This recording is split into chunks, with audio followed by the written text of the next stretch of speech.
chilly weather, why not put on a cardigan? That was the Cardigans.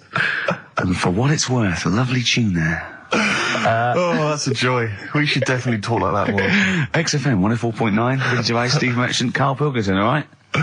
Alright. Yeah? Well, we've got a jam-packed show today. We got so many we got more features than Carl's got on his face.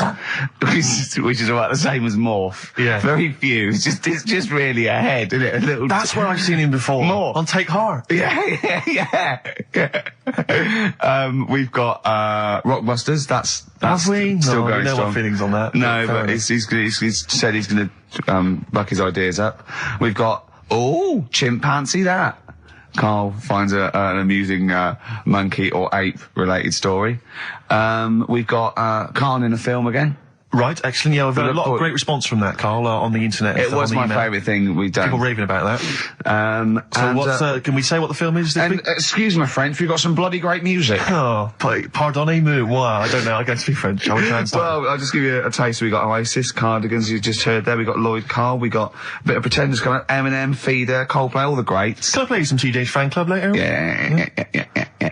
What should we have now? Oasis. Go on, Yeah. Brilliant. Oasis and Songbird. It's a nice little ditty It's alright, yeah. of a Saturday. Yes, thank you. XFM 104.9, Ricky Gervais, Steve Merchant, Karl Pilkington. I think we should go straight into it, Carl. I think we should do the competition. There's Carl in the corner. It seems a little premature, doesn't it? Do you reckon? Yeah, I Do you think reckon so. we save it?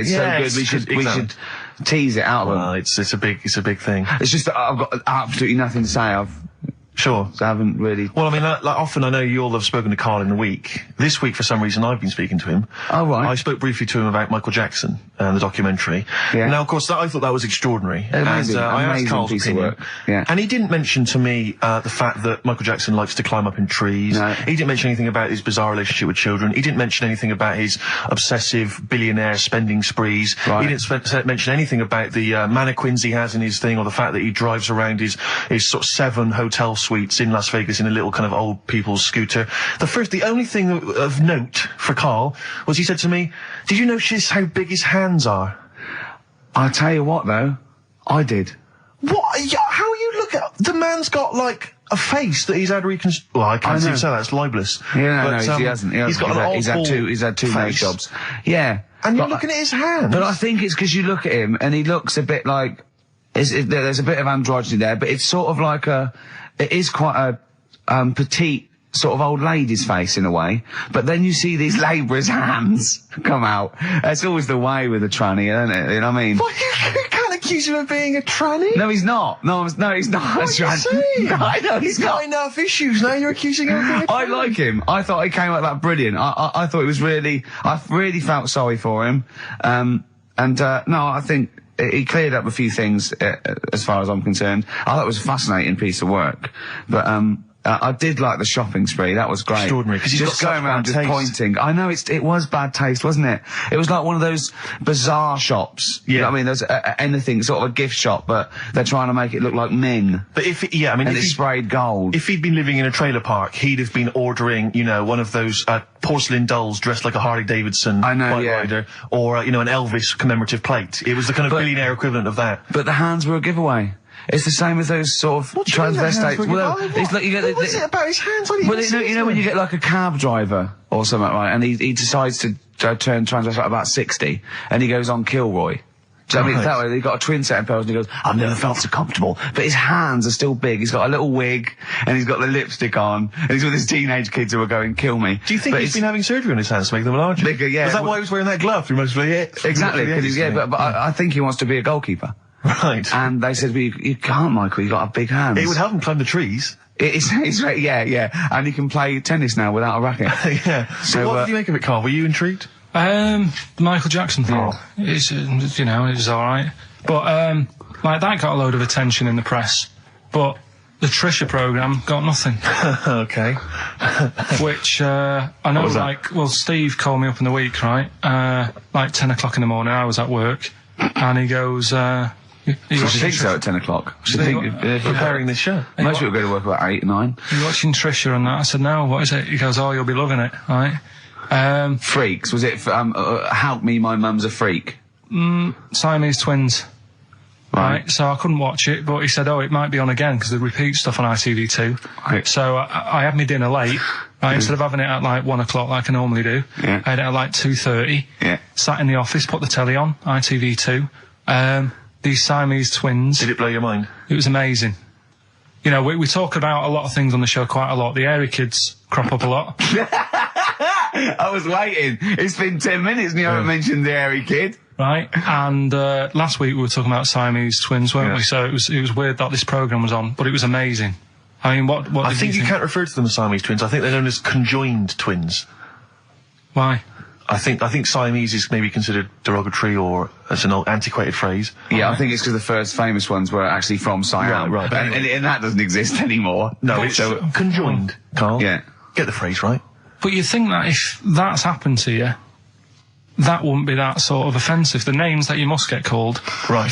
You think that's least of your Siamese worries? twins, I'd say, well, that's, yeah. Now, were you stunned by where they were connected? Just live with it, we'd say. Right. Because they were connected, of course, at the forehead. Oh, Sort of, which was quite extraordinary. God. What if one had bad breath? That wasn't a question that Trisha asked. Annoyingly, because I know that much of the audience was thinking that. There's a few things that didn't crop up.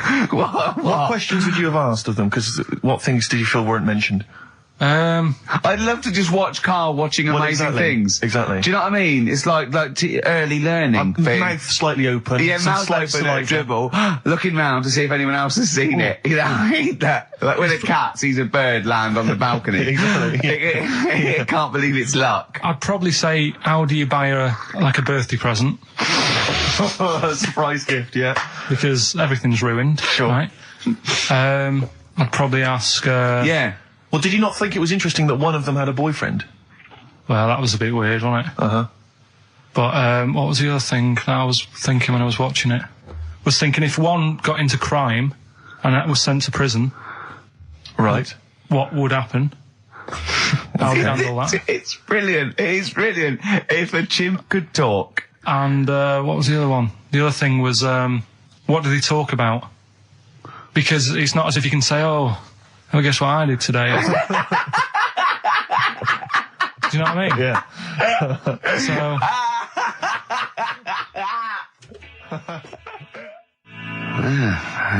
Brass in pocket, and if they're pretending to be good, they're doing a bloody good job of it. I love them. That's Ricky Gervais on XFM 104.9 with me, Steve Merchant and Karl Pilkington. Karl is still buzzing about these conjoined twins. It's just... One of them, of course, had to be... Because one of them was sort of shorter than the other and had to be sort of wheeled around on a kind of trolley thing by the other. This isn't Molly and Dolly, is it? No, they're not called... One's called Reba. Oh. I forget what the other one's called. Sheena, maybe, or something like that. Do you remember, Carl? No, I wasn't that impressed with the names. It's just... Yeah. So you immediately put them out of your mind. Those are rubbish names. Forget, Carl, forget. They're gone. Were they British or American? Yeah, American. Oh, because I've seen some American ones on Jerry Bizarrely, Springer. one of them was apparently a country music star. This is Molly and Dolly. Well, they're not called The Molly one that and joined Dolly. at the Oi. The one that joined. But they're not. I think you've made up the Molly and Dolly. No, it was on Jerry Springer. There's a little one that sits on a seat, and the other one carries it round, her around. They're not called Molly and Dolly. There was something like that. They're called. Well, we know that one of them's called Reba, and I forget. And one was a country and western singer or something. Yeah, and but she was saying, I've just made a movie. It's coming out shortly in theatres. Is your sister in it? Yeah, and the other one said, I'm not involved. It's utterly bizarre because they live there. They work so hard to live their lives separately. Yeah, they say it's all. Yeah, exactly. of course. So, Yeah. They try not to.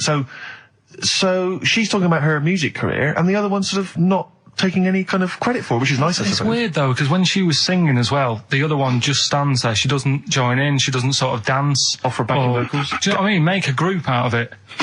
Yeah. A duo. Yeah, well, but it seems like we're sort of being horrible, but we're not. No, we're not. I mean, it's a Well, really no, bad we're thing, laughing at Carl's amazement at this phenomenon. Sorry, I just got to say we're not. You know, taking the mickey. The really weird thing about all this, right? And it's annoying because you were saying about, what should have Trisha have asked and all that. Yeah. But one of them mentioned that one of them was adopted and the other one wasn't. Don't talk rubbish. No, seriously. I didn't understand it, right? Of course you didn't. And then Trisha sort of said, well, let's have a chat. And they were like, no, I don't want to go into that.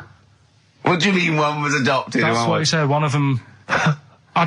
Don't quiz me on it, but that's what was said. Hello there. Hello there. I'm a multi-millionaire. And I've just seen your orphanage. I'd love to adopt one of your children. You'd like to adopt one? I'd love to adopt a children because I've got loads from around the world, so I'd love to adopt one. I'd give you $10,000 towards your. Well, we're speeding through then. Yeah. Okay. We've actually got 2 left. I only need one. I'm only interested in one. Yeah, I don't need any more. Don't need any more. They're sisters. I know it would be tragedy to break them up, but I really only need one. Now break it up. There's the rub. You see. Sure. You just need the one. It's $10,000 now. You can have that. I'll sign it now. But I don't want to discuss it further. I'll bring you around. Brilliant. Okay. Ding dong. Hi. Yeah. Brilliant. You brought my kid round. Yeah. There she is. There. That's a joy. Yeah. Okay. Just standing next to a bush. Yeah. Do you want to? Can you bring her out? No. There's nothing behind the bush. So you just want. I just want to be able to walk 360 degrees round her. Do you want her or not? Yes. I can't believe it. What's that little trolley? She's talented. Oh, dear. You're talking nonsense, Carl. Well, whatever. Feeder. That's it, just the way I'm feeling. XFM, 104.9, Ricky Gervais, Steve Merchant, Karl Pilkington. It's time for the newest quiz in town. This is where Karl inserts himself into a seminal film. Last week, he was the little kid in Sixth Sense. You remember? To great acclaim. The critics loved it. They said a triumph. This week, he's fiddled with The Graduate. This is the scene where, of course, he goes upstairs to the hotel room. And it's on the cards. She's a dead cert, Mrs. Robinson. Well, here we go then. So, are you ready for it? I've brought some condoms from home that Suzanne got for Christmas. Benjamin. What? Will you bring me a hanger? A what? A hanger.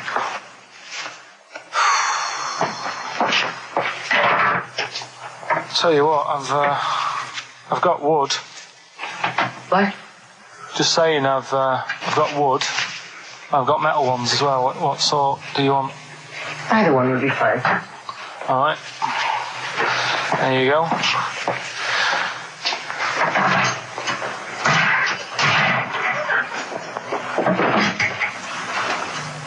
Are you afraid of me? No.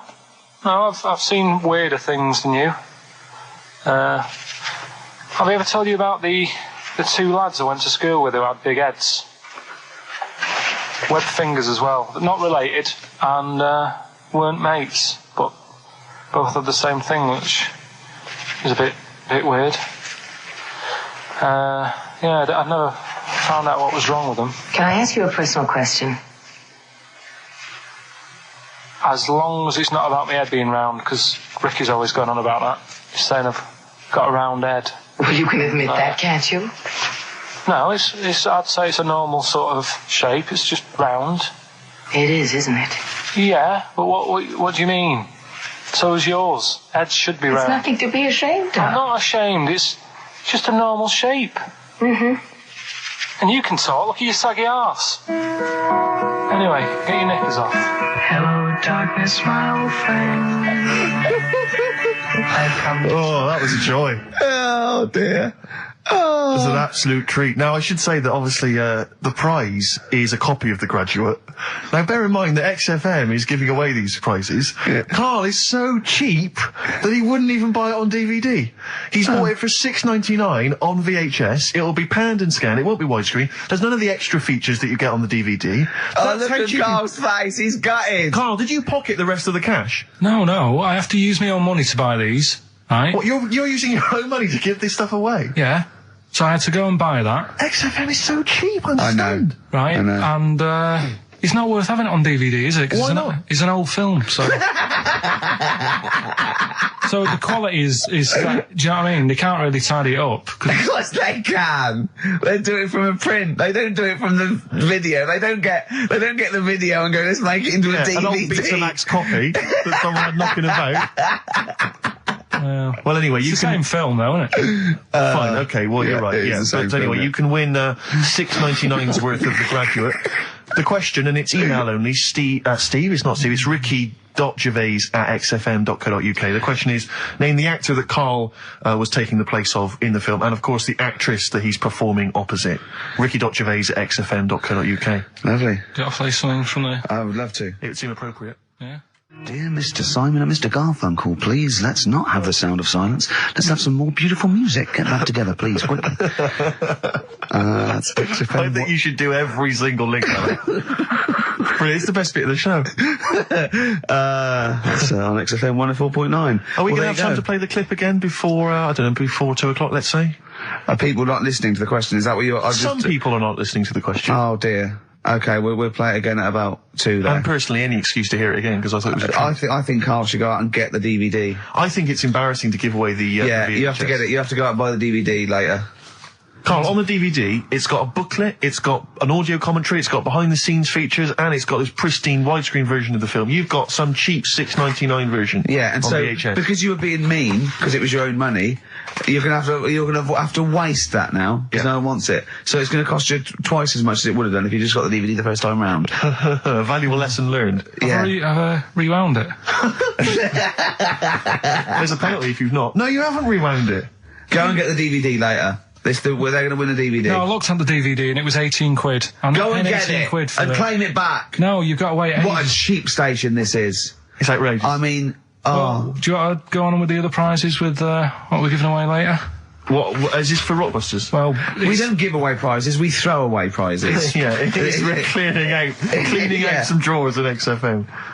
Go on. I'm just having a quick look through before I... Because we've sort of revamped Rockbusters a bit. There's that extra bit in it now, isn't there? That audio bit. You're selling it, your big sell. Oh, we're not going straight into that yet, then. There's a No, DVD. no. There's a DVD there. What's that? I'll go through them later, Rick. I just need to absorb it.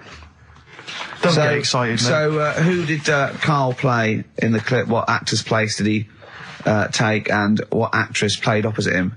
That's ricky.gervais. At xfm.co.uk. Sure. Brilliant. Yeah. Is that it then? What have we got coming up? We've got some... Play a bit of Coldplay. Let's have bit it. of Coldplay, be right? Coldplay. Yellow on XFM 104.9. Get it on DVD. It's an embarrassment. £7 worth of old video, pan and scanned. I bought it now, that's what they're getting. Right. He's put a downer on it. All the work, that went into that, and then just gonna fob them off with a bit of old celluloid like that. Well, listen, still to come, right? We've got the monkeys thing. Oh, chimpanzee that. And when I was out last Sunday, right, at Johnny's birthday party, Yeah. Steve was there. Yeah. Got talking about stuff. And a debate that we didn't really finish cropped up. It blew your mind, didn't it? Amazing. Oh, I know about this. Steve told me. This is the infinite amount of monkeys. Or a monkey with a typewriter and an infinite amount of time would eventually come up with the works of Shakespeare. Yeah. There was no debate. It's a philosophical, mathematical problem. There's no debate. It's true. It wouldn't happen. No, listen, Karl, listen. Infinity sorts it all out for you, right? An infinite amount of monkeys at a typewriter, right? They do everything. They type everything. Infinity just sorts it all out for you. There's no getting to it and they're going, oh, well, let's have a look what they've done. This one's come close. Did Romeo and Juliet. It would do it all. It would type everything ever possible, conceivable. Yeah, but... It's a mathematical... Well, infinity we've heard your side of the argument, Rick. And I'll be honest with you, it's a persuasive one. But let's hear Karl, because he heard about this in a pub last week. Yeah, so what's he's got some strong What's your ideas problem with himself. it? What's your problem with it? Well, first of all, right, you're saying it's a load of monkeys. It's not just one monkey that Depends. can live forever. No, wait. It's either a chimpanzee with a typewriter with an infinite amount of time. He would eventually, by definition, mathematically, type everything ever possible. Okay, or it's an infinite amount of chimps with typewriters, and one of them will type it first time. But already, that's not right. You either need to have What do one you mean? monkey. What? You mean Let's hear his employment point. laws? He What do you mean can't- it's not right? Let's hear him out, please. If it's one monkey Yeah. with a typewriter that's got loads of ink in it and that, right? At least it knows what it's done in the past. It's not... Keep going. Crime. If you've got a load of monkeys, it's like if you have too many. What's that saying about too many chefs? Too many spoil- chimps spoil the soup. Right, well, it's the same thing. It's like, well, I didn't tell you to put salt in it. I was going to put salt in it, and it messes it up. Whereas if it's just one, they know what's gone on. So what I'm saying is... honestly, just leave him go. I can't be bothered, I want to hear, I want to hear the rest. This blows my mind. He doesn't know what this does to me. It's a mathematical problem. I want to hear the rest. Well, it's just, I just don't think it will happen. What do you mean you don't think it'll happen? Infinity works it out for you, by definition. Well, what's stopping them typing the same thing again? They would. In fact, the problem should be, if you had an infinite amount of time, that it would type, it works for Shakespeare an infinite amount of times, and everything else an infinite amount of times. But, you know, that's not as... But not Shakespeare. Oh! Shut up! You idiot! Rick, do you know what he said to me? I said to him, I explained it to him, I said, God. You've got an infinite number of monkeys, infinite number of typewriters, they will type the complete works of Shakespeare. He said, have they read Shakespeare? You're an idiot! Play a record, said, no, I'm not having this they're not conversation. doing it from I'm not memory. having it, because it really, really winds me up. But you're saying they'll do it with no spelling errors. Well, they do it an infinite amount of times. And they do it wrong an infinite amount of times. And they spell, the last full stop, wrong an infinite amount of times. And they get one thing wrong in Hamlet wrong an infinite amount of times. They do everything an infinite amount of times. But are they going off a story that they've... Play a record, Carl, because I'm gonna knock you out! I'm just saying... Shut up! Do they know the story? They're monkeys! Oh, Christ. No, Right, okay. Lloyd Cole, she's a girl and I'm a man. Good that, innit? On XFM, 104.9, Ricky Gervais, Steve Merchant, Karl Pilkington. As ever, Rick, there's always someone who steps in to defend Carl. Okay, what is the defence? What is the defence? Here's an email from Scott Coomer. He says, Carl is actually right. I've got an A-level in statistics and probability. It doesn't matter how long they have and how many monkeys you have. You cannot guarantee they would type the complete works of Shakespeare. Infinity makes it probable they would get it right, but not definite. Yeah. Well, yeah. Yeah. That's what I was saying. No, you weren't saying, Carl. You don't understand it. Infinity sort of sorts it out. But if they do anything, they nearly do everything, won't they? No, I mean, they'll give it a good shot. No, that's not the point. But the I'd point be is surprised if they did one page right. Right, listen. It's not to do with consciousness. It's not to do with them aiming. They are just bashing away at the keyboard. It's like they're used to show that there isn't consciousness. They chose the chimpanzee because it can type, presumably, hit the keyboard. It's because they hadn't come across you at the time. Yeah. It's to take out thought out of it. It's to take out reason and trying, right? It's just random. They're saying that if you typed enough things, if the computer was left typing everything, if you left it for an infinite amount of time, and they chose Shakespeare because there is meaning behind it, and it's difficult to get it exactly right, to show you that Infinity would come up with it's not just Shakespeare, it's every novel. It's everything. Fairly eloquent there from Gervais. A quick riposte, please, from Karl Pilkington. No, I'm just saying, what I don't understand, if it hasn't read it, then how does it know where it's going? Listen, right, listen, right, Can I just explain to people, right? Some people have said, why are you cruel to Carl? He drives me mental with things like that. What do you mean, let me just take a breather. How do I do your editing? He keeps coming in the week. You know that I work here properly, in the week, don't I? Yeah, I've got a proper job, should be 9 to 5, but I normally get in at about 8 o'clock and work. A lot of people getting 8 o'clock. Working hard, trying to do my job. 3 times this week, I've been rushing around. I walked past my little studio. He's sat in there, alright? Now, because I've got this sort of job, I can get away with it. I said to him, if I was a doctor, would he keep coming to me practice? If you were a doctor, there'd be severe problems with the NHS. Imagine that. The standards would have lowered so much if you can arrive at the hospital, you're a doctor. Pop in, I'll go to lunch, don't we? We have a little lunch break, don't we? I go, come on, let's go now. He goes, I'm busy. I go, come on, let's go now. He's going, you're doing me head in. Well, when I was talking about the monkey conundrum with Carl, he said to me, right, if I had a day off work, and I was, say, watching the TV, and with one hand I was typing a typewriter, would I type Shakespeare? I mean... Yeah, but you see, there's certain things. We were talking a little bit about this stuff the other week, weren't we, when we said, you were going on about Einstein, and I said he's not that good. E equals MC squared. It sounds good, but I've never used it and that. Right? I've never used it! You haven't used 2 and 2 equals 4, Carl! The fella with an apple fell on his head. it could have been anyone sat under that tree. Do you know what I mean? It's just annoying. Lucky. And It just happened to be a genius. Newton gets all the credit do you know for what I his mean? laws of the universe. Well, other people were working whilst he was having a lunch break under the tree. Okay. So in a way, it's like he didn't deserve to have that success story. Again, forget the apple and the tree and whether he was sitting down having a lunch break. It's totally irrelevant. Yeah, but what I'm saying is there's certain things that will just happen. You know, it's like, I think we were talking, when we were out eating the other week, we were talking about Noel Gallagher. Well, this is reason the monkey discussion came up, right? Noel Gallagher. I don't know what to say. I don't know what to say. Rick, I don't want to misquote Noel. I'll be like Herbert Lom in Clouseau. I'm going to get a twitch whenever he opens his mouth. I don't know where to start with some of his statements. Well, as I say, this discussion began because we were talking about a quote that Noel Gallagher supposedly gave. Now, I don't want to misquote Gallagher, but the gist of it was that he said, had I written Wonderwall or whatever, instead of the Beatles writing Strawberry Fields or whatever, I'd be the one that was considered the great songwriter and it wouldn't be the Beatles. You know, it's just the fact that they came first that meant that they get all the credit as being the greatest band. I don't know where to start with that statement either. I mean, that's Gallagher's thing, and he's, you know, well, whatever. We know what we think of that. What was your point, Carl? You agreed with him, didn't you? Yeah, I reckon, right? Do you know we've talked about putting a baby in a room before and it'll know what colour it is and stuff?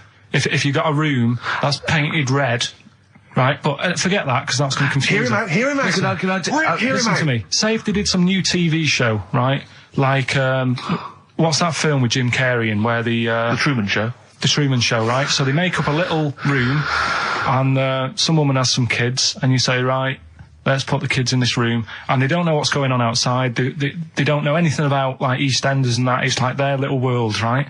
They don't know anything that's gone on. How could a child survive without EastEnders? Right, listen. So you sat in the room, right? And then when they're all asleep, right, Wait for this bit. someone Have you heard this? Yeah, bit? wait for this bit. They're all in a room. Yeah. They're asleep. Yeah. someone pops in, puts a guitar next to the bed, right? Nips off out again. They wake up in the morning, and one of them goes, "What's this?" They don't even know it's a guitar because they've never seen one, right? They're talking English though. Yeah. We just left guitar out of the vocabulary. Right. So There's plenty more to come. one of them will pick it up and they'll go, "I don't know what it is," and they'll start strumming. They'll go, "That sounds good, doesn't it?" Give them a few weeks, they could come up with "Hey Jude," whereas typing Shakespeare, a monkey that can't even spell. I see that. Listen, can Can't answer it. Can't I answer might it. come with you, Rick, if that's all right. Okay, we've got to sort of that Christmas special as well. Yeah, no, sure. Alright, I'll see you later. I'm shooting off then as well. Cheers, Carl. Flaming Lips. Yoshimi battles the Pink Robots on XFM 104.9. Before the ad break, Steve Miller Band, Fly Like an Eagle. Great track. Lovely to hear that. Brilliant track. We're not scared of playing that sort of stuff, are we? Indeed. We've got some great... I think we're underestimated here. People think we're just like, you know, two guys and a buffoon in a room. But we're so much more than that. We try and put together a whole package for them, don't we? For their Saturday afternoon listening pleasure. If there was an infinite number of us three in an infinite number of studios, broadcasting for an infinite number of shows, would we ever do anything half decent? Yeah, we eventually... Would we ultimately come up with something quite good? What was that email that you were laughing at? I can't, it's too rude. What does it say? It's too nasty. Oh, God, give me the gist of it. The gist of it was that it would mean that if there was that infinite number of monkeys, eventually, besides the fact that they would type the complete works of Shakespeare, they would also type the sentence, "Karl Pilkington is a genius." But the email also said it would also type, "Ricky Gervais is I can't say the word, but I know. Yeah. But a number of times they type it and write, "Karl Pilkington is a genius," and Ricky Gervais is a cund. Exactly. Yeah, that would be there a lot. Yeah. Before we carry on with anything, I should just tell you, we're on the subject of emails. There's one emailer we're always looking forward to hearing from. Dickers! Richie Anderson! Dicky Docky Doo! Richard Anderson, thanks for emailing. He's my biggest fan. He's now. one of the biggest fans. He absolutely loves me. But not afraid to offer some constructive criticism. Go on, That's the what's he great said? thing about Dickie. And from Anders this week, he says, "Ricky, I'm lazy, I talk nonsense, I'm badly organised, and I believe in ghosts. Can I have a job working on your show?"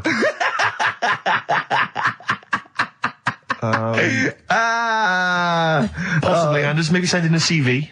Or email a CV. He's put a little bit of all of us in that, hasn't Exactly. he? Oh, I'll ask him if he's a goggle-eyed freak, Steve. All right, calm down. Well, no, I didn't mean there's no need to get insulted. No, I didn't necessarily mean you, No did need I? to get nasty. Well, I was thinking about that, actually, Steve. Oh, God. Just talking of the old... What? What? Talking of the what? No, Do you know, like... This better be good. No, you don't have that many girlfriends and that. What do you mean? Carl, why are we on this? I was defending you in the whole monkey discussion. Come on, what's your point? What's your point? What's your point? No, what's the point? What's the point? I just was thinking... If there was an infinite number of Steves? You're an odd-looking fella. Come on, Carl, get to the... No, you know I know that. I've told you that loads of times. What do you mean, you know I know that? Well, there's no point pretending anymore. Steve, I'm flabbergasted. But also, you don't like spending money, right? He's mean and weird looking. Valentine's Day. Are you sort of... you know... You've got to love him though, haven't you? What are you happier with? The fact that no girls like you enough, right? This is really mental. Or are you happy because you don't have to spend any money on a card for someone? A little from column A, a little from column B. Right, let's have more monkey news. What have we got? No, we've got so much to get into this show. Insults. We don't need the stupidity. insults. I think we've got enough. We don't need the insults. Yeah, there's no more insults. No more What insults. angers me with Carl is he's been planning that. No, I haven't. I was thinking about it on the way in because Valentine's Day is coming up and I'm not a big fan of it. Condoms? You bought your girlfriend a box of condoms for Christmas. I don't think you can have a go at me. To be fair. No, but I don't just treat her on Valentine's. I'm always... Do you know what I mean? You don't even treat her on Valentine's. You don't even treat her at Christmas or on her birthday. When do you treat her? Hang on a minute. Wait a cotton picking minute there. Oh, why I order. Wait a minute. What was that? Tiffany dog. I treat your girlfriend better than you, and I've only met her twice. I took her out last night and she enjoyed herself. Where'd you go? Until she had to write the check. Where'd you go? Where'd you go? To a chippy. A really... No. Play a record! Is it a chippy? No, a really quality one. Right. Oh, God! Under a fiver for two. Oh, nice wrapping. Not newspapers, greaseproof paper. And bread. Ash, and sometimes on XFM 104.9, I'm Ricky Gervais with me, Steve Merchant and Karl Pilkington. Right. We've got so much to get through. All right. London's shit, innit? Sorry, I shouldn't swear on air, my studio. Never swear on an on-air studio. Yeah. Apologies. Not really swearing, is it? I'll tell you what swearing is. Yeah, Graduate. You're going to play that again and give a winner. Give a winner. Well, let's hear it. So it's Karl Pilkington featuring in The Graduate. Yeah. Yeah. Well, Here we go then. So, you ready for it? I've brought some condoms from home that Suzanne got for Christmas. Benjamin, What? will you bring me a hanger? A what? A hanger.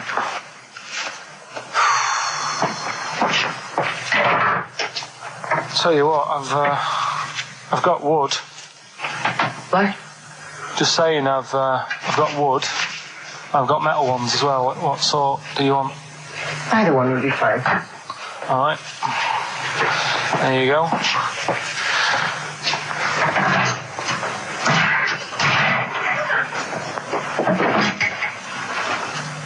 Are you afraid of me? No. No, I've seen weirder things than you. Have I ever told you about the two lads I went to school with who had big heads? Webbed fingers as well. But not related, and weren't mates, but both had the same thing, which was a bit weird. I'd never found out what was wrong with them. Can I ask you a personal question? As long as it's not about my head being round, because Ricky's always going on about that.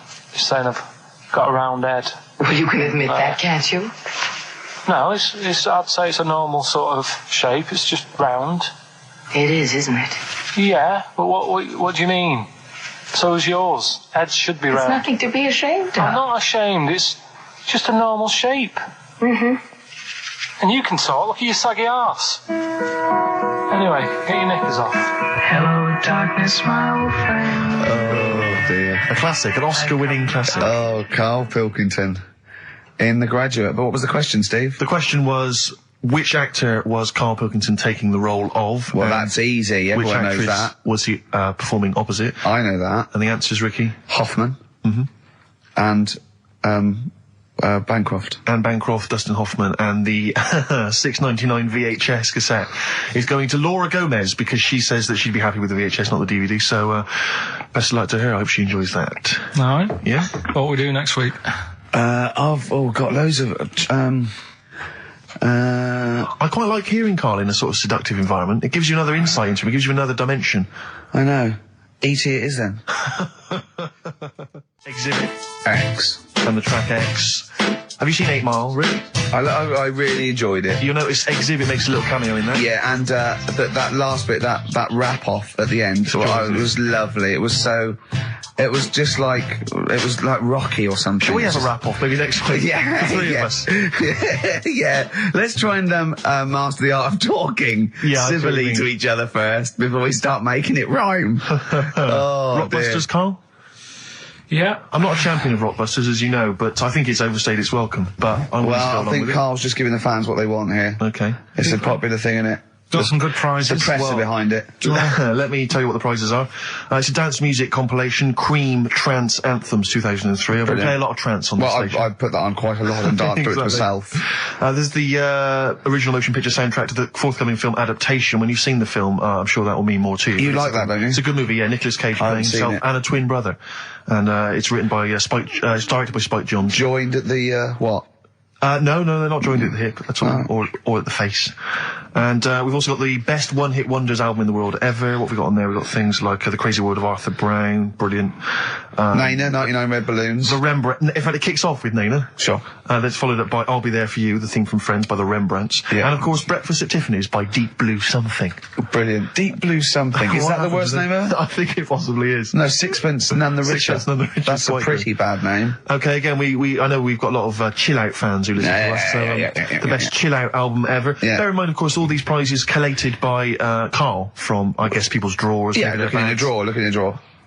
Oh, dearie me. What is it? The only thing probably worth having is it's topical, if nothing else, Karl. A 7-inch by the White Stripes, Merry Christmas from the White Stripes. That was their exclusive Brilliant. Christmas single. So if That's early, isn't it? You get that. It is worth A lot of people have got to wait 11 months before that's released. Or was it last Christmas's? Exactly. And I have never heard of this DVD. Go on. I like to think of myself as being fairly familiar with TV and films, but I have never heard of Stephen King's Rose Red. Welcome to DVD. a place evil calls home. And it's on DVD, it's certificate 12, so don't imagine anything too shocking. And it looks appalling. Is Rose Red Mansion truly haunted? To find out, Professor... Okay, we've got the gist of it. They're not very good prizes. They're cobbled together, but if you've got nothing better to do, call in if you know the answers to these clues. It's Rockbusters. Let's not Right, let them so call in, Rick. I Please don't give let you- these people call in. I'll No, give you they're some, not calling in. It's email only. Carl, don't interrupt me. Just, yeah. Ricky.gervais@xfm.co.uk. Email only. I can't stress that enough. We just don't want to speak to you people. Right, go on. Right, so I give some initials out and a cryptic clue, and it makes up the answer on that. Well, sometimes it does, yeah. Go on. There's two of them, there's a new aspects, which I'll explain about in a minute. Oh, so, the first one is, cryptic clue is, well, if he would have been wearing an helmet, it would have been alright. And the initial there is B, right? So, well, if he would have been wearing an helmet, it would have been alright, B, right? Band or an artist. Second one, why are them Jamaican fellas swinging fish around their head? Okay. Alright, This initials just fills me with... DS. Why are them Jamaican men swinging fish around their head? Alright? And the final bit to Rockbusters. It's a new bit. Last week I played you this.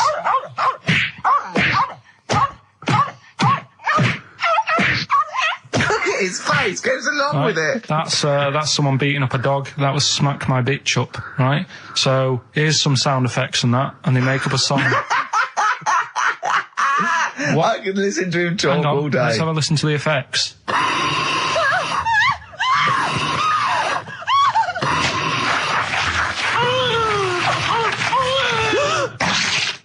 That's terrifying. Right, I told you not to play that one. It's rubbish. No one will get that. Well, we'll see. I heard that. I can't always say one thing. I said it's rubbish. No one will get it. No, it's not the one you think it is. Ah. Right, so email in ricky.gervais@xfm.co.uk and you can win that stuff. I'm a little bit confused. I'm here. I've heard what you're saying. We've discussed this in the past. I don't know what's happening. What's that? Is that a clue? That's a cryptic clue. That's screaming to a song, is it? It was screaming. Well, don't say it. It should stand up by itself. Don't give him any clue.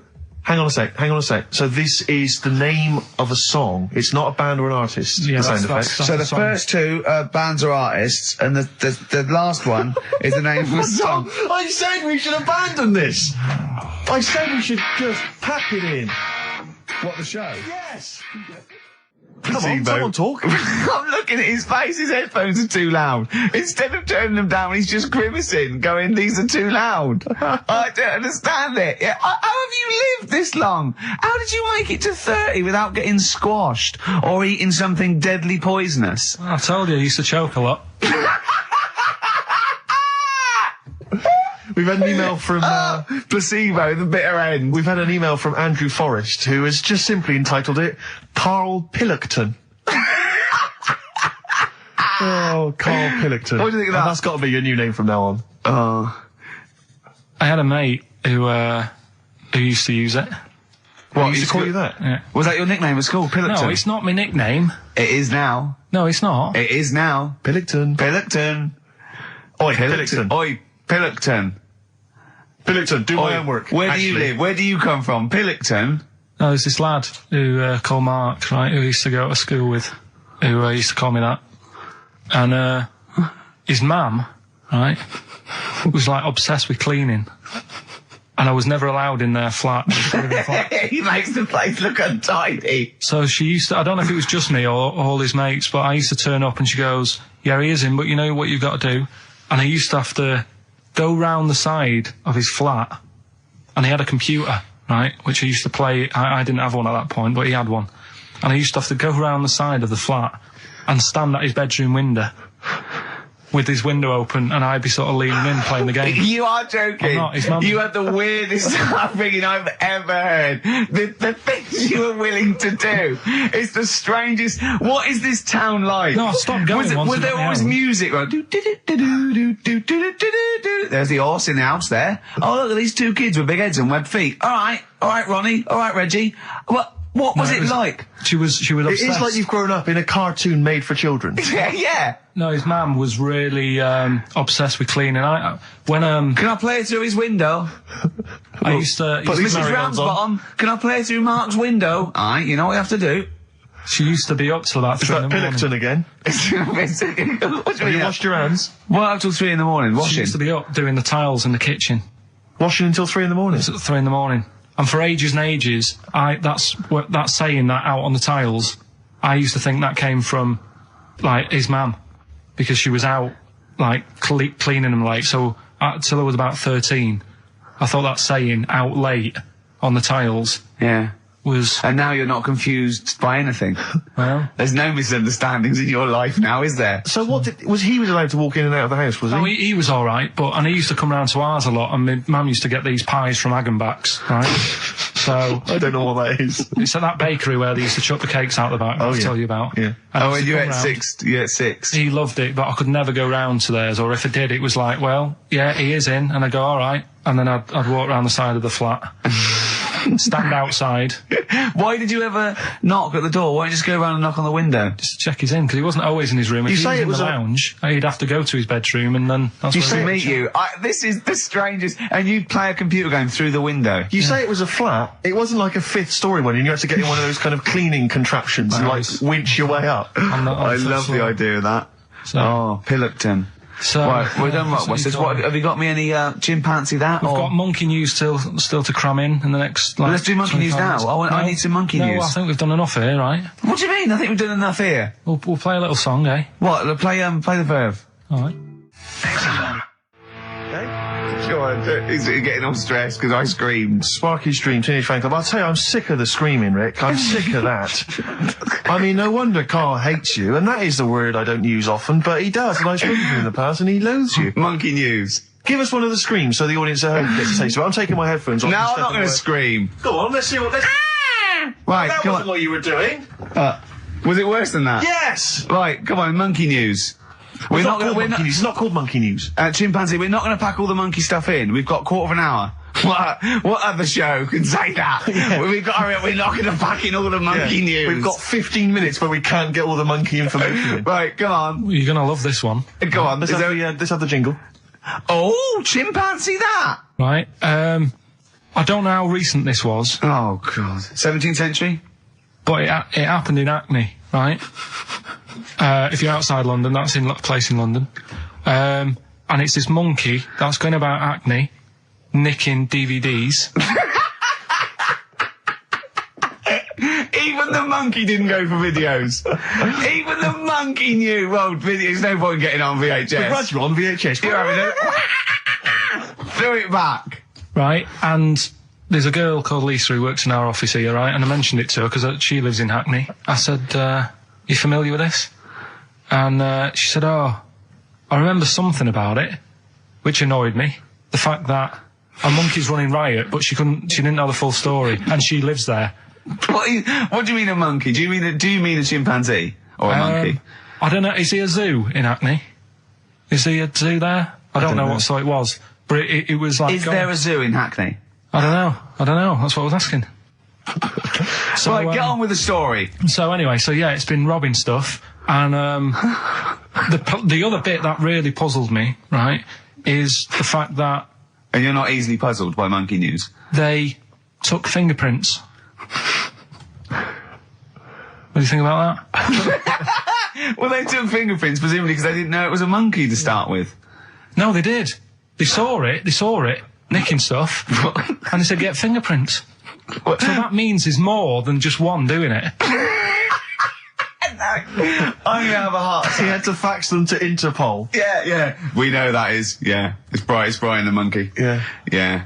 So sorry, I don't understand. He was stealing DVDs, specifically DVDs. DVDs, I think it said watches and stuff. What, breaking into homes? Yeah, in Hackney. Maybe. Are you sure it wasn't a kid with a mask on? No, seriously. How was he breaking into homes? They're good, up the drain pipe. They're good, aren't they? They're good, aren't they? But how would they do that? So is that the news?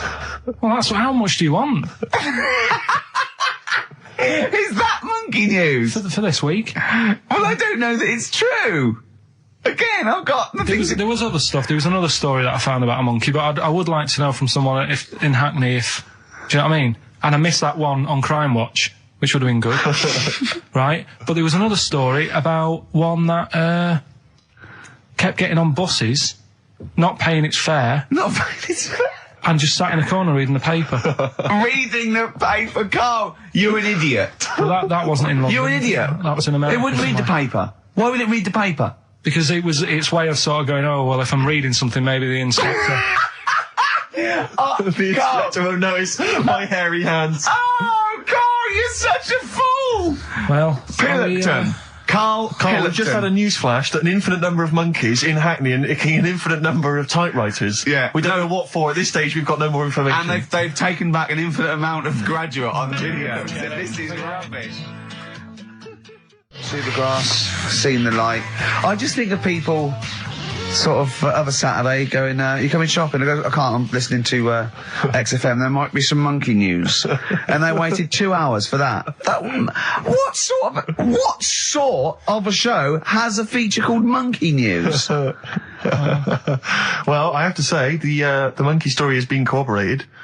Which one? Well, this one, it says, police in Britain this week are on the lookout for a very different kind of burglar. A chimpanzee who has been sighted breaking into a house in Hackney, stealing a mobile phone and leaving. The chimp is also the prime suspect in a break and entry in a nearby house where part of a radio was taken. One policeman stated that it might have been trained to steal, but a monkey's not going to think, that's a mobile phone, I'll just have that. Look at Carl's face. Yeah. Fact. That's fact. So, Rockbusters then. Yeah. Get these out of the way, we're running out of time now. I have to say now that we've had no answers that have attempted even to guess all three. Right, you see, that's because you're an idiot. Right, okay, right, do the questions and the answers, and if I think that it's either too hard or ungettable because it's stupid, we're binning it. Alright. I thought we'd already binned it, I'm annoyed that... Right, come on, do it quickly. The first one was, well, if he would have been wearing an helmet, he would have been alright. Right, what's the answer? That was B. What's the answer? Busted. Right, that works. All right. Busted, that's fair enough. Did anyone get that? I assume some people got... No. People have given up, Rick. People aren't even bothering to contribute. Right, what's the next one? They've just ignored it like it never happened. Busted. Second Busted. one. Busted. Why are them Jamaican men swinging fish around their head? Go on. That was DS. Yeah. 70s band, Die Trout Spinners.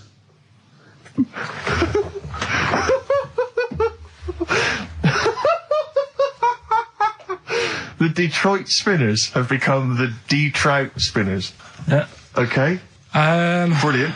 And then the final bit, I play you some effects. They went like this. Let's hear this.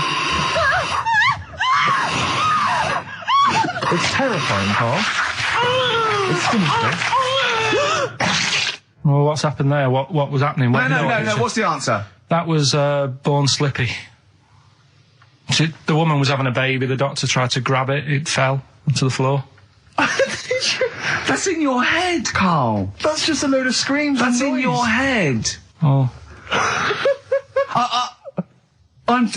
Do you know what? I haven't even got onto Born Slippy. I'm still on the Trout Spinners. Well, let's put a song. That's it. I don't know what to say. A song for the... A song for the ladies, surely. Did anyone get any of those? Let's end with Nick Drake and the Beautiful Riverman, and we'll see you next week, and hopefully Rockbusters will be Trout Spinners. ditched. Die Trout Spinners. Well, don't keep saying. That's great. Anyway, Go coming on. up today, we have got Educating Ricky. Right. Yeah. Okay, is this the last one? You've promised it might be. I believe there's a book out that might help me with this feature, so we'll see how it goes. You've got 3 titles Yeah. that I tease you with, different stories. You take your pick and I teach you something. That did happen. That's a little bit of venom. Yeah, go on. First one is, don't rub it too hard, you'll get a rasher. I bet that's bacon related, knowing you. You've got enough is anus. Say that again. Enough is anus. Enough is enough. Well, But it's changed to enough is an anus. yeah. And you've got, Yeah. you've also got, will it be a bloke? Oh no, will it like a bloke or a woman? What? Will it like a bloke or a woman? Will it? Yeah. Will it like a bloke or a woman? Wow. Yeah, so they're your 3 stories today. Sounds exciting. Okay, well, I'll have will it Well, like... we're going to play a record now, Rick, surely. Yeah, And, okay. and come back with... Sorry about the crowds and the big Educating baby. Ricky. Alright. It's a valuable lesson, really. I'll think of a title for him. So, 3 stories. Don't rub it too hard, you'll get a rasher. forward Enough to that. is anus. And, And we'll have that one then. that one. Yeah. Right, well, do you believe in palm reading and stuff? Yes. Sorry, yes. Yep. Yeah, of Yeah. course. Sorry, I forgot. Yes, of course we do. Right, well, there's a fella who, he used to do palm reading. Oh, yeah.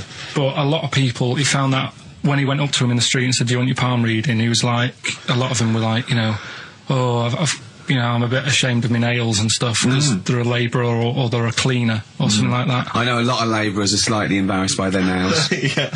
No, but... Yeah. So he If you found look that, at my bloody hands, Reg, well, that's that hod carrying. did I ever tell you that? Did I ever tell you that I got picked at school to make tea and serve biscuits to old people because I've got good nails? No, go on. Is there any more to the story? Well, that's about it. I mean, we used to do like, I think the head teacher must have been getting something, maybe getting his mum in there for free or something in this old people's home. So he offered the kids at the school, he said, right, all sit at your desk and put your hands on the table. And everyone did. And he walked past mine and he said, not bad, not bad. And he said, you've got the afternoon off, you can go and serve biscuits and tea to the old people. What did you say? I said, all right then. Was good. that? Yeah. Good afternoon. But anyway, so these... Yeah, what did he do? He just sort of walked around and went, you all right, do you want bourbons or digest? I bet you get on with old people, wouldn't you? was all I'd right. love to see maybe Especially the senile one. Yeah, no, but I'd love to see you on VH1, just in a link. They just go, they've just played Robert Palmer, right? And it comes to you in a little park, and you just sit next to an old lady and go, alright? And you go, yeah, not too bad. You go, what do you think of London? Crap, innit? And she goes, yeah, it's awful, innit? And you just have a talk, and you go, right, well, she doesn't like it, in excess. That's what I'd like to see. I still think my idea is better. But So what are you going for then? Oh, you've picked one, haven't you? Yeah, so this fella... So there's palmists going around the streets. Yeah, he's going round... and randomly trying to give palm readings. They're losing money, hand over fist. Yeah. Right? So, they said, he's what he's done, he's reading people's, bottoms now.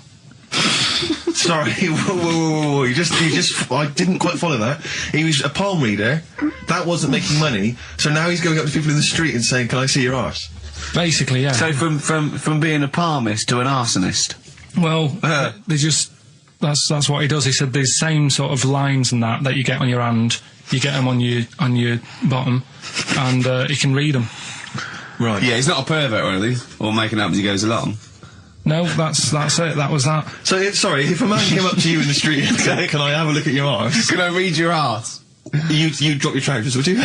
No. If he went up to him and he said, "Oh, I'd rather you didn't, because I'm a labourer. I've got bad fingernails." No, that's why I've seen. That's what a lot of labourers, they're showing their cleavage. You think, but actually they're having their arse read. Absolutely. That's that's what it is. And then So is that the end of the story? Yeah. But then because... That's it. Educating Ricky is there's a bloke who reads arses. No, but you're a mentalist. What are you talking about? But then, do you know, like, now and again I come up with a little jokey line. Thought I'd make an effort today for VH1 or MTV. Yeah. Little line there. Don't worry, it won't last. It might just be a splash in the pan. Okay. Phil Collins next. Yes, let's play some Phil. Let's play some Phil. Educating Ricky, will we carry on? Yeah. Right, you've got left. Don't rub it too hard, you'll get a rasher. And, will it like fellas or will it like women? Well, you said wool before. Yeah, will it. Go on then, I'll have wool it. Right, now this is similar to the one you were talking about before, right? They found out that, scientists. Oh, yeah. I've found out... 17th century? That, like now, 1 in 10 rams are gay. 1 in 10 rams are gay? Yeah. Yeah. So that was like, wool it. That's how I could get that in. They got a load of gay and straight rams. Right. They worked out which were which first. They said, right, that bunch there is a gay bunch. They looked better, they just had more pride in their appearance. And the other ones, the straight ones, and then they gave them to this scientist and said, right, go on, do what you got to do. And they took the brains out of all of them. Just to check. And they did tests on the brain, and it worked out that they've got something smaller in the brain. The gay ones have got something in the brain that makes it smaller. And they said, right, well, that's probably how it's going to work on males, on like males and females and like humans. So you took from this that gays have smaller brains than straight people? No, there's something in the brain. Right, so if someone's saying, I'm a gay, or they're not sure or whatever, they will now be able to find out. So you can go to the doctor and to find out if you're straight or gay. Is there any gay in my brain? Let's have a look. Do. You've got a little bit of a gay in you, yes. A little bit of gay in there. Yes, you've got the, you've got a little bent cell there. Well, that's why they did it, anyway. I don't understand how they could differentiate which was straight and which were gay to begin with, before they then gave it to the scientist. Wasn't that what the scientists figured out? How could they tell? There's one theory that it's genetically determined. There is one. There is a theory that's genetically determined, but I don't think it's as easy as pulling a sheep's brain apart and finding a little pink sort of like blob in there and going, right, we've taken the guy out and now he's going to go and shag some ewes. I don't think it's that straightforward. Although homosexuality does occur at a similar sort of rate in animals, I think. Yeah. Yeah. So you knew that, didn't you? So that's that one. I mean, I just like the idea of the farmer figuring out which is straight and gay. Well, that one's wearing quite a camp-looking neckerchief. So I'm thinking maybe he's gay. Is that? Yeah. I love the fact they can. That one's a big fan of Sophie Ellis-Bextor. Yeah. They put on ABBA and see which ones dance. Exactly. That's how they. Which one? Yeah. I put on like Barbara Streisand and see which ones sing along. It is rubbish. What did I find out? Did you just say that is rubbish? No, I found out other stuff in the week that didn't make the top 3. Wow. We haven't even had to. This must be mediocre stuff. This must be really bad. Yeah. Or it might be dubious. Go on. There's a woman in Ireland who has been with a fella for 11 years. Yeah. she always saying to him, you know, when are we going to get married and that? And he's like, oh, we don't need to. You know, we're happy and that. Do you know, like I am with Suzanne, it's like, there's no point, really. Unless you have a kid, I don't think you need to, do you? Right. So, he was like, we'll do it in time and all that. Anyway, he comes home from work one day, says, oh, go on then, we'll get married. She was so shocked, her hair fell out. Did you get that? Wow. So That's extraordinary. What did he say? Oh, I'm not marrying you, Baldy. yeah. Well, She was so shocked her hair fell out. Yeah. I love the idea of it just going to the just ground. all fell out, yeah. yeah. What else? Right, that's didn't make rubbish. it. That That's didn't make rubbish. it. That's rubbish. That That's didn't rubbish. make it. Next. You've also got It's weird, isn't it, Rick? The stories that we made up are more plausible than the facts he's actually giving I think we us. tried too hard. I think we tried too That's what he's willing to believe. He's willing to believe that a woman's hair fell out when her husband came out and said, let's get married then. Oh, you're all romantic.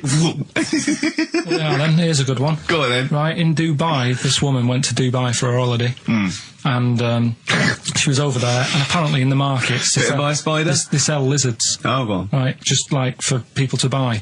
So she buys one, not knowing that you're not really meant to take him out of the country. Sure. Puts it in a bag. Yeah. As you do.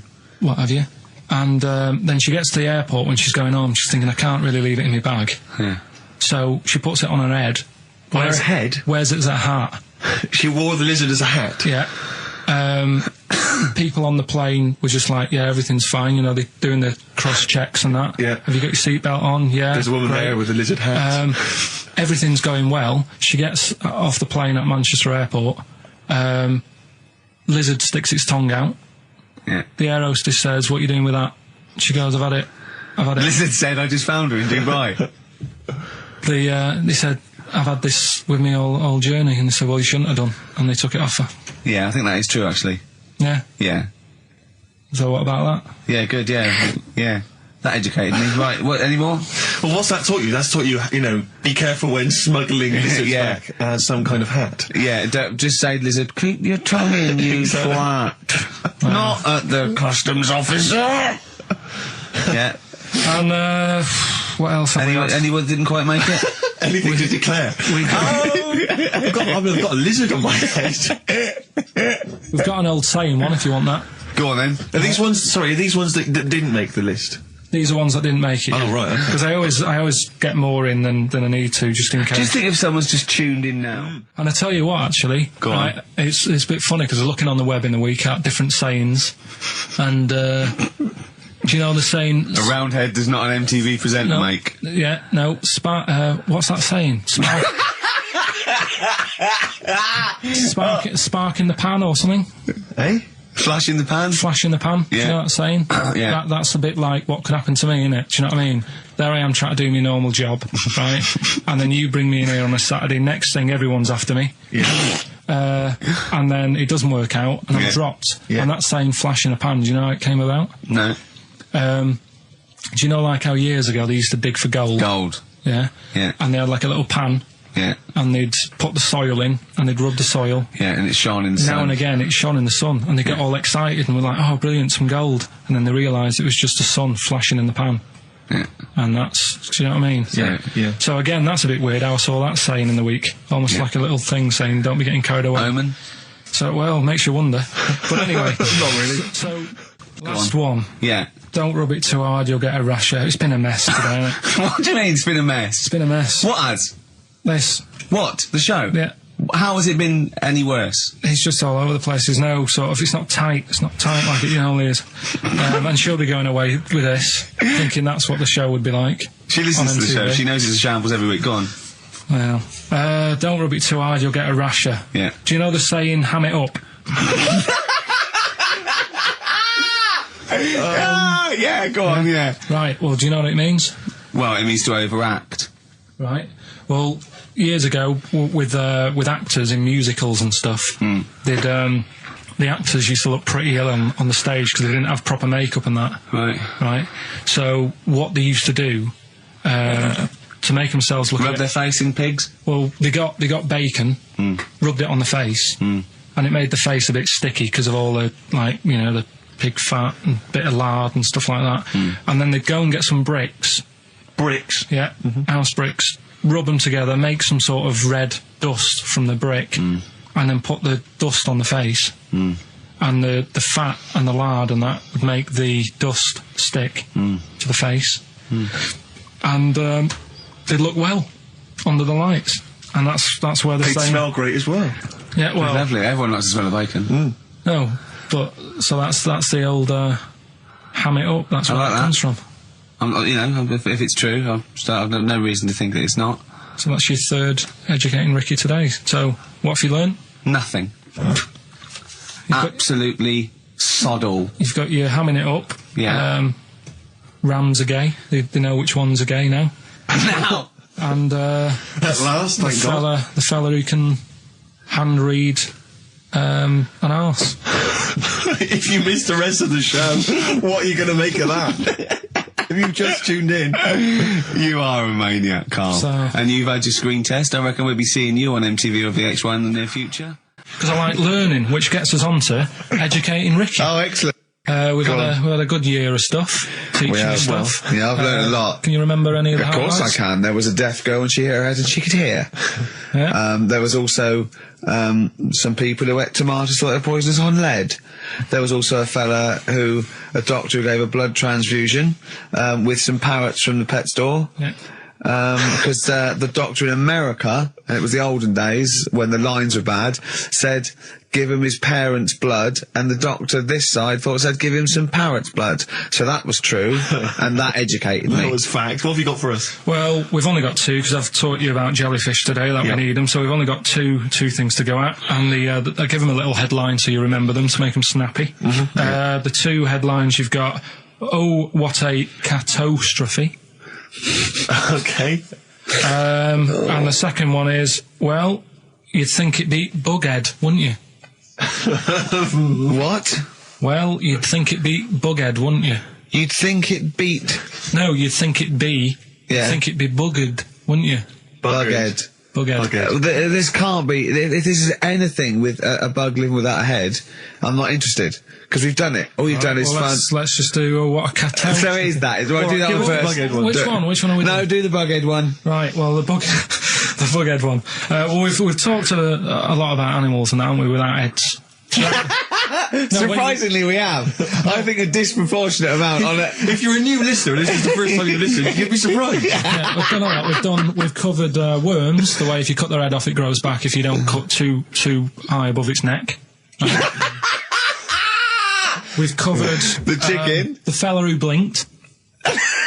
Yeah, I can't go into it again. Right, let's not go into it again. We've had the chicken with no head that lived for 8 months. Yeah, and we've had cockroaches living for a week without an egg. Right, okay. Well, it's a bit more on the cockroach front, really. Right. They've found, right, that if you get a cockroach and you cut its head off, right, and then you find a cockroach that's still got its head, but it hasn't got any legs. Right. Right, it's not over for both of them, right? Because what you can do, you get the one that's got the legs, right, with no head, sort of running around, get the one with the head, sit it on top of it, right, get a little tube, okay, so that the fluids... So is this auntie's go out of the room? Finish. This is like Blue Peter. Let him finish. You can get this for Christmas. Right, you get a little tube, you sit that on top so the bodily fluids are still running between the two. Right. The head of the one on the top will control the feet of the one on the bottom. Okay. What about that? Good. And will it continue to live? Yeah. Okay, you don't know that for sure, do you? That was just a question out of the blue he wasn't expecting. Well, what do you think of that? Good, yeah, it's great. Yeah, just a primitive nervous system that can, yeah. Did you expect us to be more impressed and excited by that? Did you fall off your chair when you read that? Did you literally topple off? Going, did you think you were going to be the Frankenstein of the insect world? Yeah. No, I just was thinking if they can do that, you know, with them, can they do it with humans? Because I also did a bit of research. Of course on. you did. Did you come to the sort of conclusion that apart from the moral aspect of it, that the human was probably more complicated than? Yeah, but do you know what I mean? Things move on, don't they? Do you know what I mean? Science, Rick. You know, I had Binatone as a kid. Now they've got PlayStation 2, and the difference in 10 years They is have amazing. found that if you lose your head, a cockroach can live normally on your body, but not the other way around. Your head on it cannot control its legs because it's too complicated for your brain. Well, So, yeah. well, then other research, because I thought if you don't learn from that, I'll give you something else for free, right? Go on. Free. That they can clone people. The only reason they don't do it, right? Say if like Ricky needed a lung, right? They could clone you and make you the same, but the only reason they don't want to do it is because it'd be a bit horrible, wouldn't it? So and it would take sort of 18 years for me to get an adult lung. And there's all kinds of moral implications. yeah. Yeah. What do you mean, yeah? You hadn't thought of that? So sorry, because lest we forget, Rick, he ended with the only reason they don't do it is because it's a bit horrible and that. Which scientist said that? Right, let's leave That's a that then. quote. Right. That's tune. not it. That's not the other one. That's it. No. That was just, you know. We've got another one to come. Oh, I Teach can't us wait. the headline again. What was the headline The again? headline, oh, what a catastrophe. Looking forward to that. Mark. Yeah, a bit more counsel. This is from his covers album. This is called Snowbird. So listen, right? Okay. So, last educating Ricky of the year. Oh, Christ. What a catastrophe. Yeah, let's do that then. Right. Victoria Plum. There's this woman, right? Yeah. This woman, she's reading Guinness Book of Records. Yeah. And she's flicking through. Yeah. And she notices that there's a world record for a cat, right, with 27 toes, right? So she reads it and she thinks, well, that's not right, because her cat's got 28. What do you mean a cat's got 28? A cat's got 28 toes. So she was like, well, hang on a minute, mine should be in there. So there was I like, missed the very beginning of this. She was Just looking through the Guinness Book of Records. Oh, Sees a woman was looking through the Guinness Book of The woman Records. with the cat with 28 toes looking Right. through, and it said the record for the cat's toes was 27. She thought, hold on a minute, Ross McWhirter. My cat's got one more than that cat, so go on. Anyway, so she said, you know, the person doing the interview with her said, you know, is it happy? And she said, yeah, you know, it's great, and it's really good in the snow. Right. It gets through a lot of nail varnish. Well, you know, that's what it said, right? It said it's really good in the snow. So, I just was thinking, I mean, that's it, really. That's not it. That's the end of that story. But Brilliant. But what I'm thinking is, right... It was two cats welded together. No, she said, you know, it's happy. So, is the other sort of disabilities where, in a way, it's not all bad? Oh, Christ. No, do you know, like, that book Steve brought in for me? And there was a fella there, wasn't there, who had 3 legs, who was a juggler. And I was like, what's the point of that? What do you mean, what's the point of that? What's the point Well, of he's what? not taking advantage of having 3 legs, is he, being a juggler? Yeah, he said he should be a footballer. Right? So, but in a way, he's used it, hasn't he? He's probably not even that good at juggling. But because he's got 3 legs, people have gone, well, I'll give him a chance. Let's go and see him anyway, see if he's any good. Yeah. Right?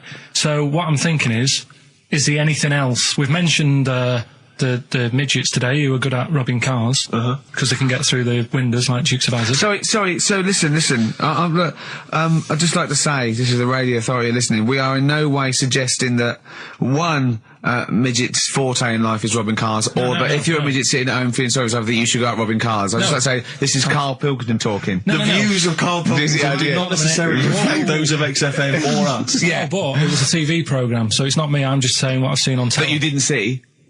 That somebody told me about. Yeah, so you could be wrong, just like a lot of your spurious facts that you just see on the internet, you know. I'm just saying. Yeah. So is he anything else? We've seen the fellow with 3 legs. So what you're saying is there a disability that is actually an advantage?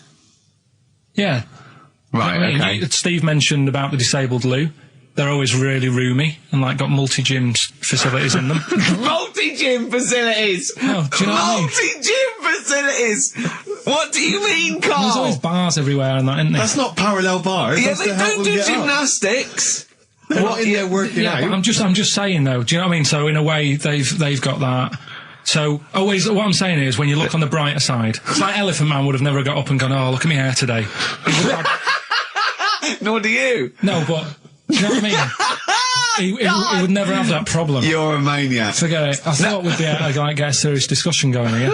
Well, okay then. So this is a serious discussion, is it? Yeah. Okay. Well, let's treat it sensitively then. If you really want a serious discussion and talk about whether there are some disabilities that are an advantage, let's think of some then, shall we?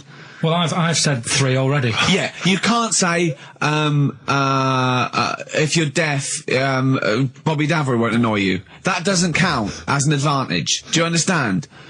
Do you know what I mean? Carl's looking at you thinking that's brilliant. Yeah. Yeah. Well, we'll leave it then. I'll come up with a better feature for next year. We'll bin that. Oh, So, if you've got any We've disabilities... been that like that was going to be a feature. What, you were hoping that would be a spin-off feature? Disabilities are actually Well, it's an another advantage. form of do we need them? It's like... But that's Carl. Think of it. It's like that joke. The bloke that has his weight says good news and bad news. Bad news is we've had to amputate both your legs. What's the good news? The fellow in the next bed wants to buy your slippers. See, that's not an advantage. It's a joke. That doesn't really happen. People don't go, oh, that is good news. Yeah, I'll probably get a quid from him. Do you know what I mean? But the fellow with 3 feet, what would he do? Well, he'd buy a pair and then just nick one of those because they put out one shoe, don't they? Are those, yeah, if you've got one leg, you can nick shoes. Good point, Right, Carl. now I'm getting you thinking. Also, right, I like teaching you stuff. Yeah.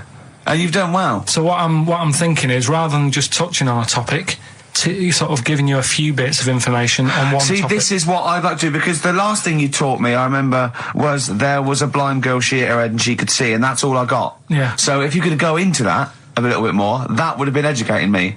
Well, today we're featuring stuff on World War 1 and 2, right? Oh, So that's that little title for all this little thing is, what do you think of that then?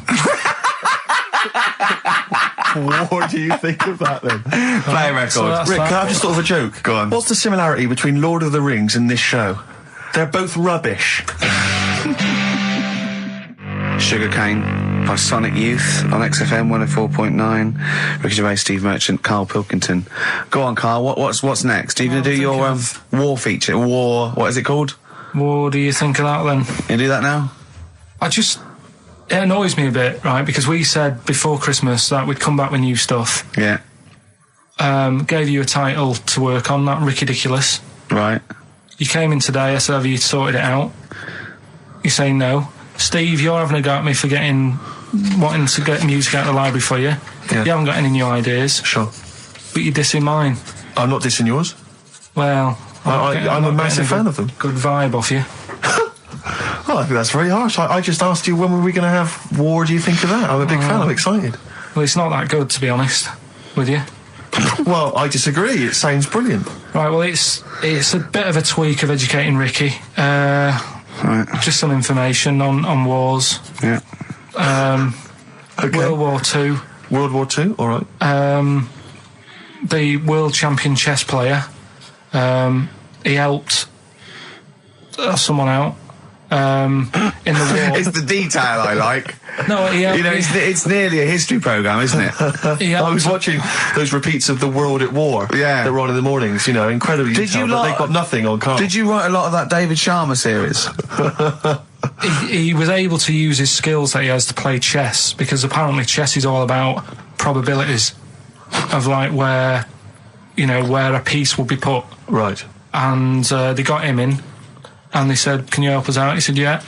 And he said, "Right, where should we like?" Hitler has just moved his queen. yeah. So that's a fact. He sent in a bishop that ran diagonally through the troops, knocking them over. Sorry, wait a minute, Carl. So they got a chess Sorry, player in. that's it. Well, yeah. It's just like, oh, what do you think of that? Again, that's not a story.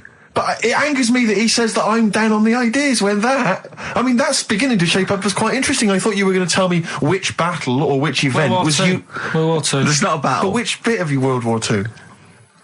Like the middle bit. It's 6 years worth.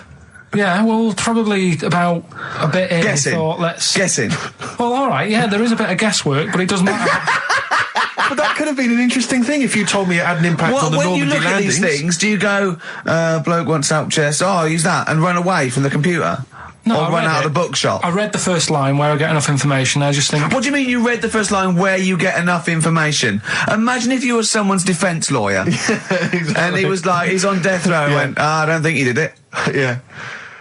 I read the first line. I didn't read the file He completely. was in a hotel in Texas, right? Go on. It's enough. Oh, some other It's stuff. enough. He It's definitely enough. didn't kill it. It's enough. It's enough. Yeah, I that just seems thought they always take ages on deciding where to go. It's just like, you know, bet there's a better way. I don't know what he's saying now. I don't know what you're talking about. Well, I actually don't know what you're talking When about. people play chess, they take ages to make the move. So I'm just thinking there's probably a quicker way Of what? than finding where a boat is, than getting a chess player in. I don't know what you mean now. Alright, Are you talking well, about Tell you what, battleships now? They should have got an expert battleships player in. Right? yeah. What, Carl? Right, what, forget that one. Or someone No, who's no, really no, no. I'm not being funny. But what is that? What are you telling me there? Someone who's really good at Risk. You should have brought them in. Yeah, Cluedo. Right, Yeah. another fact. On, That's enough then, is it? Well, they use expert Cluedo players, but the police use expert Cluedo you players. do. Yeah. If ever there's a murder in a country house, Do you think they use that old Chinese fella on the front of Mastermind? Mastermind, yeah. Yeah, for logic problems. The Enigma code was broken by top Mastermind players. Yeah. Right, second And a guy fact. who's had a couple of rounds of Yahtzee and done very well. Second fact about the war. They for engineering, they use a lot of Jenga players. Absolutely. To Whenever do it. they want- Will the building collapse? Oh no, let's pull this. Let's see. If Yes, they it wanted will. to identify... What are you doing? If they wanted to identify spies, Yeah. bring me the champion of Guess Who. Was it a woman with glasses? No, right, Has sit he got down. a beard? Is it Bernard? Right, Carl, sorry, go on. Another war fact. So Go you're on. saying it's rubbish, but look, you love that. Yeah. Right? Yeah, Second you're one. absolutely right. The first bomb that was dropped on Berlin, Yeah, it didn't kill a person, but it killed an elephant. I think that's true. That is true. Right. Okay. And the last one. Is that all you know about that? See, that's interesting, isn't it?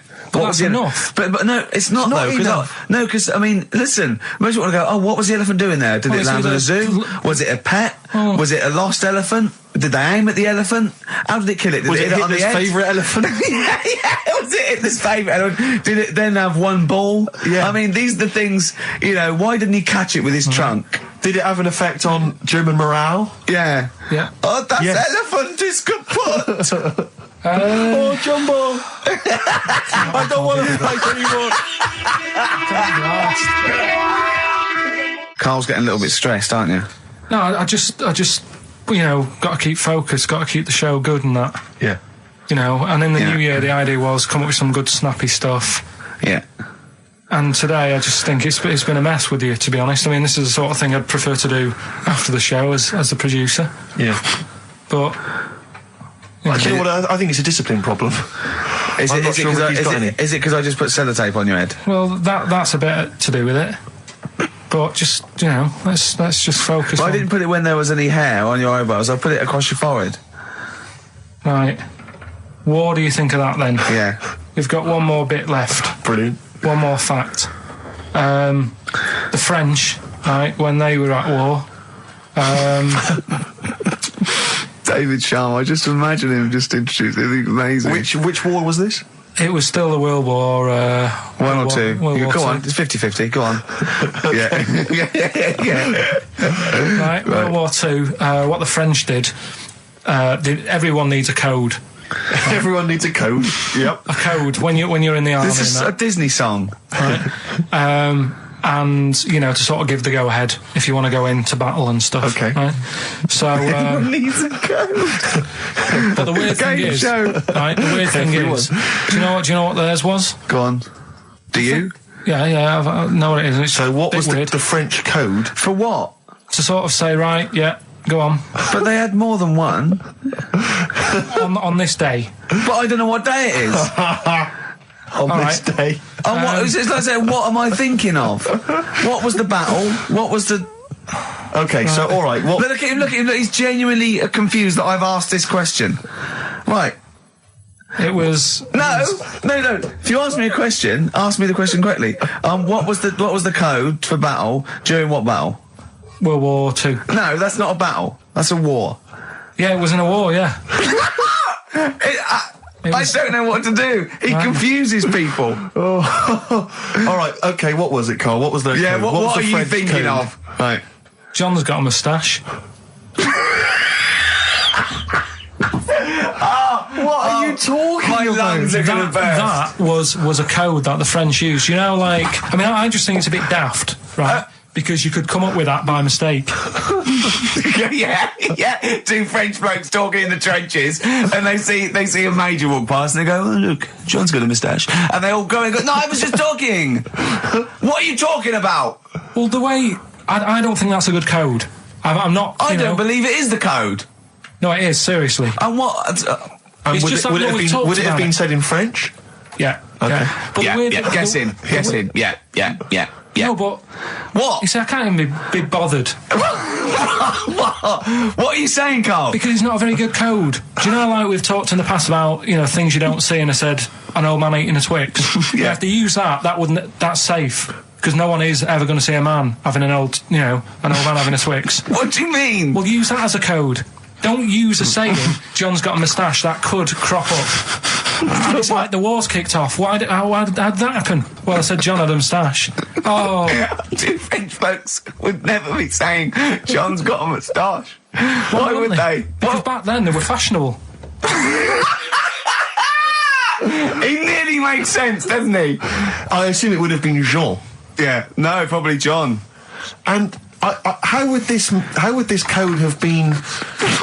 I mean, who would have announced I this just to read everyone? it. I read it like that, Steve. That's what was on the internet. This is a code that was used. John's got a Don't be moustache. angry with me. I know, but you're always asking questions. That's because I'm interested in history. Yeah. No, you're genuinely interesting bloke, Carl. We like to know. I'd like to film you secretly. Like they do, like Nature Watch, when they put it in a badgers sort of thing, Warren, right? yeah. And they just watch it. I'd like to see what you do, potter around and go, I wish I could download the music in your head, because it'd be wah, wah, wah, wah, wah, wah, wah, wah, wah, wah, and you see something weird, you go, wah, wah, wah, wah, wah. And then you read that and you go, and you write it down, and that's what comes out. John's got a moustache. I'd like to see next Christmas. Imagine the French, right, for their battle cry, for their battle code to know it's going ahead, they're going over the top, is you never see an old bloke eating a Twix. Imagine that. Yeah, but all these things are things that I think in my head. Right? Keep them in there. Do you know, like Please. before when I was talking about going out on, Christmas Day, Yeah. having a meal on the way back, seeing a homeless person. Yeah. And then I think, God, that wouldn't be good. I don't know, TV show. Right? You can think of things like that. When I saw the homeless fella, then I got talking to Suzanne about when I had to sleep in my car.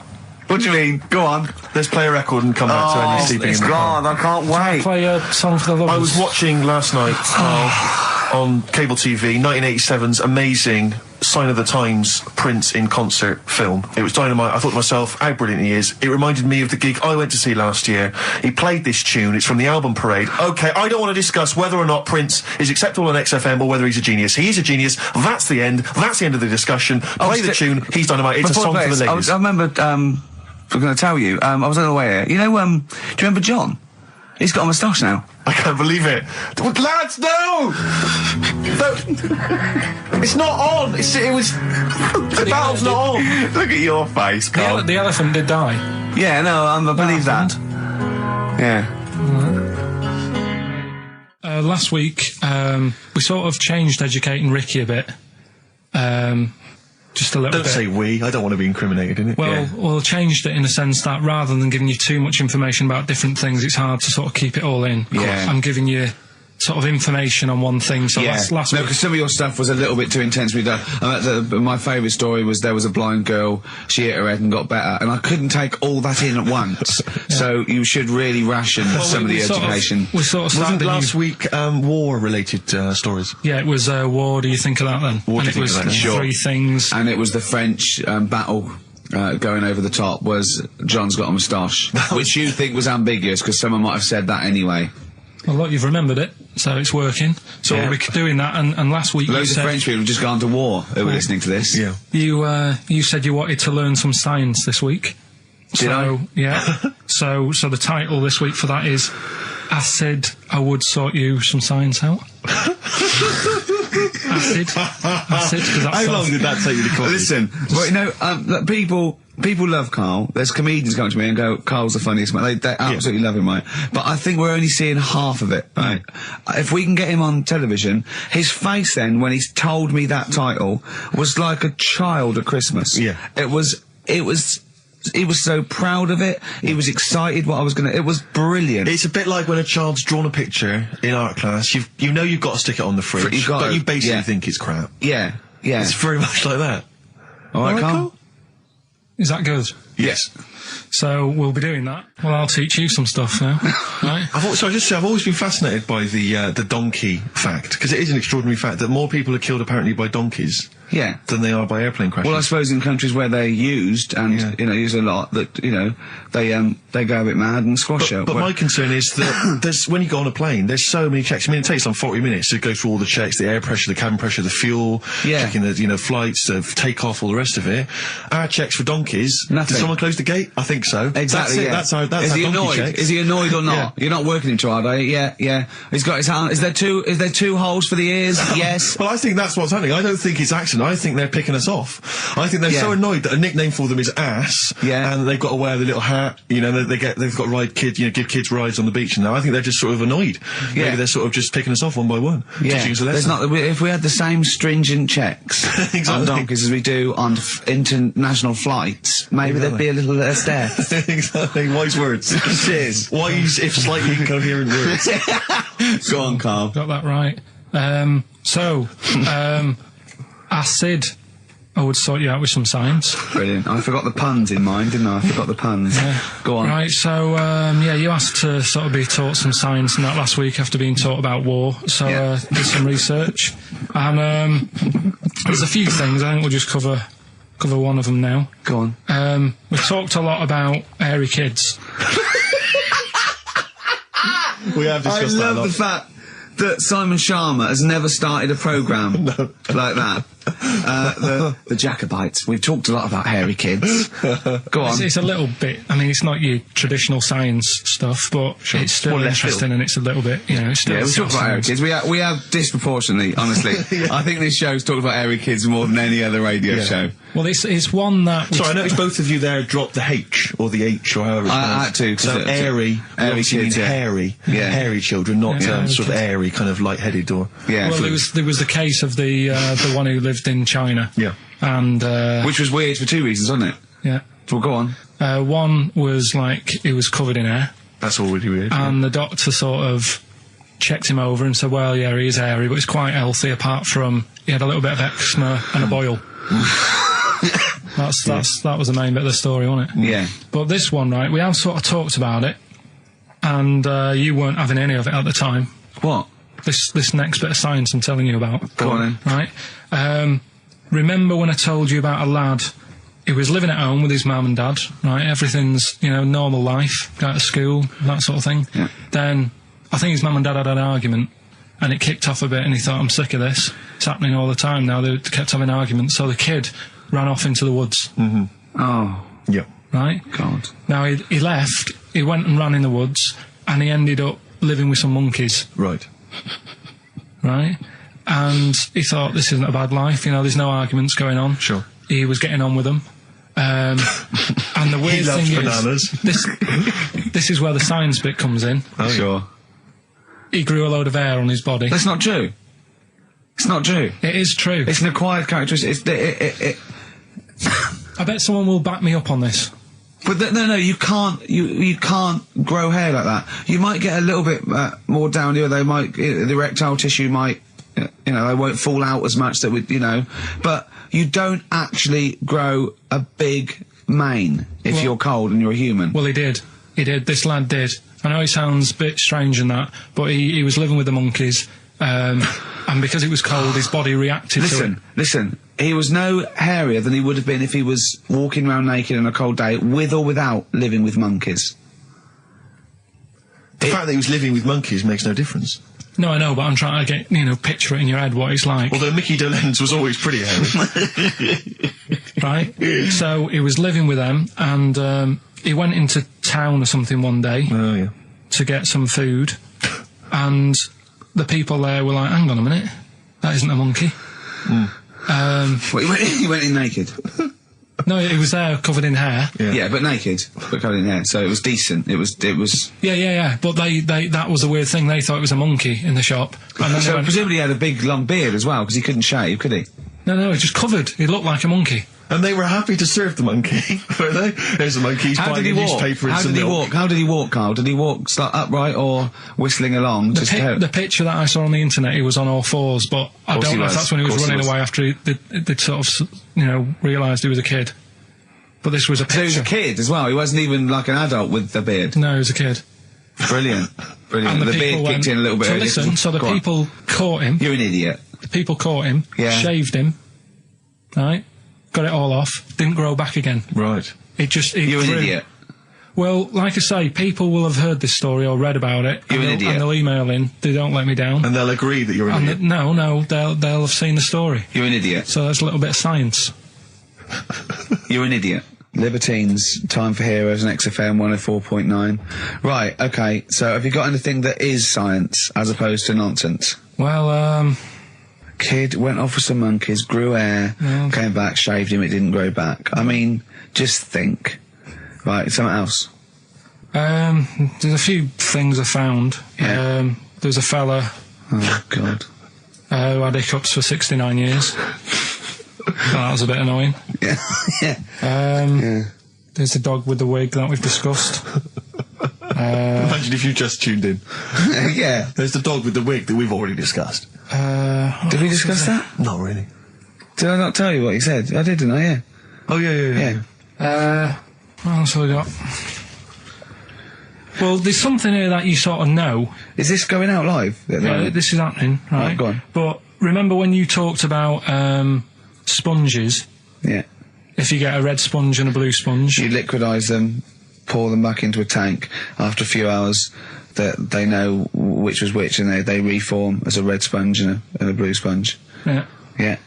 I thought that was weird when you told me. Yeah. Looked it up, did a bit of research. Yeah. Thought that's sort of sciencey. Yeah. You can do the same thing with a mouse's brain. Okay. Explain a bit more. No, you can't.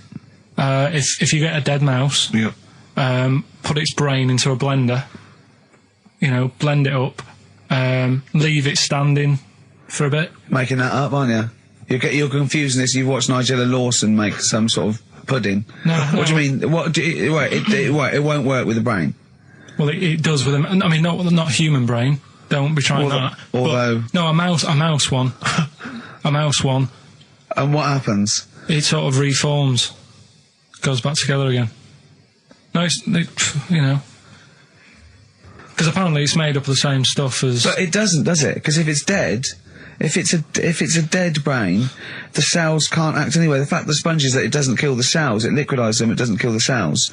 Yeah. So it couldn't be a dead brain anyway. It would have to be a live brain taken out from a live mouse for the cells to be getting oxygen and working and being sensitive to each other. And that, I don't see how that could work like it does in sponges. I mean,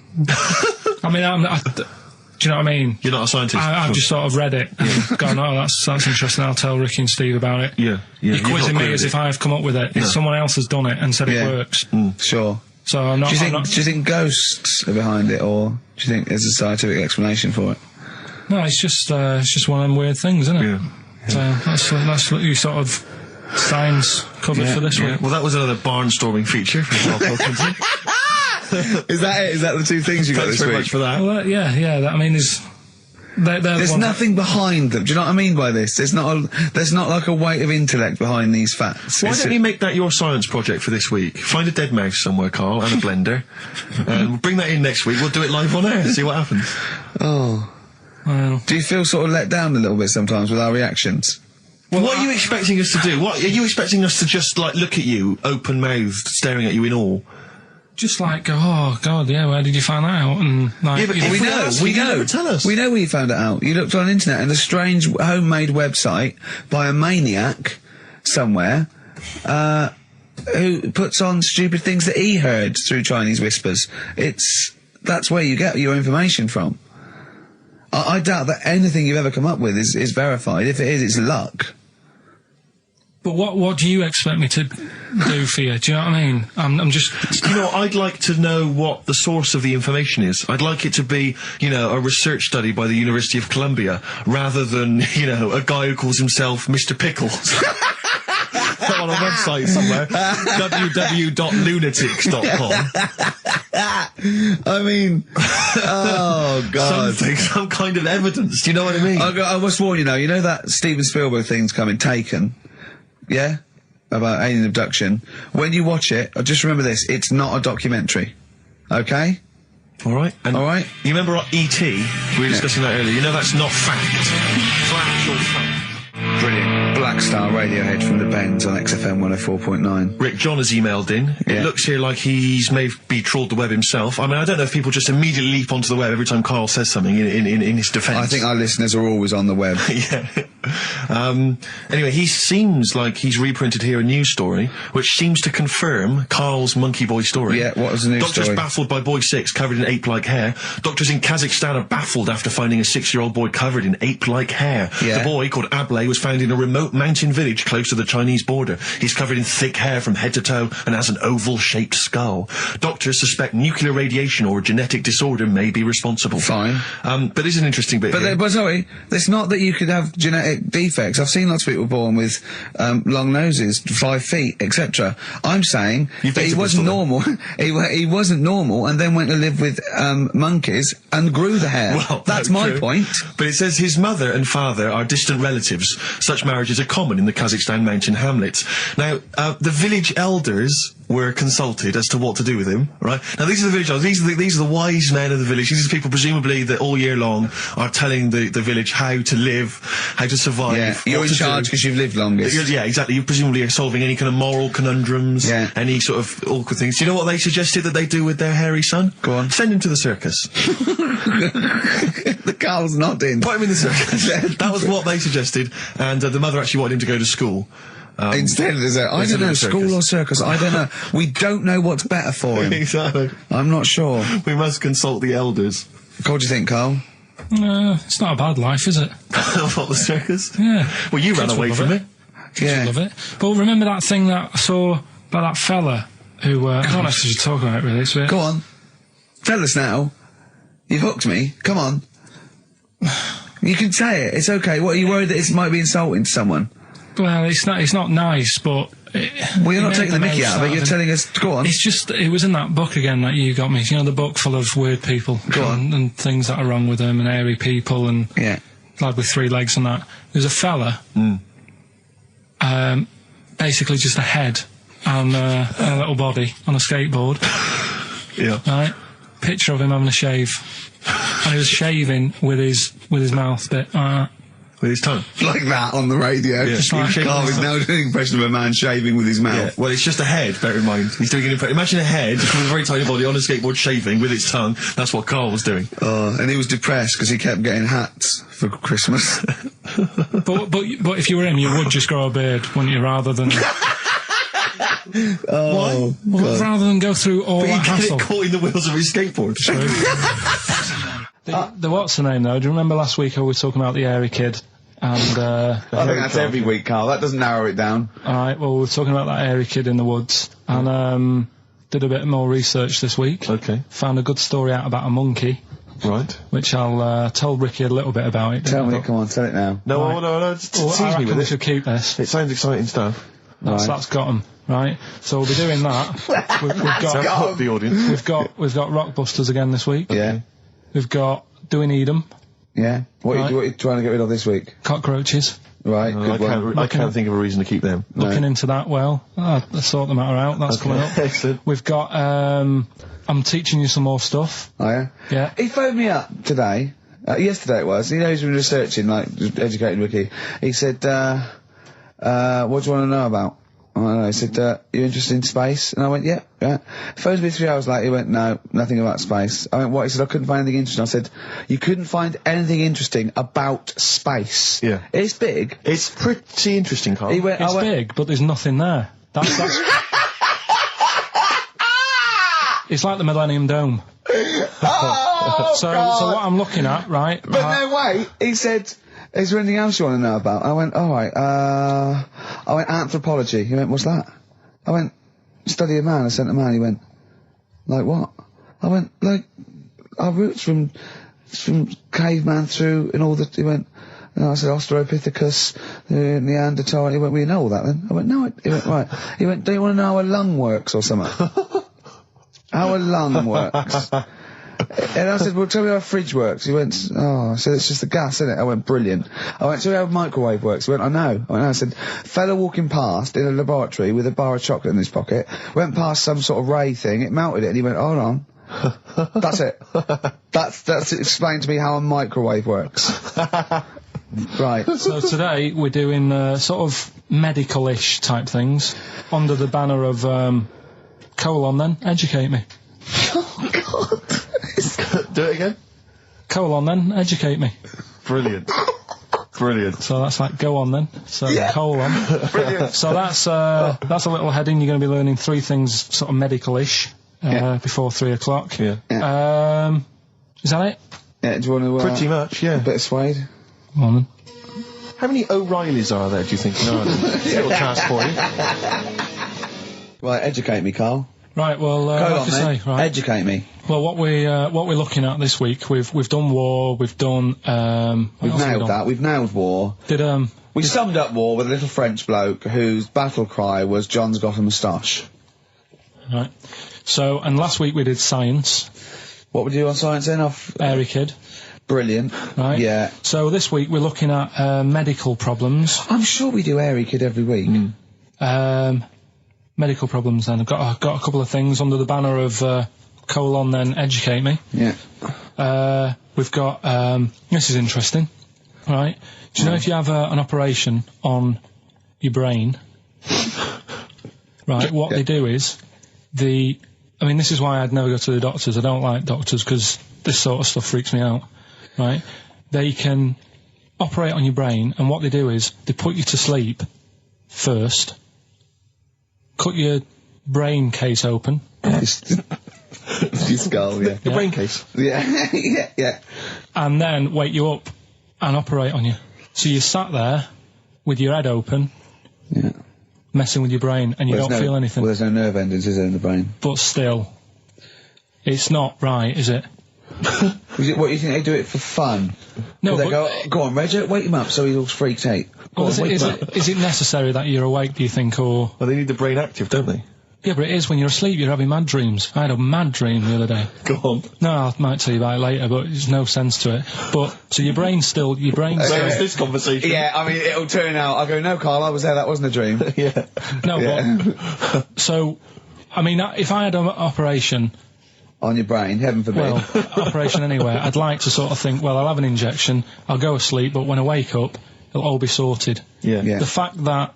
Your brain case is open. And they wake you up and you think, oh, is it all done? And they say, well, have a look in the mirror. And your brain... See, I don't think they do that. I don't think they try and frighten you when you're during an operation. Yeah, I don't think that you go about your business and they sort of follow you around, dabbling. Yeah. No, but it's almost like they are having a bit of a laugh with you. Right, well, I'd just like to say now that they don't. Anyone who's going in for an operation on their head, do not ever listen to anything Carl says. Why have you got to be awake? Because you'll be bored anyway, you'll be sat there. Well, they give you a telephone directory, look, and they say, look how many Macs are in there. That's the Scottish telephone directory. And, you know, time flies when you're counting that sort of thing. No, but do you know, like, when you... What are you telling me? What are you I'm just asking saying me? how weird it is. It's weird, isn't it? It's like, do you know when you go for a haircut, right? It's a bit embarrassing. Well, I don't anymore, but... When you go for a haircut, it used to be... You go for a haircut? It used to be a bit embarrassing when, like, they'd wet your hair and they'd make you have that sort of Hitler cut because your hair's wet, and I used to hate it, and I think, do you have to do that? Do you know what I mean? You know it's what I mean? Similar. It's very similar to open skull surgery. What I'm saying is, it's almost like barbers like to do that to make you look daft and feel daft for a bit, and there's women coming in and out, and you're sat there with a daft haircut. Yeah. And this is what that reminds me of. Do you think they do it in a shop window, this brain operation? I'm just saying, it's a bit weird. Why are we doing it in John Lewis's? Just so more people I love the idea that that's what doctors are doing. Let's make this guy look a bit stupid. Yeah. Open his brain Look case. at the twatty look for this brain out of his head. Take a Polaroid, Reg. Take a Polaroid. Look at him. Look at his face. Right, clock his face when I give him the mirror. Get this on camera. Put this fake nose and glasses Sorry, did you teach me something then? Was that educational? I thought you that your brain case can be open with your awake, and you just sat there sort of letting them get on with it. Brilliant. I've learnt that. I'll never forget that. Right, go on. Anything else?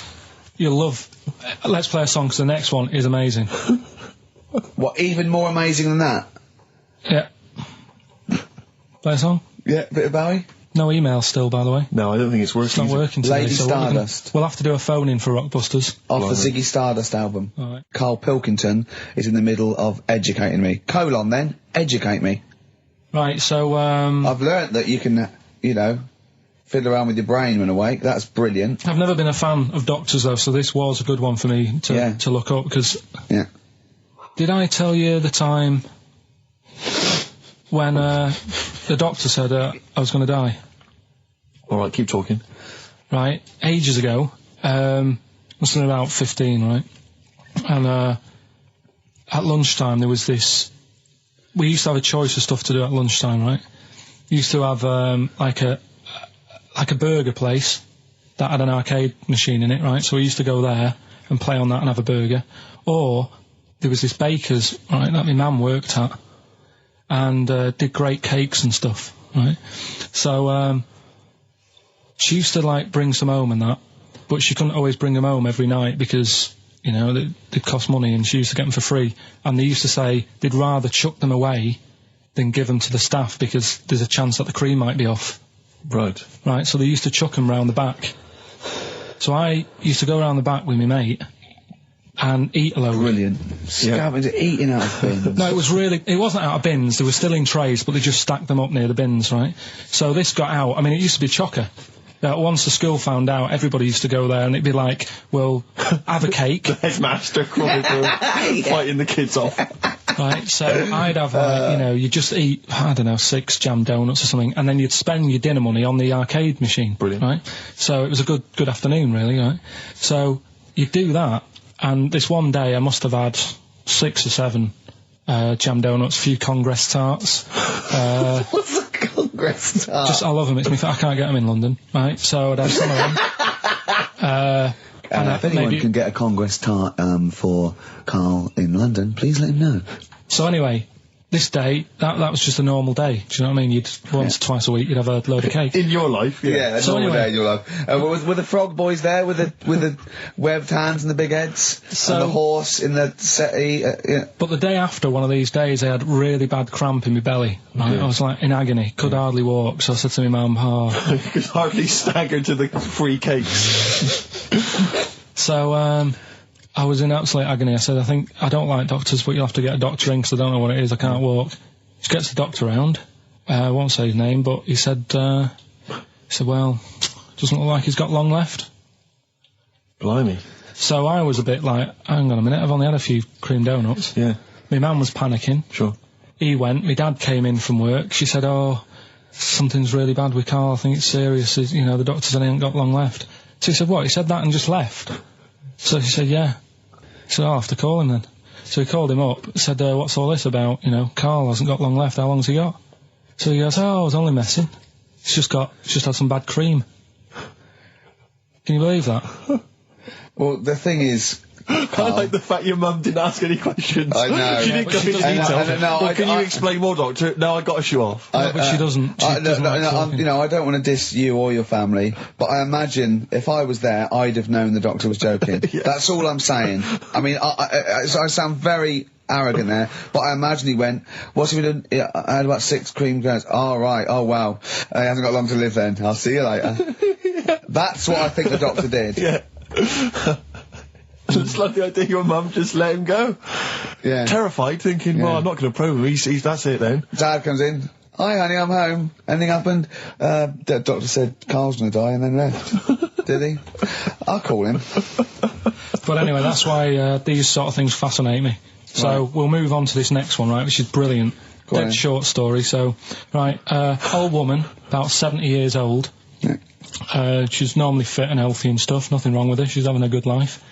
And one day, she goes for a check to the doctor's, just to check herself out, because she's getting on a bit. Yeah. Says, take your clothes off and that. So she does, and checks her out, says, yeah, you're looking good, you're looking good. Turn round. He said, oh, God. He said, you got a tumour on your buttock.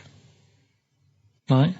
So she goes, oh, what, can you do anything to sort it out? So they go, yeah, we could book you in for an operation, it's best if we remove this. Books are in for an operation, operation day comes, strip her down and that, they're all stood round, the doctors, start to operate. It only turns out it's a pork chop that she sat on 5 years earlier, and it had stuck to her buttock. Right, Carl. I can forward you. Serious. Right, okay, Carl, I'm telling you now, I'm leaving. I'm never doing this show again. No, I'm serious. Honestly. You're talking, I've never had such you are, play a record. I can't believe it. What do you mean you can't believe it? Stop the record. Right, okay, right, what do you mean you couldn't believe it? No, when I read it, I said, I've got to tell Ricky This that. woman had a pork chop stuck to her arse for 5 years, you mental case. Of course she didn't. Doves, caught by the river. People are going to think you're thick, Carl. Well, they can think what they want, because if they do their own research, they'll probably find the story. Because it won't have happened that many Carl, times. think about it. I mean, how could an old woman have a pork chop stuck to her arse for 5 years? She said she couldn't remember even making one, so she was as surprised as the doctors were. But hold on though, she presumably must have sat on it naked. Yeah. Didn't that bring back any memories? I know it's weird, but... Carl. But why would it stay there? Why wouldn't it fall off when she had a bath or a shower? Grease. What about a bath? But why didn't the doctor realise that when he first looked at it? Yeah. Was he not paying attention when he said, I think it's a tumour? Didn't Carl, it not look listen, think about it. A pork chop stuck to your arse for 5 years. You're naked, you sit on a pork chop, you go, nothing. Yeah, no, there's nothing weird about that. I can't feel anything. Even if you had a dead leg, the time you that pork chop, what else you got dressed? Well, she might have not done that much. She's old, she probably just sat down and didn't move for a bit, and over time it's stuck, and then... What do you mean over time it's stuck? Do you think the longer something there, the more it stays there? Look, I know that's why the pork chop goes, well, we've been here a year, Ricky, we're not going to move now. I don't think we're going to move now. I'm quite, attached to this buttock. I think I'll stay here for another 4 years until some doctor works it out. I love the idea they got her into hospital, they gave her the bed baths, they got her ready for the operation, they laid her out. They were just right to take get the scissors or the knife, make the incision. Hang on a minute. This is a pork. Bring me a frying pan. This is a pork chop. What we have got though is educating Ricky, haven't we? Well, another one of my little things. Oh, it's brilliant then. So how long's this going to last before you want to get ditched this? Well, we'll see. A couple of weeks.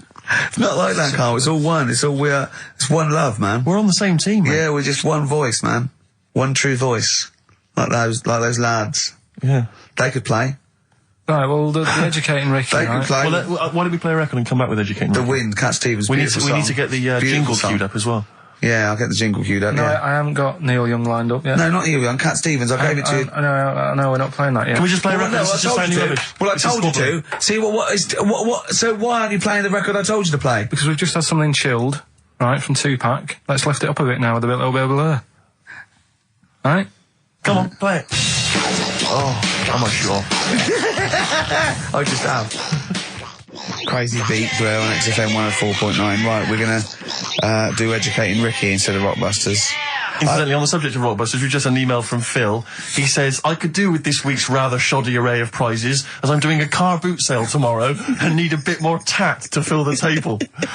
Probably send it we might as well do it anyway. Yeah. But Educating Ricky, it was a feature. Well, actually, about a year ago, I started a feature called Educating Carl, because we found out he had 1 E at O level at history. And I'd educate him on things like Rasputin, things that I thought he'd be interested in, Winston Churchill, some of the greats, some scientific facts. And then I said, it's your turn, and he started telling me about people born without legs. Some people have got a funny eye. There's a woman whose tongue's longer than her arm. And really, turning the screw on education. Yeah. So I don't know what he's got for me today. Maybe a dog born a cat. Let's have a look. We've done that one, we've done that. Is there, because often we should point out there's sometimes a crossover between Educating Ricky and Cheeky Freak of the Week, just in terms of subject matter. Yeah, so we've done Cheeky Freak of the Week, we've done all the freaks. What have we done with the Freak of the Week? There's a dog. There was a woman that had the back legs of a dog. What was last week? It was the girl who was born with 4 eyes, 2 mouths and 3 legs. Sure. You weren't that impressed, so I thought we've got to that and it's not impressing you. We are a tough audience, I Let's admit. spin it, let's move on. Is there a jingle for Educating Ricky? Educating Ricky, Oh God. You've told me, educating Ricky. Very similar to some of the other jingles I've done. Well, they're made by the same people. Yeah, yeah. Right, Okay, what have you got, it's just, I mean, educating Ricky is just stuff that I learn in the week, and I think that's interesting. I keep it up here, and then I share it with you, right? And, some interesting stuff. One of them, right? Mount Everest. Go on. I need more. Right, well, there's a problem. Yeah. Because people are leaving rubbish up there and that. And, like, people, whoever owns it is saying, he's saying, forget this. They're leaving a mess and all that. But do you know why it's called Mount Sorry, Everest? what was that? That's one, is it? That's one. There's rubbish on Mount Everest. No, How many people go up there? Are we talking about people dumping old tellies and washing machines? Who's fed up? The Yeti? What are you talking about? No, I mean, that isn't what I'm educating you. I'm just telling, this is part of the story. I'm just telling you. It's just a bit of context for you. Like, they're leaving loads of rubbish up there. Well, they're not leaving loads of rubbish up there, are they? No, they are. They're apparently Not like right prams and washing machines and seagulls flying everywhere. I don't know. Anyway. I don't know. But anyway, do you know why it's called that? You know why it's called Mount Everest? Why it's called Mount Everest? I know the mount bit. It's because it's a large mount, and if you climb it, by the time you get to the top, you need to have a rest. And that isn't the educating bit. I'm just telling you. It's not true. Well, we'll leave that. Well, right? no, Carl, in the name of everything holy, do you think that anyone named it because you have to have a rest when you've climbed it? Well, we'll see. We'll see what people say on email. But Well, it's definitely not. But anyway, that's one thing that I kind of thought, that's interesting. I'll remember that. I'll teach Ricky that, so you've learnt that. Right, now, are you familiar with this thing that they can do if you're dead, right? No, not if you're dead. It's like if you're ill and you know you're going to die, right? I don't know what this is anymore. Extraordinary. Have a rest. Extraordinary. Himalayas. Himalaya. What? Listen, this is an interesting fact. Come on. If you're ill but you know you're going to die. Yeah, you can have this thing done in Detroit where you get put in a fridge. Right. And if they work out, what's wrong with you in 20 years' time, they go, right, that fella is in the fridge. He had that. We can sort it. Let's get him out. And they sort you out. Yeah. Is this the first time you've come across this idea? Yeah, I read it the other day. I didn't know You've about never it. heard of this before? It's called It's cryogenically cryogenics. preserved. Good, isn't it? They take this to make. They put you at sort of like sub-zero temperatures, so stop all cellular activity. So do you stop aging at that point? Yeah, it's suspended animation. So, well, what's the law on it, right? Because say if I had something, right? Yeah. And I said, put me in a fridge, and when you've got the cure and that, wheel me out, sort me out. Say if they did that, Yeah. and it was like 40 years, Yeah. and in 40 years' time they get a cure for me. Yeah. Would I have to stay with Suzanne? Because she'd be 70. Do you mean what are the rules? Should you be allowed to date a younger woman?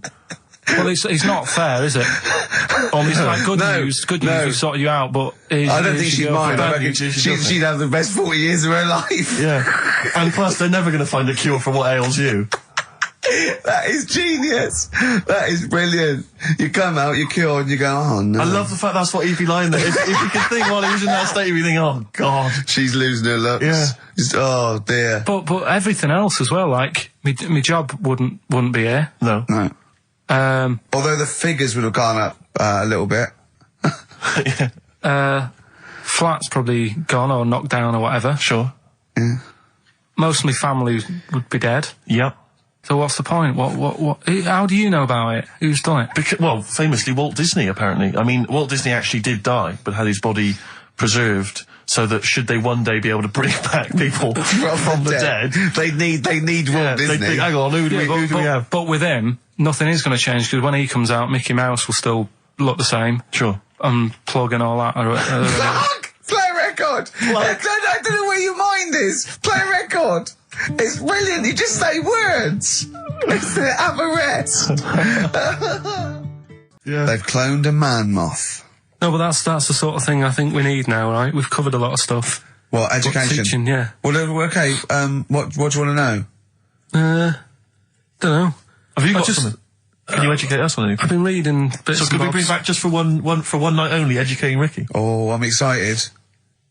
Yeah? Do you think it warrants that? I don't know enough about it. You know what I mean? About what? It sounds perfect. Play the jingle. Educating Ricky. He's getting smarter. A couple of things happened in the week that I read about. Okay. Keeping up on what's going on in that. Sure. Yeah. One was about that Galileo fella. Okay. Was it about 1636? Was it? I think it might have been not earlier. bad. Go on. Did some stuff with light and that. He did lots of physical experiments, yeah. Is that it then, Carl, is it? He did some sort of stuff with light and that. What did he do with light? What was that? Well, I think he invented the first... Telescope. Telescope. So I think it's a particular lens, though, and he did experiments where he dropped famously two different weighted balls from Pisa, and they hit the ground at the same time, showing that doesn't matter, the weight doesn't matter, air resistance does, and stuff like that. I think he probably explained it a bit better than that. Yeah, but I'm talking to Carl. Sure. Did they need to know He's stuff? just thinking about pizza. Yeah. Did they need to know stuff like that back then? What do you mean, did they need to know stuff like that? It's just... There weren't people going around going, I've got to drop these two things off the Leaning Tower of Pizza. I just don't know which one's going to land first. Yeah, I need to know. What do you need to know Bring me about? Galileo. Yeah. It's for a bet. Yeah. No, but if I was knocking about then, I'd be like, stop messing with that. We need a telly. Or, do you know what I mean? I bet he thinks the Flintstones is real. I know. That'd be brilliant. That's what I'd do if I was a caveman. I'd make a telly out of rock. Yeah. And a pelican And a as car a that I cement just mixer. ran along the road with. Yeah, exactly. Yeah, we need a car. Yeah. Well, we haven't really got the internal combustion engine. Can you stick your feet through the bottom? Yeah, just get me a car, for Christ's sake. Anyway, so I learned that. And Yeah. then, What? He learned his name. Yeah. Other people I learned the Brilliant. name of this week. Oh, if a chimp could watch telly. Go on, Carl, go on. and there was also a fella in the week who said, that women shouldn't be wearing trousers. Why? Because they don't look good in them. Right, and who was this man and from what era did he- French fella. Last week. Did he mean walk around naked? He just said, women should wear skirts rather than trousers because no woman looks good in a pair of pants. Right. How old was he? He was probably about 67. Uh-huh. About that, 67, 68. Yeah, yeah. Wasn't happy with that. What do you think? What do you think about that? It's rubbish. Yeah. These are the only things that have caught your eye over the last couple of weeks. This is the entire news. Galileo did something with light. A French fella said women shouldn't wear trousers. See, that to me wouldn't pass as education. It's not education. I don't know where you could ever use that. I don't know when that would ever be applicable to life. I just like reading stuff that sort of reminds me of. Do you know what I mean? If I read it and it gets me thinking, I think that's a good little piece. But I mean, but surely can't you just sort of like sit near something that vibrates to keep your brain going, or shake your head every now and again? I mean, what does this do? You mean it makes you start using your brain?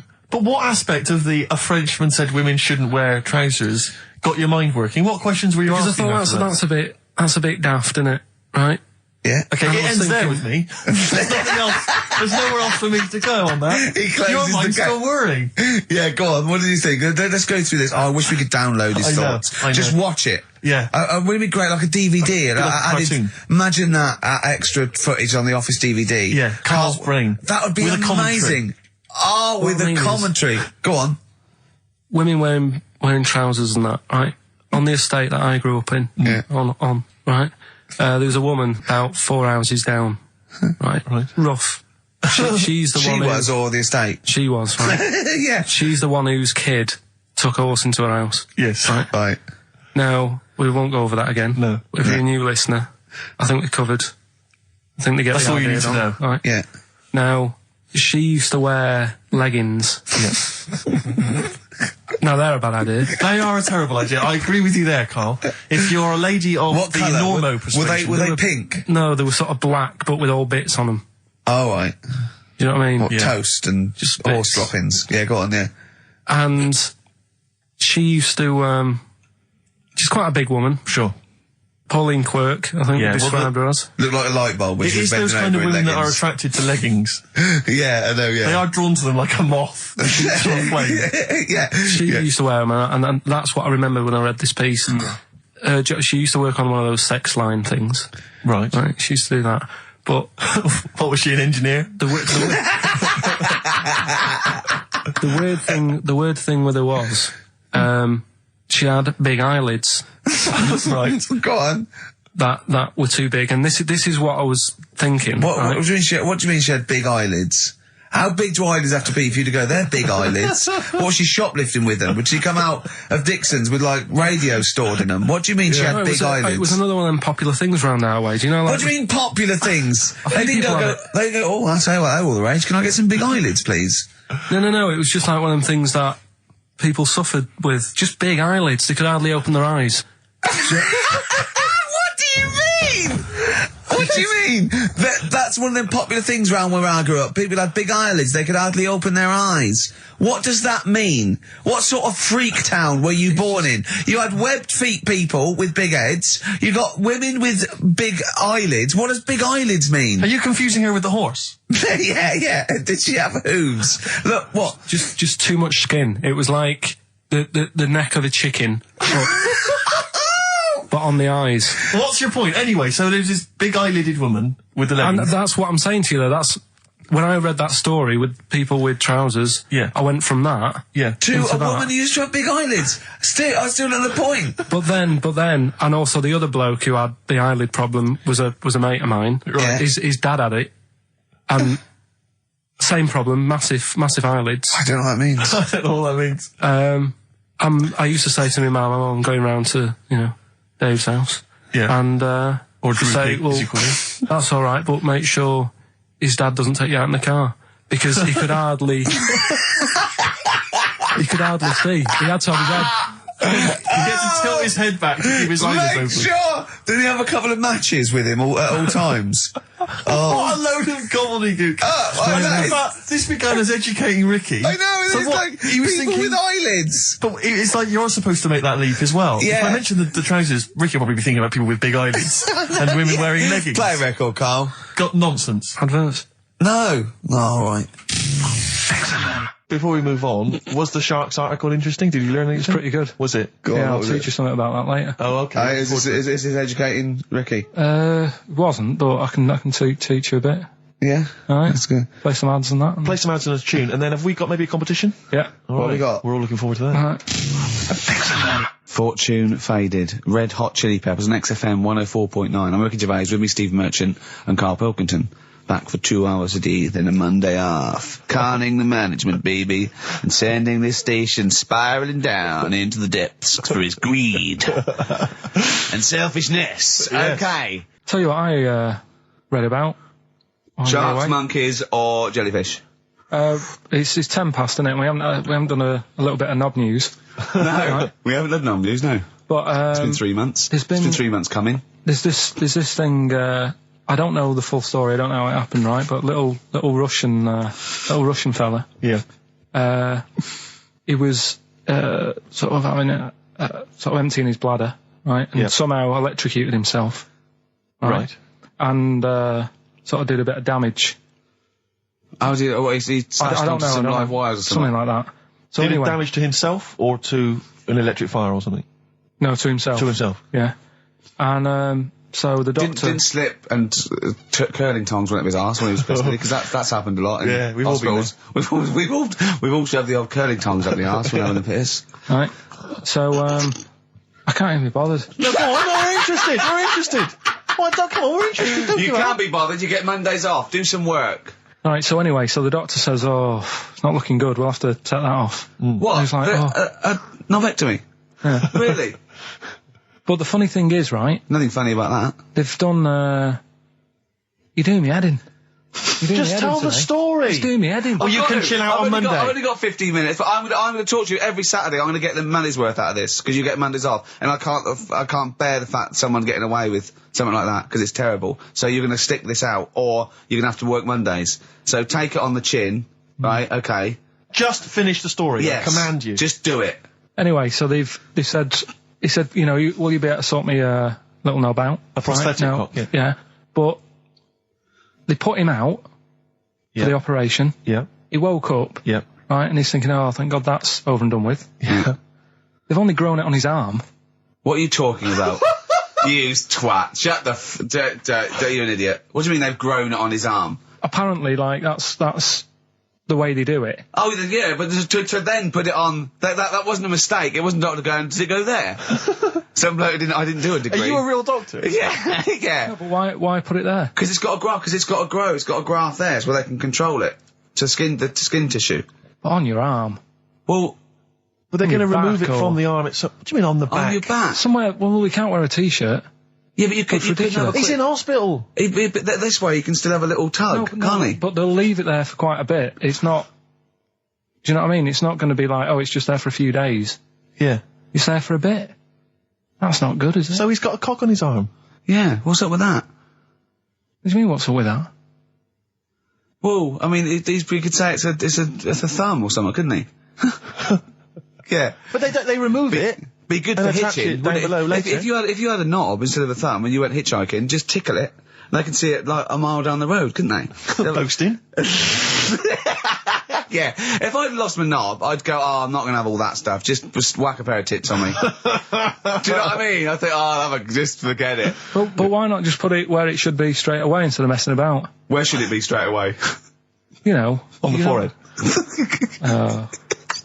Listen, are we doing a competition? Let's play a tune. Come on, Carl, you can't be bothered. Right, Alright, okay, bit of we're going rainbow, to bit of scrap rainbow, this yeah? and you're going to work Mondays again. Modest Chambers, Kings of Leon on XFM, 104.9. I'm Ricky Gervais with me, Steve Merchant and Karl Pilkington. Steve, Yes. I want to talk to you. I think it was, might have been Wednesday night.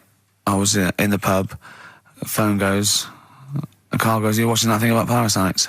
Right. I went, no, I'm out. He went, oh, fella with a maggot in his head. Fellow with a maggot in his head. Yeah. And they go, oh, no, he's pulling it out now. Oh, God. I said, well, I'll get it. I said, yeah, see you later. About 5 minutes later, I get a message on my phone. Beep, beep. I look at it. It just says, oh, no, there's a fella with his fish up his cock now. There's a fellow with a fish up his cock. Yeah. Right. Okay. Do you want to explain that, Carl? Is it one of those little ones that swim up if you're having a slash in the Amazon? Yeah. Yeah. That's weird, isn't it?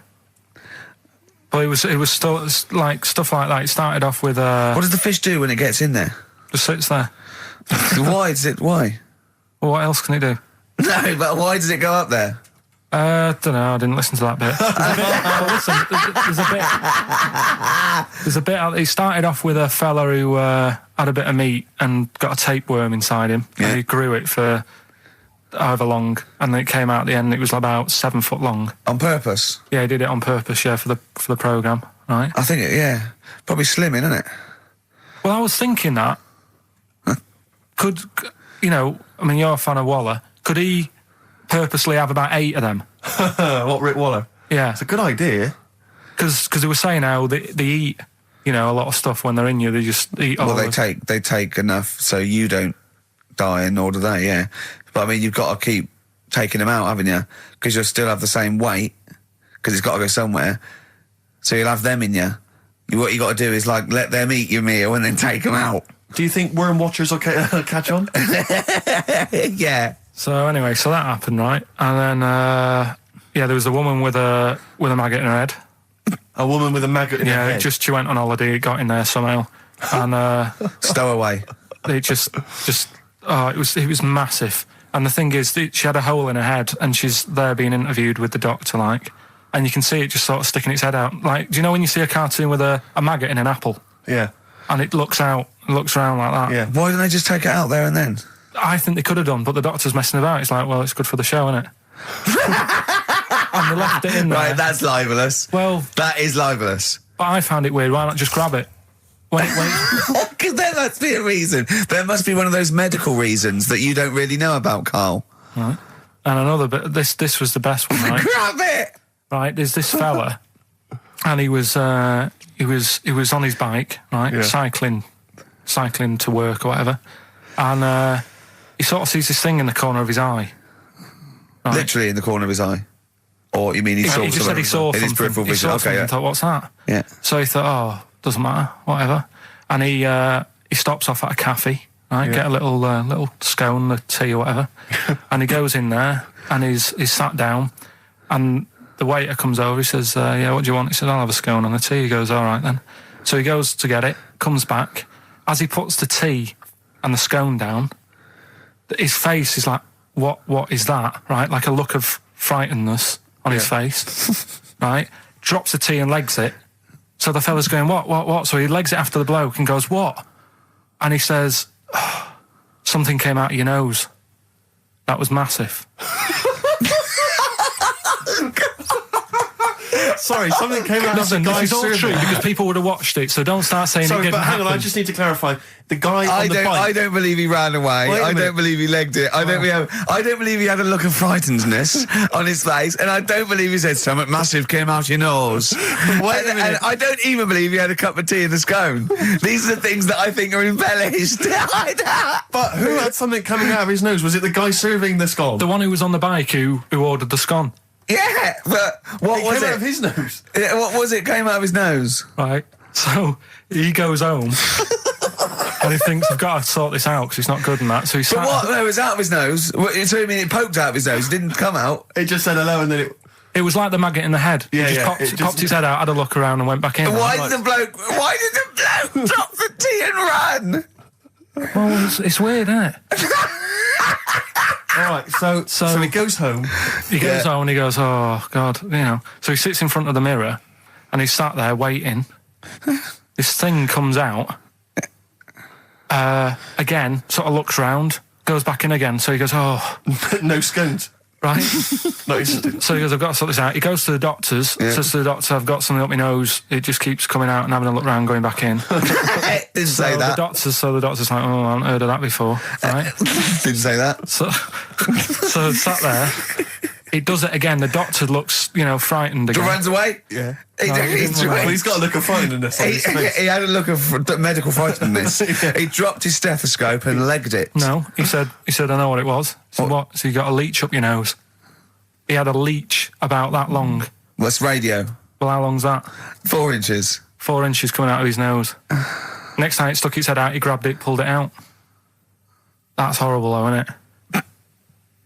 Isn't it? Can I just remind people, just let people know, when Karl was saying it was about that long and Ricky said 4 inches, he was using his fingers. Oh yeah, he didn't have his There's nothing else there. fella out. No. So he had a leech up his nose. How did he get a leech up his nose? I don't know, again, I'm not that bothered about that bit. It's just- all the footage and stuff. Oh, play a record. Brilliant programme. Yeah. It's just the same. He just sees that. He gets fast. He doesn't read on. His education is just sound bites and self-embellishment in his own head. Yeah. Well, It's true, like 'cause people- he gets all his news from Ananova and he just reads the headline. Yeah. Wow. And he just doesn't bother reading it. But you know, he considers that education. He Well- gets annoyed if you think that more So you information is don't useful. get going on that, 'cause Oh, we'll talk about that later. If you're going I'll to tell start you having what. a go. Right, okay. Okay, we're going to play a song now, and I'm going to tell London Karl's confusion over evolution. Right. Are you two? Oh, brilliant. Sweetest thing. 104.9 XFM, 104.9. You two, the sweetest thing on XFM. Ricky Gervais, Steve Merchant, Karl Pilkington. So we're with Karl in the week. So what can we do this week? I was saying, well, don't do Rockbusters. That's dead in the water. I hope the listening public agree with me. He's going, well, I want to teach you stuff again. Remember what I taught you last week? I went, no, no idea. Were you joking? I went, no. And he went, Ivan the Terrible gouged out a fella's eyes. Yeah. He actually said Ivan the Terrible at the time. Yeah. So I can't remember. This was a man who had built Yeah. something for Ivan the Terrible, and then But Ivan his gouged idea of eyes out. education is telling someone something that knows more about the subject than him so they can correct him when Yeah. he's telling them it. And so I said, well, I don't know. And he gets annoyed that me and you are dubious against monkeys who perform bank robberies. And he goes, but you believe in Newton. He doesn't know the difference. I was trying to explain the laws of the universe, right? It was going, what do we do? And so all I come up with, I thought somewhat interesting. You know, when you tell a child maths, you say you've got 3 potatoes and you've got 4 potatoes. I have to do that with science to Karl. So I ended up saying, imagine you're in a shopping trolley with loads of house bricks. If you throw the house bricks out, you'll go the other way. He loved that. Right. He didn't you? Because I didn't know that would happen. And it's sort of useful to know. It sort of explained a bit to me and stuff. Yeah. Right? And that's why I like doing stuff every week. I think listeners go away going, well, I didn't know that. Do you know what I mean? Karl told me something there. They forget it instantly, just like we do. We're friends of yours and we forget it instantly. No, the annoying thing with you is, Steve, not so much Ricky, at least he'll listen now and again, he'll just dismiss stuff straight away. I told you loads of stuff yesterday, I taught you loads of stuff. But Karl, what you consider education... hang on, what you consider education, I consider tittle-tattle. Well... It's not education. Do you know what I mean? You seem to think it's education. It's just kind of gossip, stories you've sort of half read. Right, all right. Example of yesterday. Goldfish have longer memories than people think they do. Yeah. You said no, it's rubbish. No, we didn't. We said, where'd you get that from? Where'd you get the information from? Yeah. There's not enough information there for it to be educational. Because what you said is also longer than you relative. think. I don't know. Because that as a statement, it has no objectivity.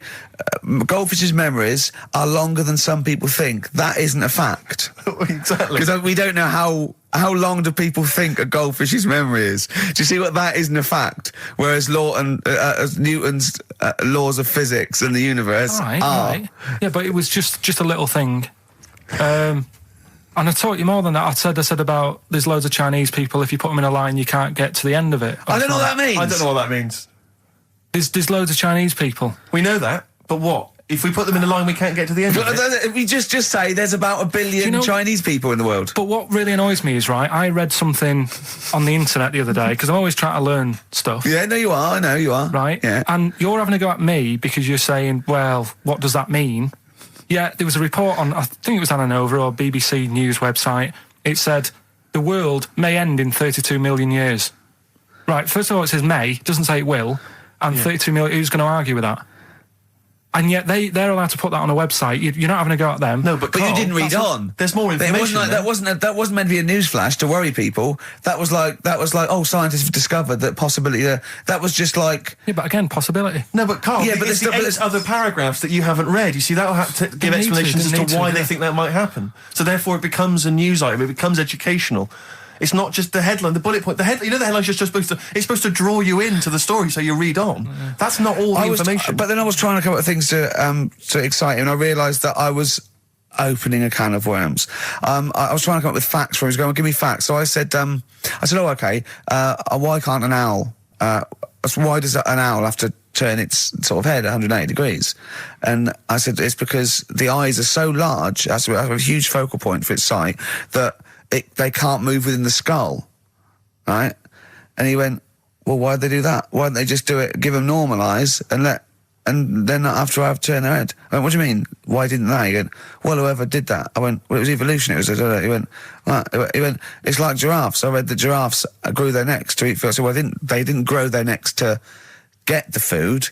The ones that had upshots lived longer and so got the food and passed on their. He went, yeah, but why didn't they just give them wings? I went, why didn't who just give them wings? He got angry and went, whoever gave them the necks. his understanding of evolution made me fall on the floor. Who do you imagine is they? Because you don't believe in God, do you? So who is it you imagine is they? Well, whoever made us sorted us out. Who?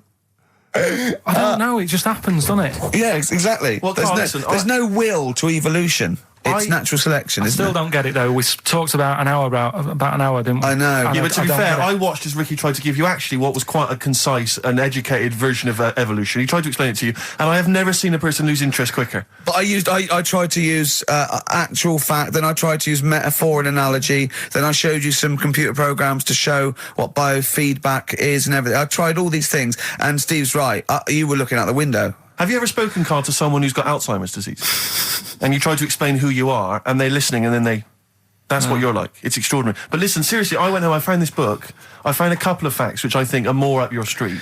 Evolution, a little bit complicated, a little bit big. But this one, I think we may have mentioned it before, I think you'll like this. This is from a book of facts and trivia. the Egyptians trained baboons to wait on tables. That's interesting to you, isn't it? Yeah, that's pretty good.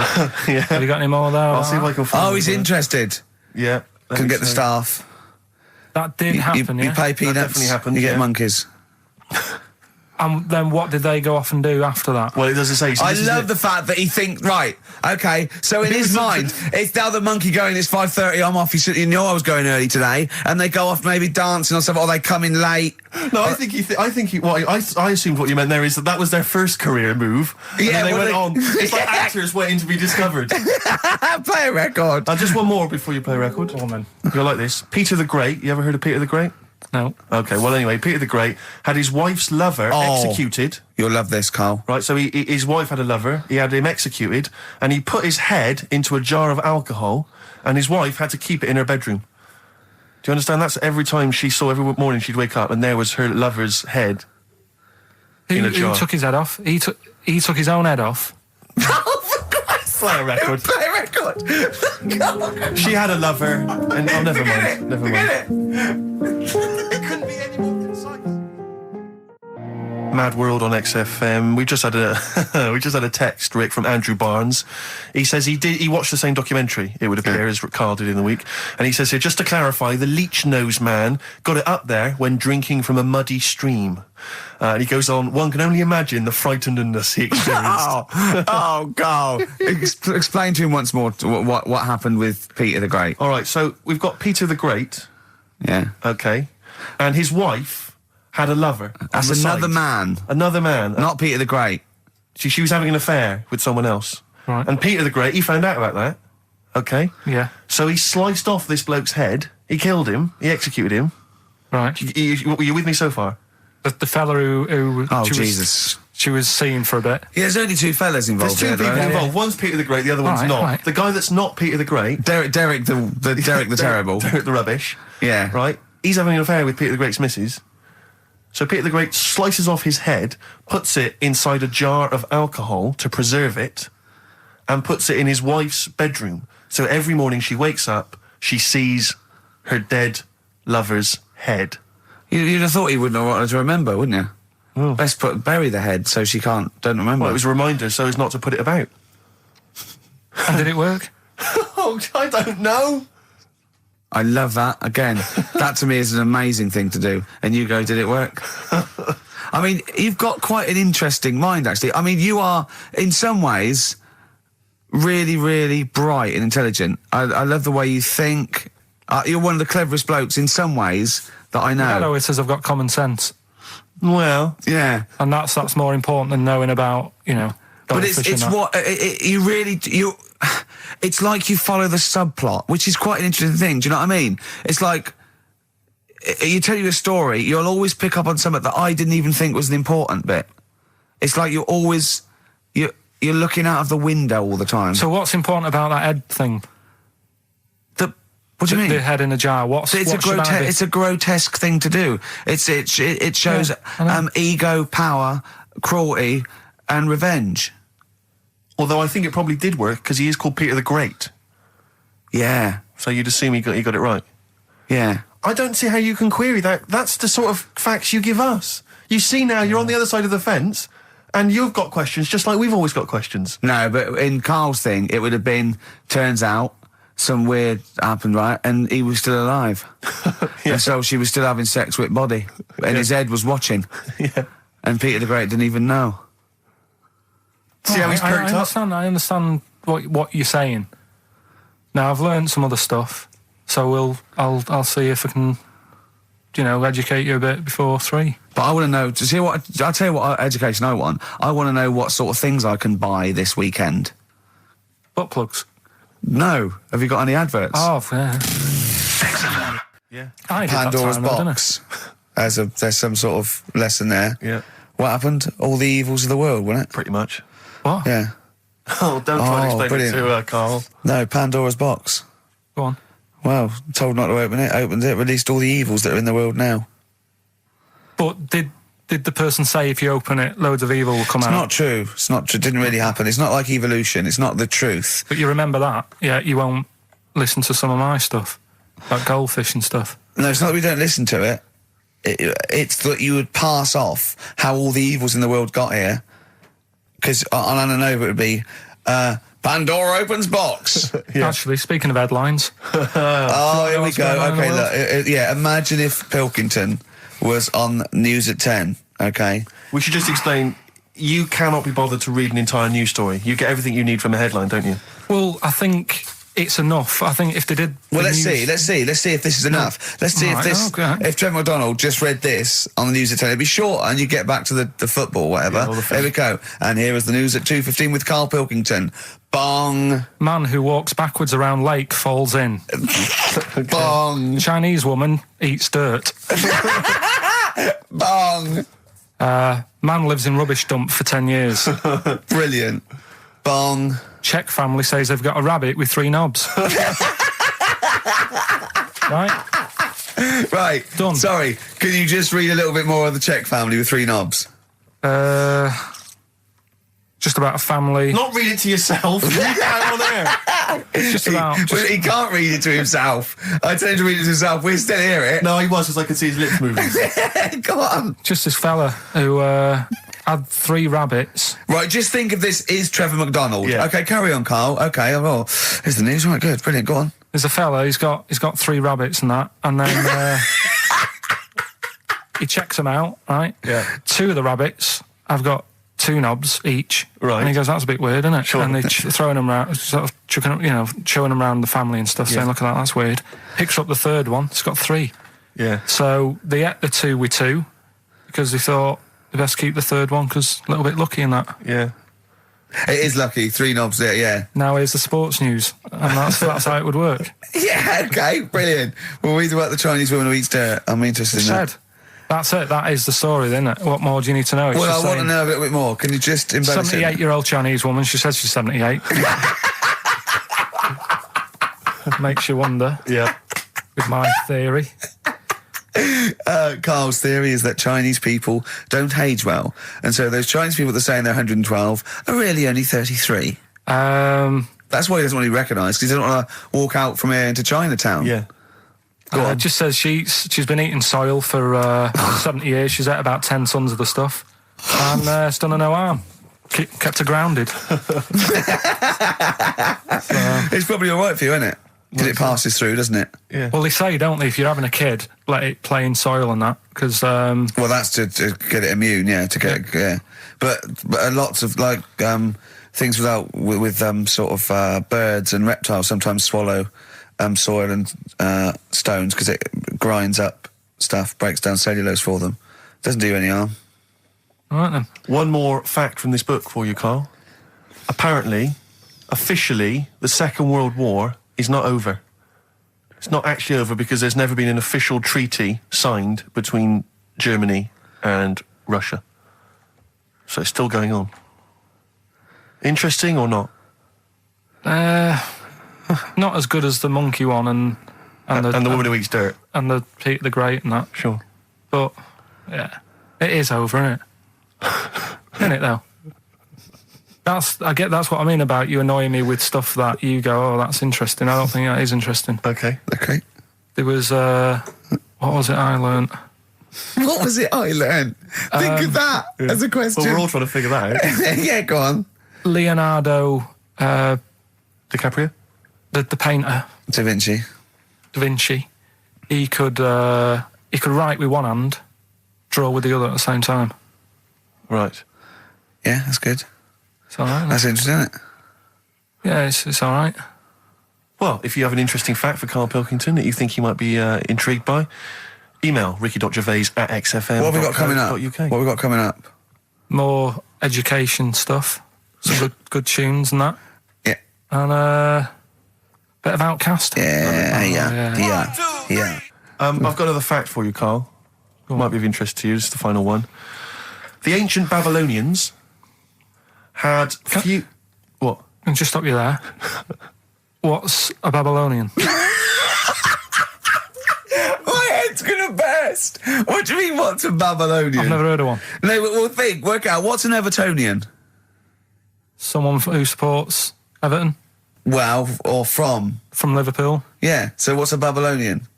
He's from Baba. Yeah, well, anyway, some people from Baba, ancient Baba, they didn't have very many doctors in those days, all right? Because they felt that illnesses should be left to the wisdom of the public, right? So if you were sick, okay, you were placed in the city centre, right? And then a passerby... Outside Baba. Outside Baba. And a passerby who had suffered from the same ailment or who had seen it treated in the past, they would pass by, they would give them advice on how to be cured. Do you understand? So there'd be no doctors, just people passing by would see, they'd say, what's wrong with you? And they'd say, well, blah, blah, blah, I've had the same thing, here's some advice. And pedestrians were forbidden to pass such an individual without inquiring about the complaint and prescribing for it if they knew how to. So hang on, so there's someone ill. Yeah. It's outside the town hall. Yeah. People walk past, go, what's up with you? They go, oh, my foot hurts. And they go, oh, you've got to do this to get rid of that. Yeah. And were they ever right? Well, what do you mean? Were they ever right? Well, how do we know? What are you telling me? What? What have you just told me? What am I meant to take from that? You just said strangers sort of say, you've got that wrong with you. I think he's sulking. I don't think he's ever going to take anything we tell him again because we don't. No, but I don't like the fact that goes, monkeys can do armed robberies, and we go, no, they can't. I don't understand what the problem is. But how is that different from telling me that a Chinese woman ate dirt? How is that not the same sort of thing? Because that's weird. Someone sat in Trafalgar Square going, I've got a headache and I go take some Nurofen, isn't shocking. I'm not a doctor. I've given him a bit of advice. But neither is the dirt lady. She's not particularly interesting. Neither of them are particularly interesting. I'm just trying to give you an example of the same sort of drivel you feed us every week. Would you sort of have tea round at her house? It's weird. The Chinese woman. Right, so it's weird. Okay, now we're getting somewhere. It's weirdness that you're interested in. See, I thought that you were actually interested in sort of interesting sort of stuff. But if it's weird, it helps. If it's weird, it helps. Yeah, I mean, it doesn't have to be major news. The other day there was something about this fella who, I think he wanted to be an actor, right? And he was trying all his life to be an actor. Couldn't get a gig anywhere, right? So when he died, he said, right, I'm going to leave all my money to the theatre as long as that theatre uses my skull in that play they do with the head. Hamlet. In Hamlet. So that's that sort of news, and it's weird. Right. What money did he have if he'd been a struggling actor? he had some money in that. What did he do? I don't know. Oh, that's what I'm interested in, what he did. Yeah, that's what me and Steve. Yeah, that's what me and Steve are interested in, what he did, how he earned his money. So, because you were going to educate us this week with some interesting facts. Oh, yeah, come on then. Is that it, or have you got more? Well, that's weird. But that's not educational. You didn't give me his name, you didn't give me when, you didn't give me what theatre. No, but also to take from it. Do you know what I mean? If people listening and go, well, I'm a bit like that. It's like if you've got to be dead and have your skull on stage, that isn't the job for you. That's what I'm saying. If it takes that much, give it up, do something else. Right? What else have I taught you? I don't know. You haven't taught us, you've never taught me anything. See, we'll just have to sort of... What, agree to disagree? Right. I don't know what you can sort of learn from this. Go on then. 7-Up, the drink. Yeah. Right. We're actually on air now, aren't we? Yeah, this is right, it. Okay. This is it, baby. This is a radio show that we're paid Forget for. That, then. Forget No, come on, 7-Up. It's not really... Not important. It's not interesting or important. Go on, come on then. Come on. The little red dot, that's above the 7 on the can. Do you know, it says 7 up and there's a little red dot. Yeah. That red dot's there because the creator of it was an albino and he had red eyes. And he had that little thing there as his little trademark. Is that true? It's true. That's quite interesting. Right then. So that's what I'm saying. It's not that important, but it's interesting. If it's true, that's interesting. It isn't. It's true and it's interesting. Okay, that's good. You know, Coke used to contain real cocaine. So well, they used to be medicines, didn't they? Tonics, yeah. No, they were medicines. I read that tomato ketchup and Coca-Cola started off as medicines. Probably not a medicine, probably more of a tonic, because it probably a pick-me-up, wasn't it? If I had Coke in it and caffeine and sugar, and same as ketchup, probably lots of vitamin C and lots of sugar, it was probably more of a tonic. It wasn't really a medicine. They didn't say, cancer, have this on your chips. It's some HP. Wasn't a medicine, it was... Well, it was, kind of. All right, okay, let's agree to disagree on that particular one. Okay, all right, yeah. Is that it, Carl? What else? You've Any other educated us facts? this week. You've given us the 7-Up thing, okay. I've told you about the goldfish. Not really, but yeah. He didn't tell us anything about goldfish. This is your fact, right? You know what? Goldfish might have longer memories than some people think. That's not a fact. That under no circumstances would imagine Magnus Magnusson saying, what animals might have longer memories than most people think? This is goldfish, correct? Imagine that as a question. How is that a fact? If you ever have children, are you going to educate them with this kind of drivel? Is this how you're going to raise your kids? So their minds just pumped full of this That'd be my rubbish? job. I'd keep them interested with stuff like that. Right.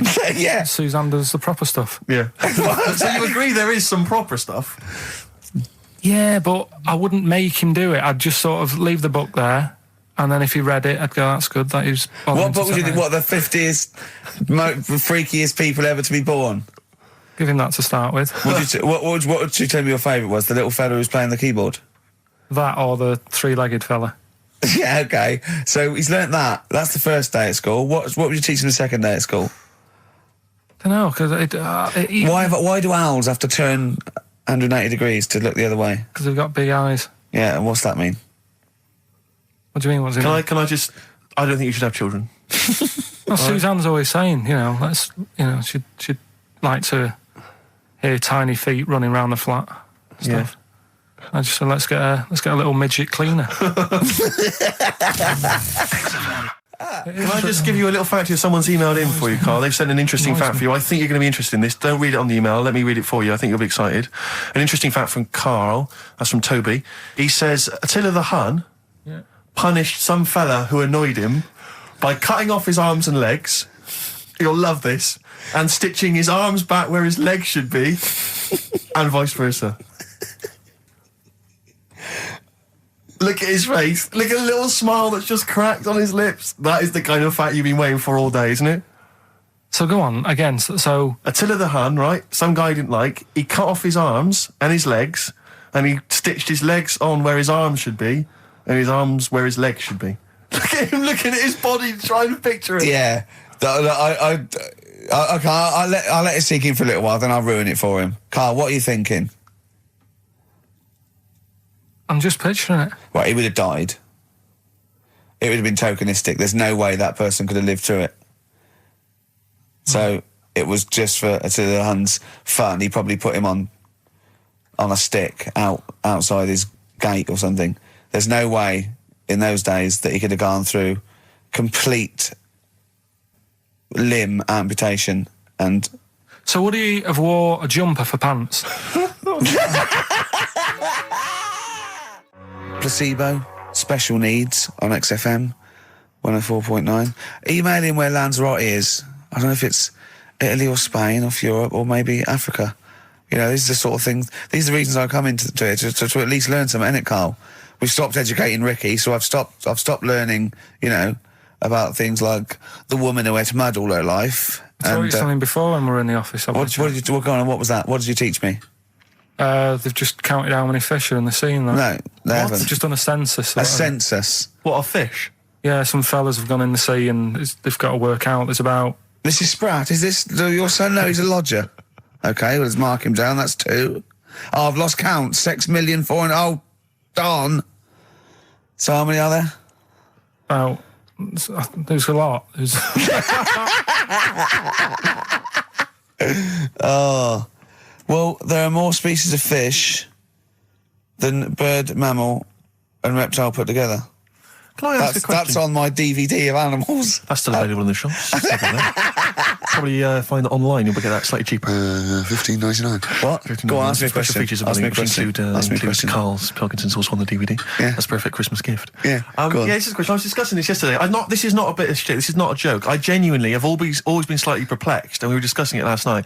The notion of the birds and the bees. Yeah. Now, I don't mean, you know, the birds and the bees. I understand how, why they use the birds and the bees. Yeah, because, well, you see, I always, as a child, I assumed the bees were having some kind of relations with the birds. No.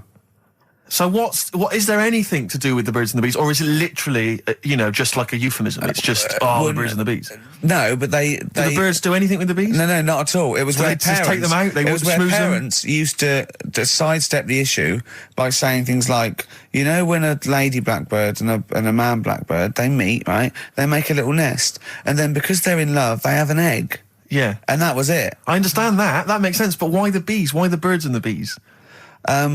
Well, probably, I don't know.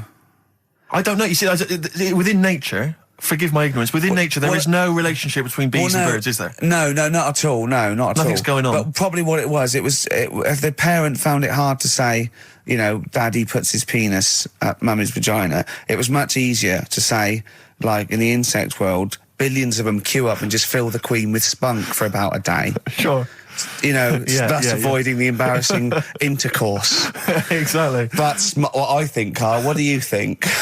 Were you taught about the birds and the bees? Did anyone bring that up with you? No, it was just in that class, wasn't it? When they put a video on.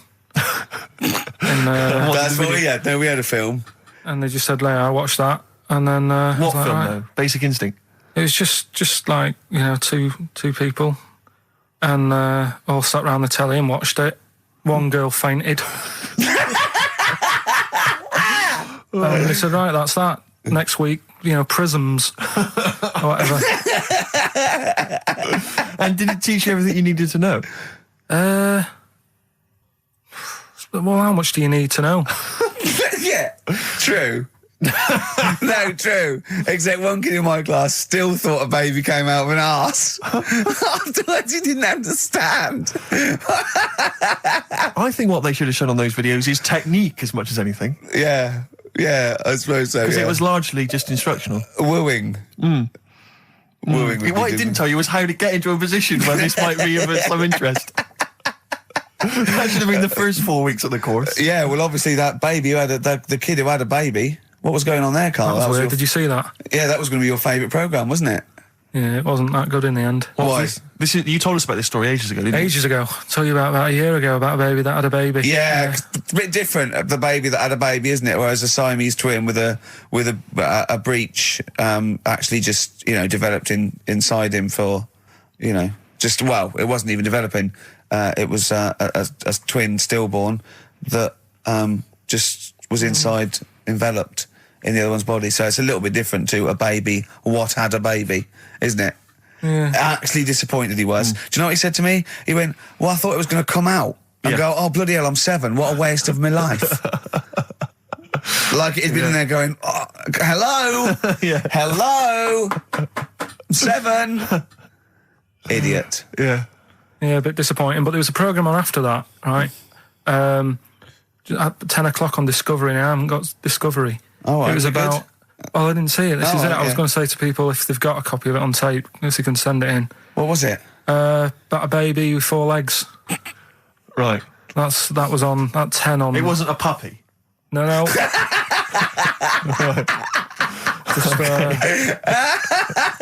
What's it doing up there? Yeah. It's my baby. Oh, is it, Mum? All right, then. Yeah. Fine. Yeah. It's got 4 legs. Yes. Yeah. Sometimes they do have Look, 4 legs. Dad's gone. He's never coming back. You've got to get over it. so, if anyone's It's got not a baby. send it in. Oh, Right, dear. okay, Send it in. good. So you want a tape with a baby with 4 legs. You're going to be disappointed again. It's not going to be like a baby with 4 legs who's running up the curtains. You know what I mean? It's not going to be that. It's probably going to be 2 legs and then 2 sort of like floppy appendages. You know what I mean? They're not going to be brilliant. It's not going to be like Jake the Peg. You're going to be disappointed. Apparently Lanzarote is one of the Canary Islands. Oh, is it? Although we've also been told it's part of Spain. Right. I don't know who to believe. I don't know who to believe either. That puts me back, because I knew it was either one of them. Yeah. Yeah, I knew it. What about it? Pilot knows, doesn't he? Pilot knows where he's going. I thought so, yeah. Doesn't matter then. Right, we're playing Jezuk. Let's play it. Yeah. Love it. Got bored with that conversation, did you? Letter to Hermione. David Bowie. Well, we've had the most convincing answer, that it's about 290,000 actual words, but possibly 3 million in our vocabulary, using all jargon and scientific stuff and all that. Sure. 290,000. Still a lot, isn't it? It is a lot. We know so little, don't we? Apparently the average person has about 20,000 words in their is it? vocabulary Right. and uses maybe 2,000 a week. Really? Yeah. Carl, obviously, slightly bringing that average down. Carl, what do you think of that? Single figures. What's the matter? Get by. Why have you got to use longer words messing about and that? Told you. That word about old. Anti-dipuian or something. Just say old.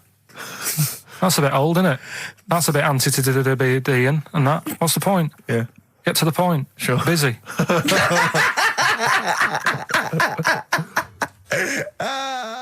And things that, I mean, there's certain things that people get excited about that I think, well, what are you getting excited for? Like what?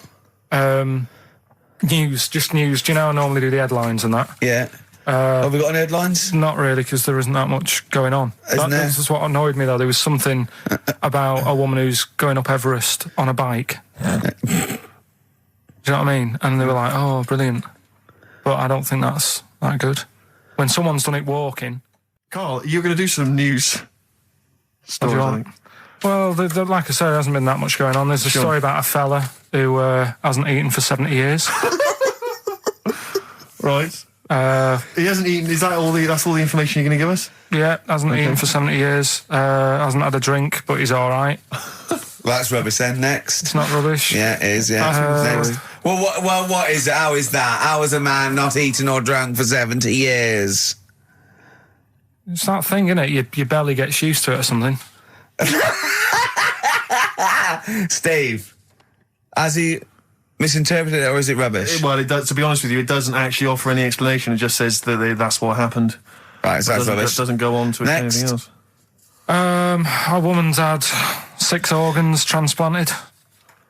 Woman needed a new kidney, a new heart, a new stomach, a new liver, new kidney, intestine. Does that mean that she's the same woman?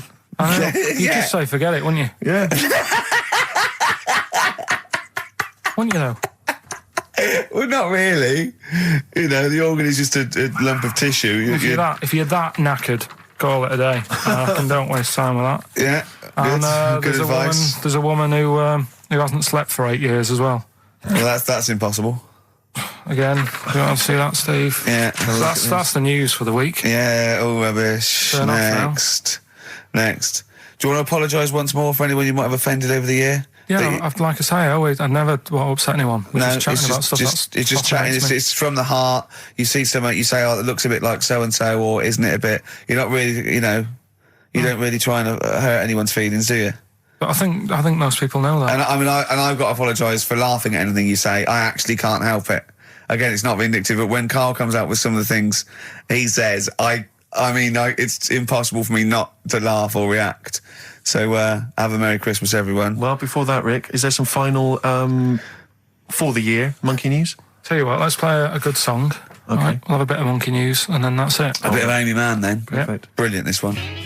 Wallace Chambers, Kings of Leon on XFM 104.9. I'm Ricky Gervais, with me Steve Merchant and Karl Pilkington. And England are world champions again then, so... Oh, it's brilliant.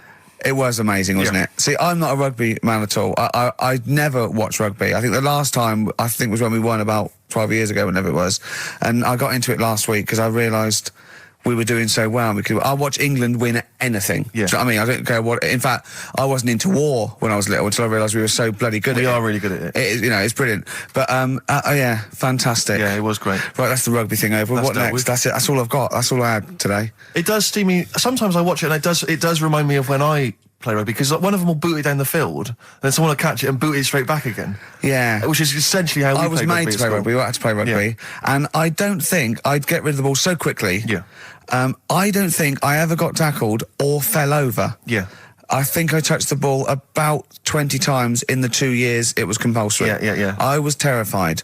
Yeah, absolutely. And that's same as cricket. I can't. I'm a terrible batsman. I'm all right at bowling, but it seemed like the pastime for people I went to school was to injure you. Yes. It was funny to see someone poleaxe. It was funny to see someone get a cricket ball in the head. Absolutely, yeah. You know, I never relaxed into rugby because the first day I was going to play it, my mum, I swear to God, my mother said, "Are you playing rugby today? You got the kit and everything. Enjoy it. Be careful." There was a kid at my school who who broke his neck. And Cheers, Mum. yeah, thanks very much for that. See you later. So I just went to school absolutely Man, one thing, petrified. broken neck, is that all? Did you get better in a couple of days? Oh, you can find your wheelchair. No. Enjoy the game, though. Yeah, no, it was absolutely I was just petrified from that day. See, at least American football, you know, got the padding, the helmets. Yeah, but anyway, no injuries, thank God. Thank goodness. So, well, I tried to play rugby, but it's awkward when you've got glasses. I don't know, there's something about you didn't really play with glasses on. Yeah, of course. Well, I couldn't see anything, could I? I couldn't see anything. How else was I going to play? Oh my God! And so you're bound to be cautious because inevitably you're a bit more cautious when you've got glass next to your face. But you're the tallest person on the pitch as well. Yeah. I mean, you were when you were about 14, you were probably 6 foot already, weren't you? Yeah. And everyone else was what, 5'2"? Yeah. So you were towering above them, and with glasses on. Just with the glasses on. And you've got pretty cool glasses now. You've had a bit of a makeover. It's like Trinity and Suzanne said. First thing to go, the glasses. Sure, sort them out. Yeah. And presumably you used to have those National Health sort of bottle. Pretty much. Yeah. Is it true? You've never been able to mosh? I tried to mosh. Because I've always watched people stage dive in, moshing at concerts. I've always thought that looks like brilliant. You know, when they ride above like a everyone's wave, heads, like they're surfing across someone's heads. Amazing. Everyone's like, yeah. And I always wanted to do that because I'm a big rock music fan. And the only time I did mosh was at Rage Against the Machine. I tried to mosh at Rage Against the Machine. I love the idea of a band called Rage Against the Machine. Yeah. Aimed at a man with glasses who won't mosh. Well, it was at the Reading Festival, and I think the lead singer, I forget his name, he went, can I just remind everyone that racism and fascism are on the rise in Europe again. Let's not let it happen. What did you do? And we all cheered, obviously. I mean, if there's one thing that guarantees a cheer at Reading Festival, it's down with fascism. And what did they do about it after the concert? Pretty much went back and... went home and had a cup of tea? Probably, I don't know what they got up to. They didn't go to Europe then and try and start... I don't think they got involved politically in Europe. I think they just continued to rage. Against the Machine? Yeah, but largely in America, I think. Sure. I tried to mosh, and I got moshing, and glasses flew off. And I remember, because we were playing away, you know, you do what you tell me. And I was just going, careful! I've dropped my glasses. Can we be careful? Loads of kids in hooded tops. Yeah, exactly. Just going mental. Yeah, and they're all jumping up. So I was can we just calm down for a second? Let's not be silly. Yeah. It was absurd. And I had to kind of, scrabble around on the floor, and thankfully they were okay and they didn't get broken. So what couldn't you do then? What do you mean, what couldn't I do? What, at school? Can you not see without glasses? No. I mean, it's like that you couldn't do anything. It's a blur. Really? It's a blur, definitely. God. Yeah, it's like being kind of punch drunk or whatever. So yeah, you can't play sports when when you've got glasses. But why not contact lenses? Because they're not strong enough. No, they seemed a bit fiddly. Oh, brilliant. Bit of Lou Reed. Is that what you want? Yeah, Satellite of Love. Classic. A retro cut. Lou Reed, with a little help from David Bowie there in the background. Satellite of Love on XFM 104.9. I'm Ricky Gervais, with me Stephen Merchant and Karl Pilkington. Now, Steve, you know how Karl won't do anything outside his jurisdiction. He moans about stuff. He's got one job. We're doing about 5 things in the week. Always plate spinning. We just turn up and he's always available. He moans about it. He goes, oh, lucky you caught me, right?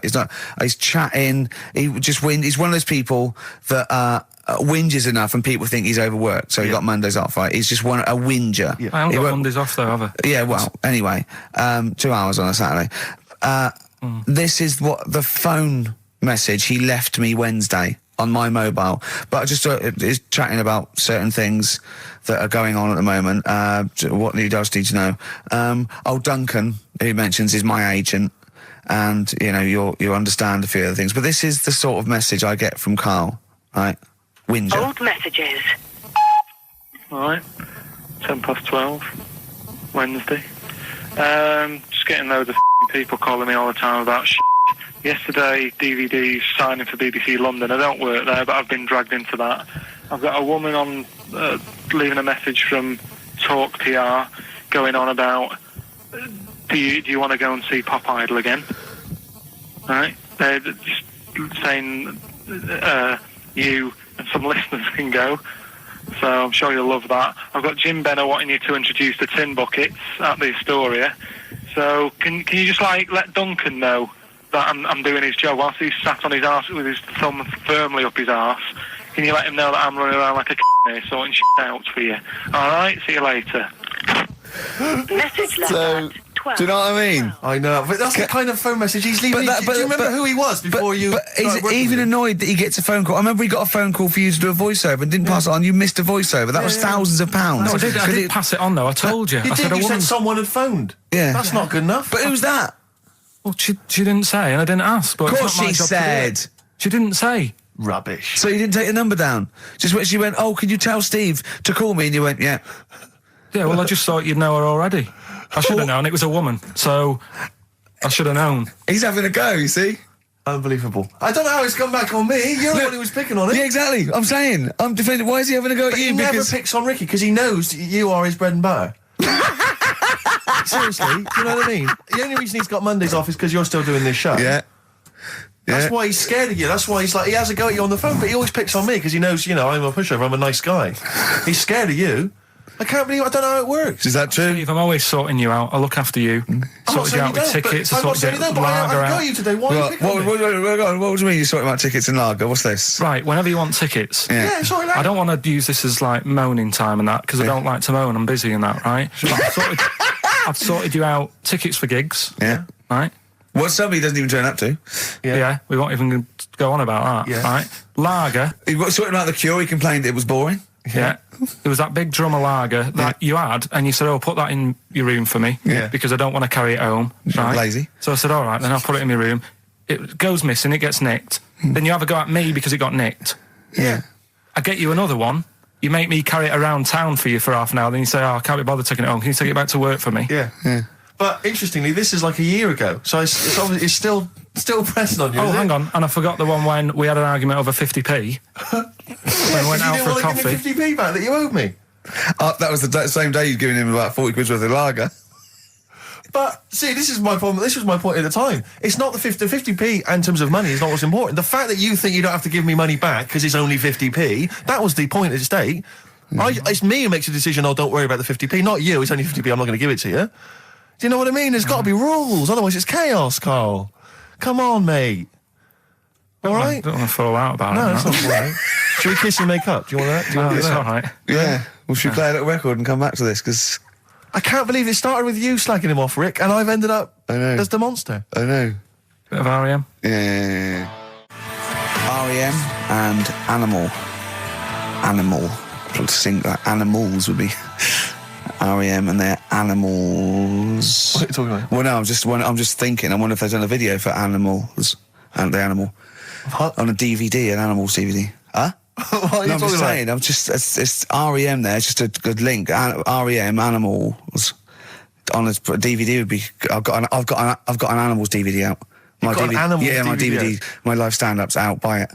HMV and I don't Virgin. think you should- Well, no, I don't I'm just think you should saying. plug Animals. your- No, it's I don't funny. think you should 'cause plug your stand-up I'm on not the show. plugging it. It came up in the animals from REM. Came I don't up. think you should plug your DVD. Well, buy it now. It's a really good stand-up DVD. It's If out you're going to for- buy anything, I think I ought to balance this out really. If you're going to buy a DVD, you should probably buy the Office series too, because Well, I get no, money for That's that. been on telly. Animals.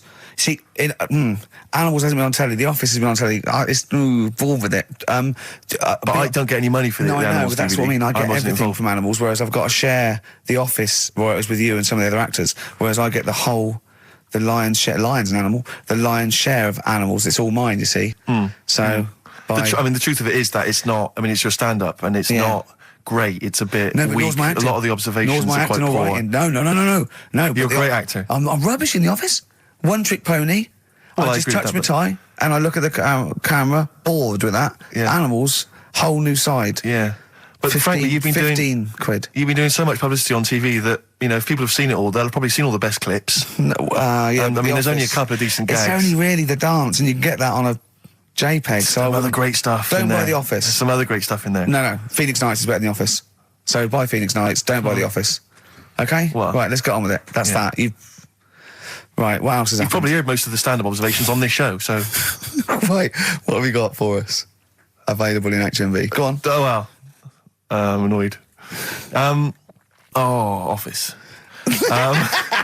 I was walking away from the show last week. I was walking towards Berry Street. I like to look at the records and the record Sure. shops.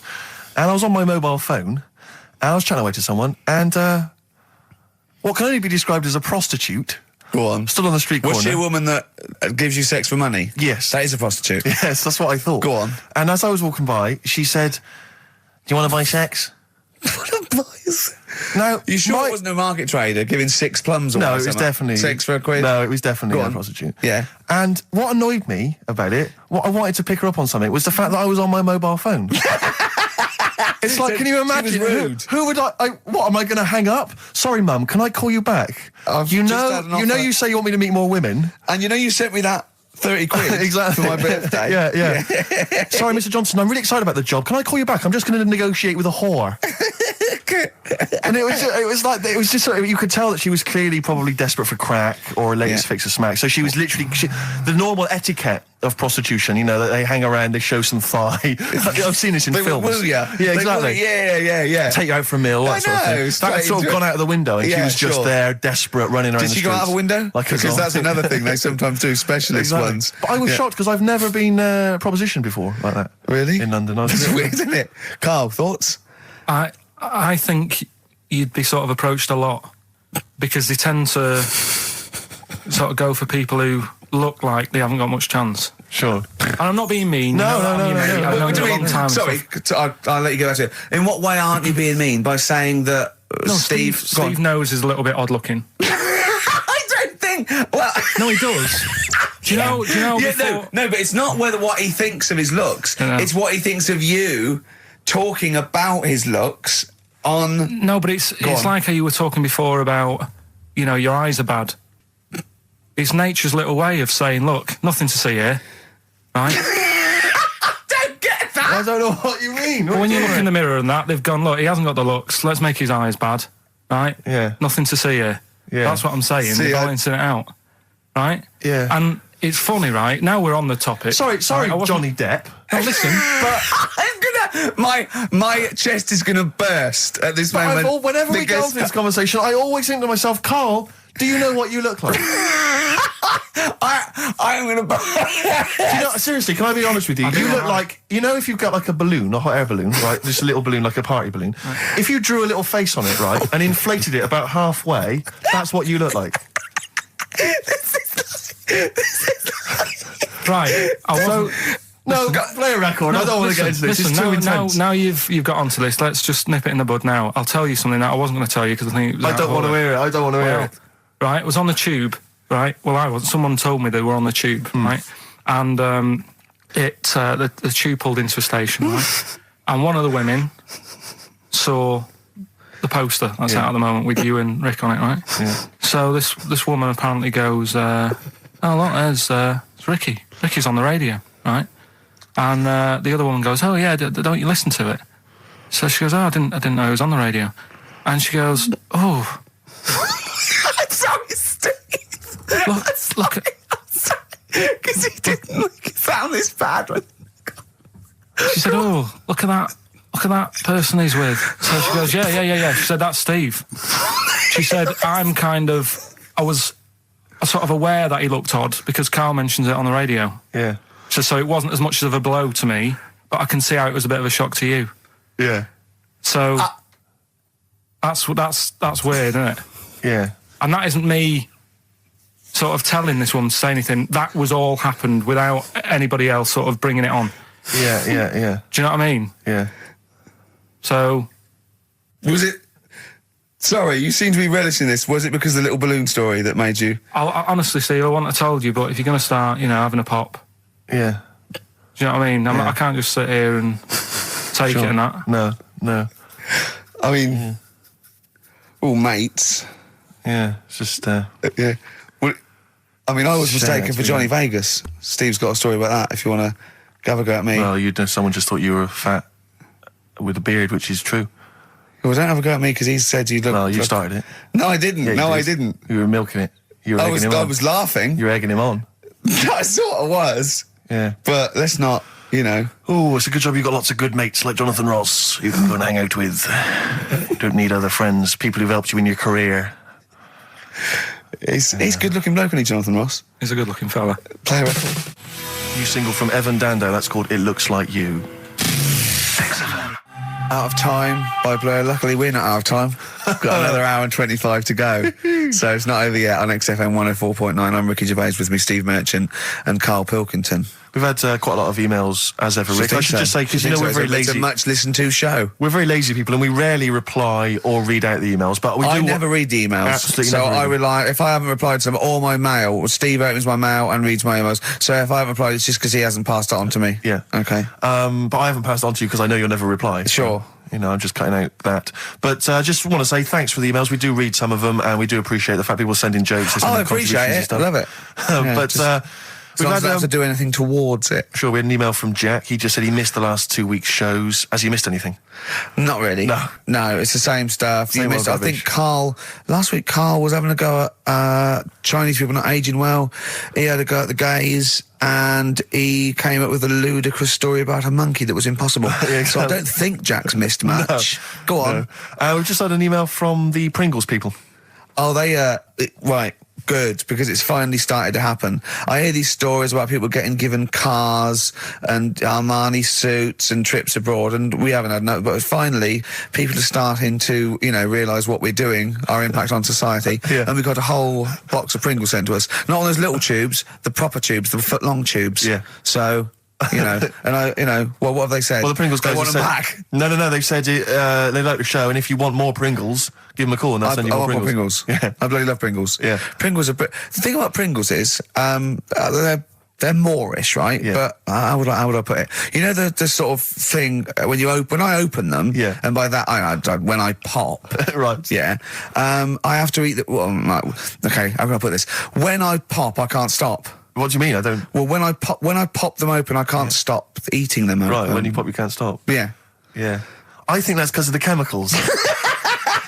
I think that might be the reason. But they're good chemicals. They're good chemicals. They're the best chemicals. Pringle chemicals. They're not bad chemicals. Lovely. Like using chemical warfare. Yes, I want some more Pringles. Yes, what else do they do? More Pringles. It's interesting, actually, you were saying that like other people, like Kylie, I imagine, would get given sort of maybe sexy underwear. You got Robbie Williams, where he gets the Armani suits. You get sent the crisps. Which seems appropriate. Yeah. Oh, it's nice to be sent. Anyway, go on. Talking of Pringles, on the Finchley Road tube station, early on my way in. There's a lot of Pringles there, isn't there? Well, I'll tell you a job I don't like. What?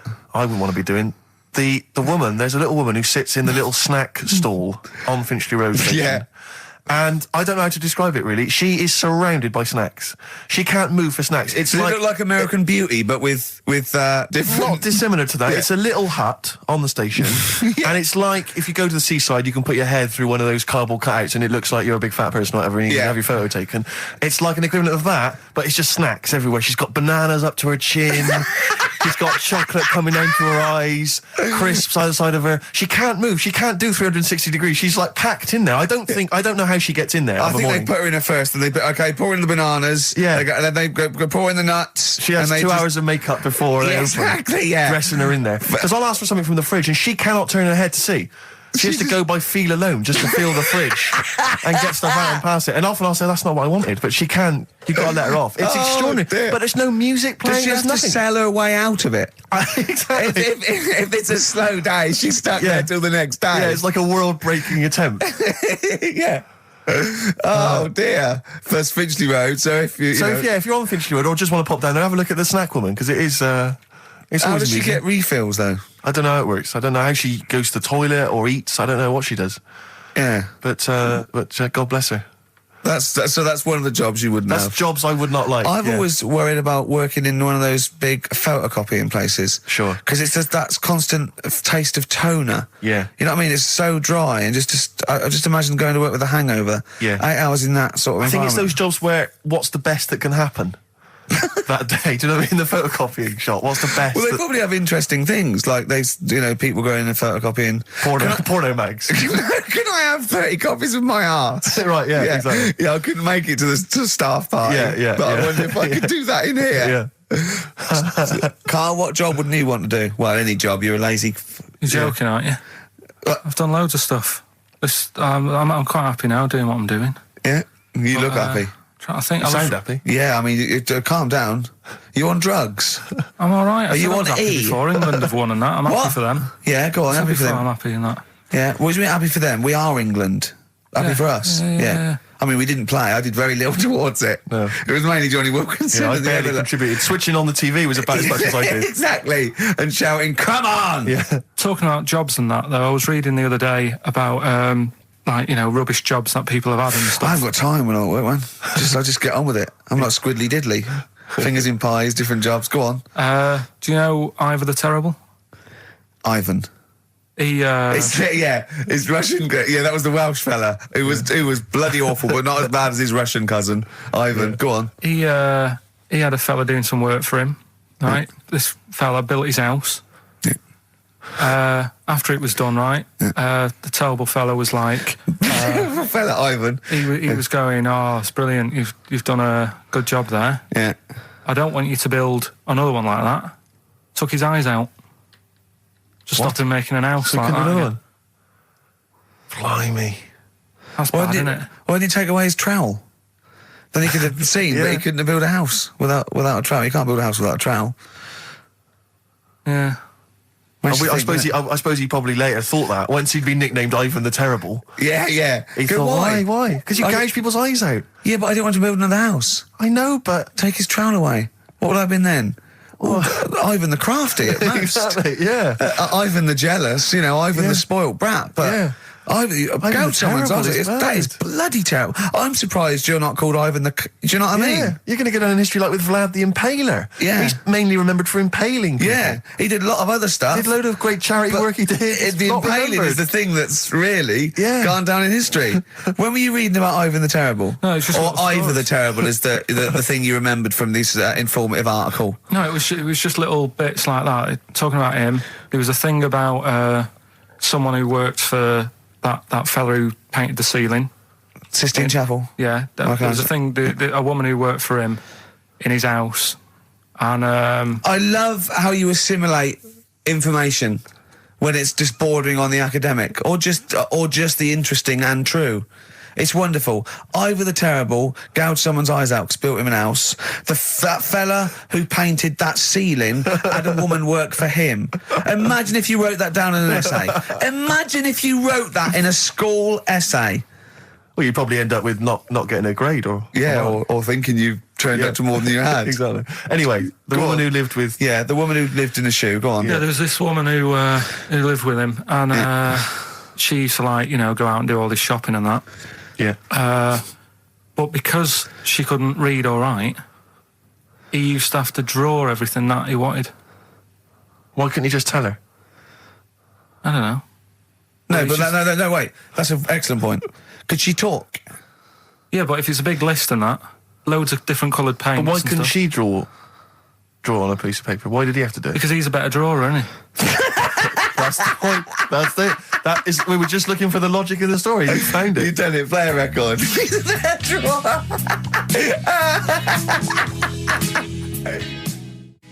I Don't Owe You Anything by the Smiths on XFM 104.9. I'm Ricky Gervais. With me, Steve Merchant and Karl Pilkington. Karl, over to you. This is the time where we play, the world famous quiz, isn't it? Rockbusters, isn't it? Yeah. Which is Blockbusters, but with music. See you later. Cryptic clues and that. Do you want to say? Not really, Steve, not the- really cryptic, but go on. We've got a number of DVDs to give away, including some teachers' DVDs. We've got a bunch of CDs here, and also Ricky Gervais's live stand-up DVD, Animals, brilliant, which cool. is not good at all. I really would not encourage people to buy that. It is Well. weak observations, poorly performed. I would recommend The Office Series 2 on DVD. Rubbish That's in still that. I'm available. awful in that. You can actually see me forgetting some of my lines. That's true. Go on. Right then, so cryptic clues. Just an example, might be new. I reckon people will be staying in today because it's raining and that, so might not have heard it before. So, like, Or they have and they're not listening. yeah. Well, whatever. Oh, good. You gave up on that, did you? Three. Well, give us an example of the sort of thing. Jeez. All right, maybe don't. Listen, It's gonna take that long. yeah, I'm a broadcaster. Yeah, words are my tool. Go on. All right, forget that. Come on, Baldy. Right, three clues then. Here's the first one. It's a band or an artist. Yeah. Right. I'm going to the northeast. What are you going there for? Good point. Good question. Right. yeah, if it had been why you're going to the northwest, that's a different matter. Go on. Going to the northeast, what are you going there for? Right. S is the initial, so it's a band or an artist it starts with an S, and that's the clue, right? Second one, she's related to the man in the lamp, right? That's G, right? She's related to the man in the lamp, right? And the third one is the Jamaican fella would love to live there, but it's a little bit pricey. Oh God, I feel an accent coming on. That's one way you're going to have to think about it with the accent. I imagine. Initials there, DS for that one, right? So the Jamaican fella would love to live there, but, you know, it's a bit dear and that, isn't it? A bit pricey. So, So give us some again quickly. Right, the first one, I'm going to the northeast. What are you going there for? That's S. She's related to the man in the lamp, you know. That's G. Changes a and bit. the Jamaican fella would love to live there, but a little bit pricey. Mm-hmm. And Okay. that's DS, so email in or text and that. Ricky.gervais@xfm.co.uk. What's or the text 83XFM. Yeah, what's with that? those So- prizes? All right, Brilliant. play some ads? Yeah. Steve, is there anything wrong with a bit of old-fashioned rock and roll? Yes or no? I do not believe so. Well, then there's Jet, so roll over DJ on XFM 104.9. Who are you? Ricky Gervais, who are you? Steve Merchant. Who's that little bald mank whinging twat over there? Karl Pilkington. Yeah, The sure. one and only. All right. Now, Oh, go on. Rick, as you know, there's always junk lying around in this studio, and not all of it is Rockbusters prizes. No. And there's I've just been flipping Some through. is the playlist. Yeah, exactly. And I was just flipping through an old copy of the Guardian Guide from last week. Sure. You know, the little listings thing. Yeah. And, you know, I don't know if people might have seen it. There was a documentary on this week about the transfer of British sitcoms to America. Yeah. And we did an interview for that because I'm remaking the show over in the States. I'm just flicking through and I noticed there's a little write-up about it here. And it says, blah, blah, blah, blah, blah, and it says, quoting me, it says, "We don't care if David Brent becomes a woman," burbles Steve Merchant, eyes bulging with imagined riches. No, my eyes bulge normally. That's not me being greedy, that's you know just that thing me. I did on it when I sort of like rub my fingers together and do that stupid Brent... People take that seriously. I know. Yeah.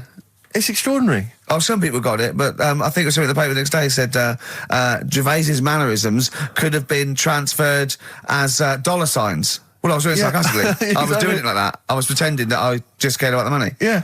So, irony... you see, people say Americans don't get irony. Most people here don't get irony. Absolutely right. That's why they think this show's rubbish. Yeah, I know.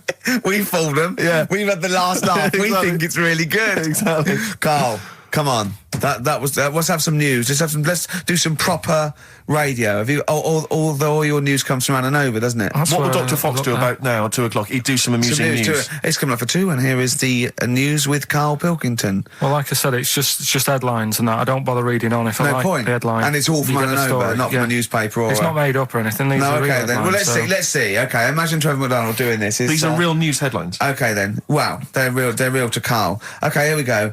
And here is the news with Karl Pilkington. Bong. Man hid in wardrobe to avoid work. Yeah, good. All right. Bong. Teenager gets stuck in washing machine. Bong. Dutchman has 2 right feet.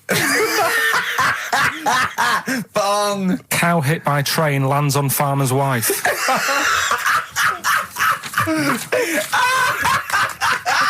That is the real news to you, isn't it? That's brilliant. I was just thinking the cow flying through the air. Yeah. And the wife going, oh no. Yeah. Oh dear. Dutchman has 2 right feet. Yeah, he's having some operation or something, and What, they put the wrong foot on him? he's got 2 right feet or something. Well, maybe it was only a right foot that was available. Good dancer. Yeah.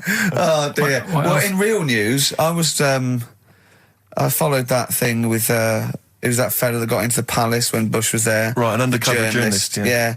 I mean, it would have been a problem if he was a terrorist, but it's sort of like, and as the palace said, you know, all our tests are to expose terrorists, not journalists. Yeah. I just think it was it was no big deal, really. Yeah. I think it was much more big a deal for Well, I the think it was- journalists than anyone else. It was like, well, okay, well, all the journalists in the world can pop up as long as no terrorists get in. Yeah. We're all right. Exactly. Yeah. A bloke just got through a terrorist. No, an ice cream seller. Yeah. That's all right. Then. It was like they're waiting hand for finger. I can't believe it. It's Baz Bammingboim from the Daily Mail. Yeah. And I think that's Gary Bushell. That's fine. That's fine. Don't worry about it. Yeah. But it was just that all he did wrong though was just lied on his CV. Well, I think he did. But everyone lies on their CV. Of course. Everyone Actually, gives references. I don't think I've ever done a CV. I tried to lie. I did one once when I was at ULU and I was an events manager. I applied for a job at Radio 1 for events manager. Didn't even get an interview. Yeah. So I just stopped the CV lark. Sure. And I just, you know. The one knocked back and that was Exactly. it. Yeah. No, yeah. So, You've lied on your CV, have you, Carl? Yeah, loads. Yeah. It's just, it's like someone from Little Britain. Yeah, no. Yeah, loads. Yeah, go on. Come on. there was one Radio, when come on. there was a job going at Granada. In fact, this isn't even lying, and I still didn't get the job. Go on. right?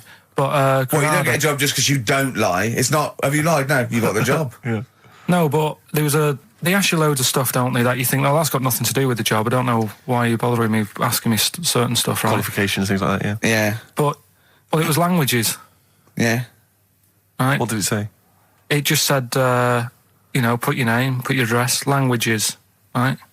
And, What? Oh, yeah. And I What, just- you don't speak any other languages, do you? well, I just thought English, quite good. You didn't. No, I did. Honestly, ask Suzanne. I think you told me this before. Did you really put English quite good? Yeah, honest to God. Didn't hear back. Well, you know what they meant now. That you know what your error was, don't you? Are you fluent in French, German, Chinese? Yeah, but I didn't want them to think I've got loads of big words and that. Do you know what I mean? Well, I don't use loads of big words and stuff. No, they There's meant. no Do you point. speak any other languages? It's any other languages, Carl, not the They one your assume that you native can language. speak English because you're filling out a form. Yeah. Oh, well, it's like language is none. They assume you can speak something, and they probably think it was English. And to put quite good when you are English. Yeah. English is your first language. Yeah, I'm quite good at it. I see your point now. It's true though, isn't it? I'm not sure quite good is accurate. No, poor. English, weak. poor. Weak. You didn't get the interview, no? What did Suzanne say when you told her you put that? She just laughed. It was Really? too late. It was too late to do anything. How's her hair? Don't want to talk So about it? that she's off today, so Is it alright, is it? Oh, she's listening, you mean? she's at home today. But it's probably alright now, isn't it? Because a bad hair day, it doesn't last. But it'll be nice. It'll be a little nice, not today. You're scared of her, aren't you? No. I mean, I don't want to... You've learned your lesson that, you know, you can't talk about people like that because it upsets them. Well, plus I can't do it all now because we're doing Pulp Fiction later and it sort of involves her head. So... Brilliant. So let's... Excellent. There's me thinking that you're being considerate. Yeah. All worried about You don't want to use up the material until later. Play a record. Wild is the Wind by David Bowie from Station to Station on XFM 104.9. Adverts. XFM. Travis, beautiful occupation. What's the best job you've ever had still, Carl? Talk about occupations. It is still Paper round. Is it still the paper round? Yeah. That's ridiculous. No, it was good though. If you look at it, like, you know, what I liked about it, you're your own boss. No, you're not. You're not your own boss. No, the guy The who runs news the news agent agent. is your boss. All right. But then once you get out and you've got your papers and that, you sort of, you're on your Do own. what you want can as long think as you about deliver the stuff. papers exactly to the places he said you are in the time he said. Yeah. It's and I did. freedom, isn't it? Any jobs you wouldn't do? Go I just thought of one that you wouldn't do on. with your sort of mild homophobia. Well, I'm not. Proctologist. What's that? Basically sticking your finger at other people's arses. Right, well, no, I wouldn't do that, no. Why have you got to do that? What do you mean, why have you got to do Well, why that? does anyone need that doing? Because they got to look if they've got an arseache or something. Which trainee doctor makes that their speciality? Do you know what I mean? That must be, right, we got a place for proctologists, and it's you, Meadows. You came last. Oh, seriously, what? I'm not the arse doctor, am I? Yeah, you came last. Oh, I'm a bum GP. I can't yeah, believe it. yeah. You got to, I can't believe this. Yeah. That must be it, mustn't it? Well, presumably Or- no one would choose it. No one would purely. If they can have the brain surgery, Well, heart. what if you're brilliant but you're shy? You couldn't look people in the face. Yeah. You could you could do anything you want. Yeah, I just don't want to look at them. I just want to do their asses. Yeah. Really? Just want to do the asses. Yeah. Yeah. Look at Carl's face. You didn't know there was such a thing as an arse doctor, did you? No, not really. Specialised. He does nothing all day but that. Well, he probably has a sandwich about 1 o'clock. Yeah. Washes his hands. What do you mean he does nothing all day but that? You don't say that about a brain surgeon or thoracic surgeon, do you? No, but that all day. That's not good, is it? I love the fact that I can blow his mind Yeah. with just things that people take for granted. A dentist just looks in mouths all day. Yeah, but that's a bum What? job, that bum job. Just think of that. Oh. So what do you need to know then there? It's a lot to know. You gotta have nice nails. Yeah. No rough edges. Well, you'd be alright, because you got that job handing out biscuits to the old people because you had nice hands, didn't you? So, yeah. And I know a lot about biscuits. I know my biscuits. Do you? Yeah, I know which ones they like and that. Do you? What do they like? What do old people like? Just Bourbons, rich Do they tea. really? Because that's my least favourite. I would never eat a bourbon. I could be starving and I wouldn't eat a bourbon. If you want to let us know what your favourite biscuit is, why not email in Ricky.Gervais at XFM. But I'll tell you what, with all them eating biscuits, I bet they get arse problems, don't they? So you could double up, couldn't you? You could be handing out biscuits in the morning and checking out. So why would you go and have that done then? What sort of problems then? What do you mean? Loads of problems. Like what? Prostate. And they've got to go there. They have to like have a little, you know. Well, there was that. I told you that story. That bloke. It's not an apocryphal tale because it's about an orderly's report, and this is the bloke that filled out the form. And what happened? He went into hospital basically with a sauce bottle up his arse, and on the report, he said obviously, you know, pleasuring himself using a sauce bottle. And on the report he said that he'd been shopping at Safeways and he'd come in with his shopping and he'd forgot his key, so he'd put his bags down on the step, right? And he started climbing up the drain pipe to get in, right? But as he was climbing up, his trousers and pants fell down. He slipped and fell, and the sauce bottle went up his arse. And the orderly said this story would be somewhat believable if Safeway sold their sauce bottles with condoms already attached. That was like a game of Kaplunk. So he I love that he put a condom on it. I wonder if that was so he didn't want to get an infection from it, or he wanted to use it on his chips later. So waste not, want not. Talking of arse, Rockbusters. We should give those clues again because we're not getting many right responses here. Let's give them once more. Do you know what I think? Because the mentalists out there get his clues and they're rubbish. So I think his clue must be so way off. I know. That it's something wrong. Do you know what a pun is, don't you?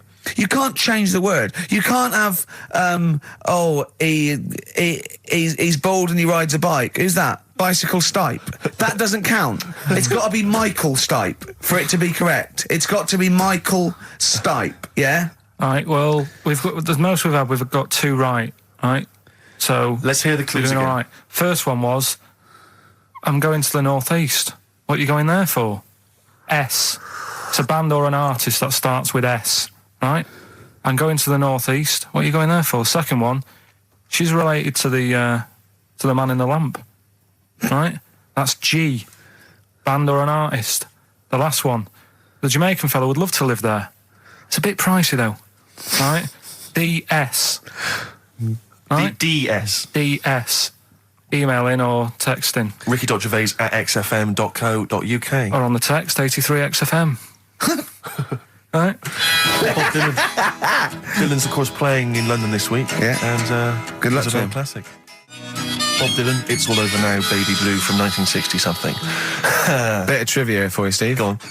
That is the last record we ever played on the old XFM before we were fired. I bet that was a moving moment for about 8 people. I just thought of something. You know that thing we did about, they said that we just cared about the money, selling it to America? Yeah. If we cared about money, Yeah. would we be here now? Do you know what I mean? know. I think this proves that we don't do things for the money. Exactly. Jesus. All right, Carl? Couple of emails. Monkey Matt's emailed us. Who? Monkey Matt. Oh, Matty, yeah, go on. Yeah. He says... How's the Monkster? He's all right. He says, Carl has missed a cracking headline from The Sport. Hide-and-seek champion found dead in cupboard. I hope it's real. I don't know if it is. I doubt it. Just looking through some of the news stories that Carl did make it into Carl's news roundup. Yeah. This one you might be interested in. Headline, woman says partner ran off to become vampire. Yeah. And it says, a young mother says her partner has dumped her to become a vampire. Rebecca Roberts from Somerset says Matthew Barrett fell for a blood-worshipping woman in a US cult. The 23-year-old mother says he began shaving all his body hair, dressed in black, and used Rebecca's lipstick to redden his eyes. Rebecca caught him performing weird blood rituals in front of his computer at night, cutting himself to prove commitment. She said, I thought it was just a hobby. Everyone's got a right to one. I was pleased he'd found an interest. Brilliant. This is apparently from The Sun. Apparently he's left. He's gone to America. He's living in this Ohio-based cult. But it's the last bit where she's been asked whether or not, if he came back, would she take him back? Sure. And this is where I wonder if the journalist, you know how journalists are supposed to just report the news, be objective. Yeah. I wonder if maybe the journalist here has maybe had some interference. Made the quote better for them than... Go on. Because it says, I never thought this would take over his life. Now, if he came back, I'd say fangs, but no fangs. Oh, dear! I can't believe. Imagine you're the woman, Rick. Okay. And I've come round. You're the journalist. I'm the journalist, and I've come in and I've said, okay, I read about this. All I have to do is not say that thing. You've come. I understand you're obviously quite upset. Your husband's gone gutted. off. If he came back, would you take him back? Definitely not. Right. Really, What would you say to him then if he came back? Just get lost. Right, but I'm really pissed off with you. Would you perhaps say something a bit more pithy?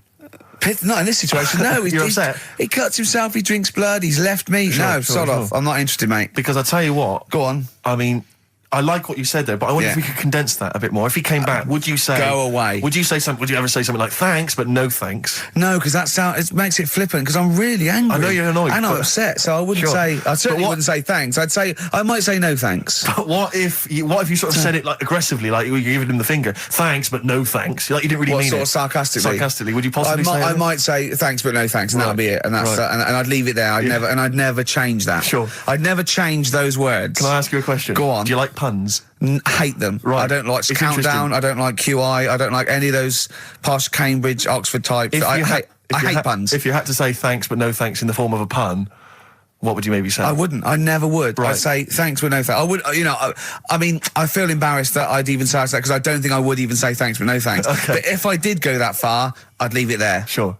So, have you ever noticed, as I have, go on, the similarity between the word thanks and fangs? Not really. It's very similar. Not thanks, really. Fangs, F-T-H, there's a K. Fangs very much. G, it's A and S. Well, the A, the N and the S, but that's about it. Would you agree it sounds marginally similar? Yeah, Is it possible you might one day say fangs but no fangs? I wouldn't know. Right. I could put that though, could I? But don't say I said it. Right. I mean, yeah. Fangs, but no fangs. Yeah. This is the thing. Just, if you ever read an article in The Sun, The Mirror, anything, do not believe it. Really seriously question and query it, because... If it ends with fangs, no fangs. If it ends with a pun, almost certainly they never said it. Feeder. Do you know what? I'm annoyed at now, right? We've got another ad break coming up. How many ad breaks have we had in this show?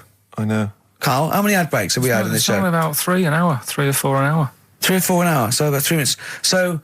20 minutes. 20 minutes is wasted on shite. I mean, apart from the stuff we talk about. Well, it's funny you should say that, because someone said to me last week that they felt that there were more adverts now on the show than there used to be. Are there more adverts Rick, in the show? I think, just checking some of the emails, I think that's because people are requesting them. They find them more entertaining than what we're giving them.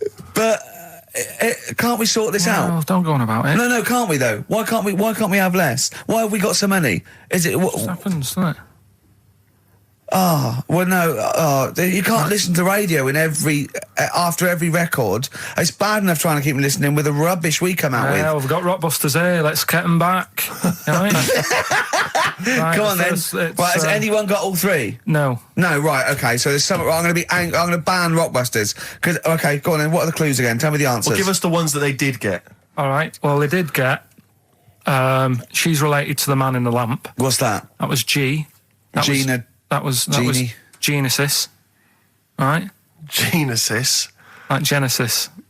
So the sister of the genie, Genesis, they got that one. No. What's the band's name? Genesis. So, Genesis. say the band name. Genesis. Right, okay. Well, I don't get it, because genie is just nothing like that. Well, they did, so don't worry about it. Stop worrying about the ads, stop worrying about that, all right? The third one was, the Jamaican fella would love to live there. Go on. But it's a little bit pricey. Go on. Right? That What was the initial? DS. Deer Streets. What? It's a Deer Street to live on. Deer Streets, oh yeah, I haven't heard of them. Are they a band? That's Dire Straits. No, it's not Dire Straits! It's not Dire Straits! Deer Streets! The Jamaican fella. Go on, make it sound like that. Like Deer Streets. Deer Streets. Do it again. No, it's still not. Keep going. I haven't got it yet. Go on. Deer Streets. Deer Streets. They got that one as well, so... All right, well, let's hear the one they did. Can I do an impression of a Jamaican fella saying Dire Straits? Right. Dire Straits. The first It's not one, the same. The first one they struggled with was, I'm going to the northeast. What are you going there for? Well, when you say struggled with, no one got this. No one got it. Go on then. Didn't even attempt it. Okay, go on, the northeast. What? I'm going to the northeast. What are you going there for? Seal. Seal? What? Hull's up in the northeast, isn't it? Hull is, yeah. Hull, yeah. Yeah, so what I are you haven't going heard there of for? them either. You got a seal, right? So that works. Who's Seal? Seal. Oh, Seal. Yeah. What's that got to do with the north, though? Seal. That's the way I'd say it, isn't it? Okay, that's the end of Rockbusters. Unbelievable. That's the end of Rockbusters. I can't believe we even brought it back, Rick. Right? I'm serious. That's the end of Rockbusters. Can I be honest with you? Go on. I'd love to hear some adverts now instead of that. Well, hang on So a would minute. I. Adverts are better than that. I'm just saying Laura. Doesn't matter. Laura's the Fine. one with Well done, Laura. Right? She Well only done, got two, Laura. but we'll give her that. Yeah, just play the ads. I'm actually looking forward to the ads. Really looking forward to it. I hope there's a phone. Black Rebel Motorcycle Club. We're all in love on XFM 104.9. Sorry about Rockbusters. That's the end of it, definitely, because it was dreadful. Do you know what I mean? It's not. Do you know what I mean, Steve? Yeah. It's quite funny, but that was awful. I mean, we've apologised for that quiz so many times. I know. We've given it. I think it's two People comebacks. like it though, don't they? No, they People don't like it. They don't like it because do it's like it, they that's love it. two. That's people. No. That's the end of that. Less adverts next week. Sort that out. Yeah. Because it's awful. 20 minutes of adverts. Do you know what I mean? It's not what people listen for. So, right, redeem yourself. Have you got the film thing you're in? Right, yeah, I'm in a film. It's Pulp Fiction this week. Right. Right. Changed it a little bit, tweaked the storyline a little bit. Okay. It's just To make it better, yeah. It's just do you know I've talked about Suzanne's hair and that, Yeah. about when she got it cut, didn't like it and that. Yeah. So it's sort of about that. Listen to it. There'll be a question at the end. You can win some good stuff. Yeah, well. All right. So, and this is the scene where they're in the restaurant. Do you know when they're about to do the robbery? Yeah, play So it. it's not a restaurant. I've changed that. It's a barber's. Right. All right. Okay. All right.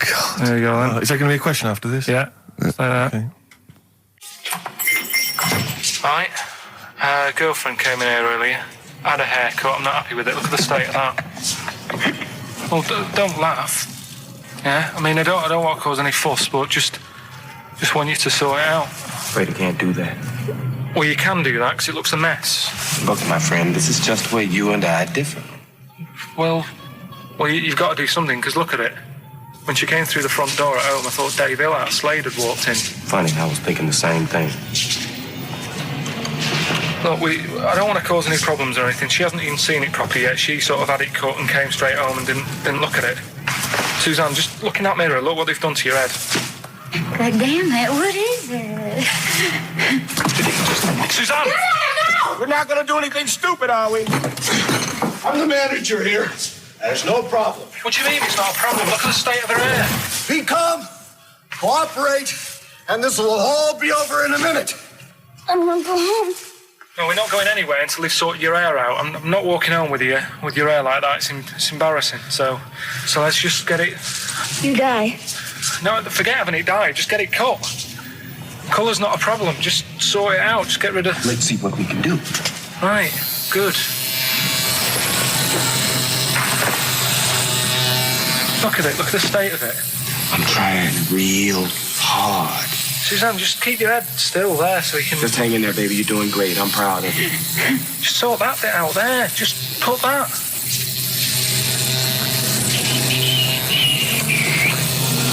My barber says I've got the hair of a Chinaman. Have you heard that before?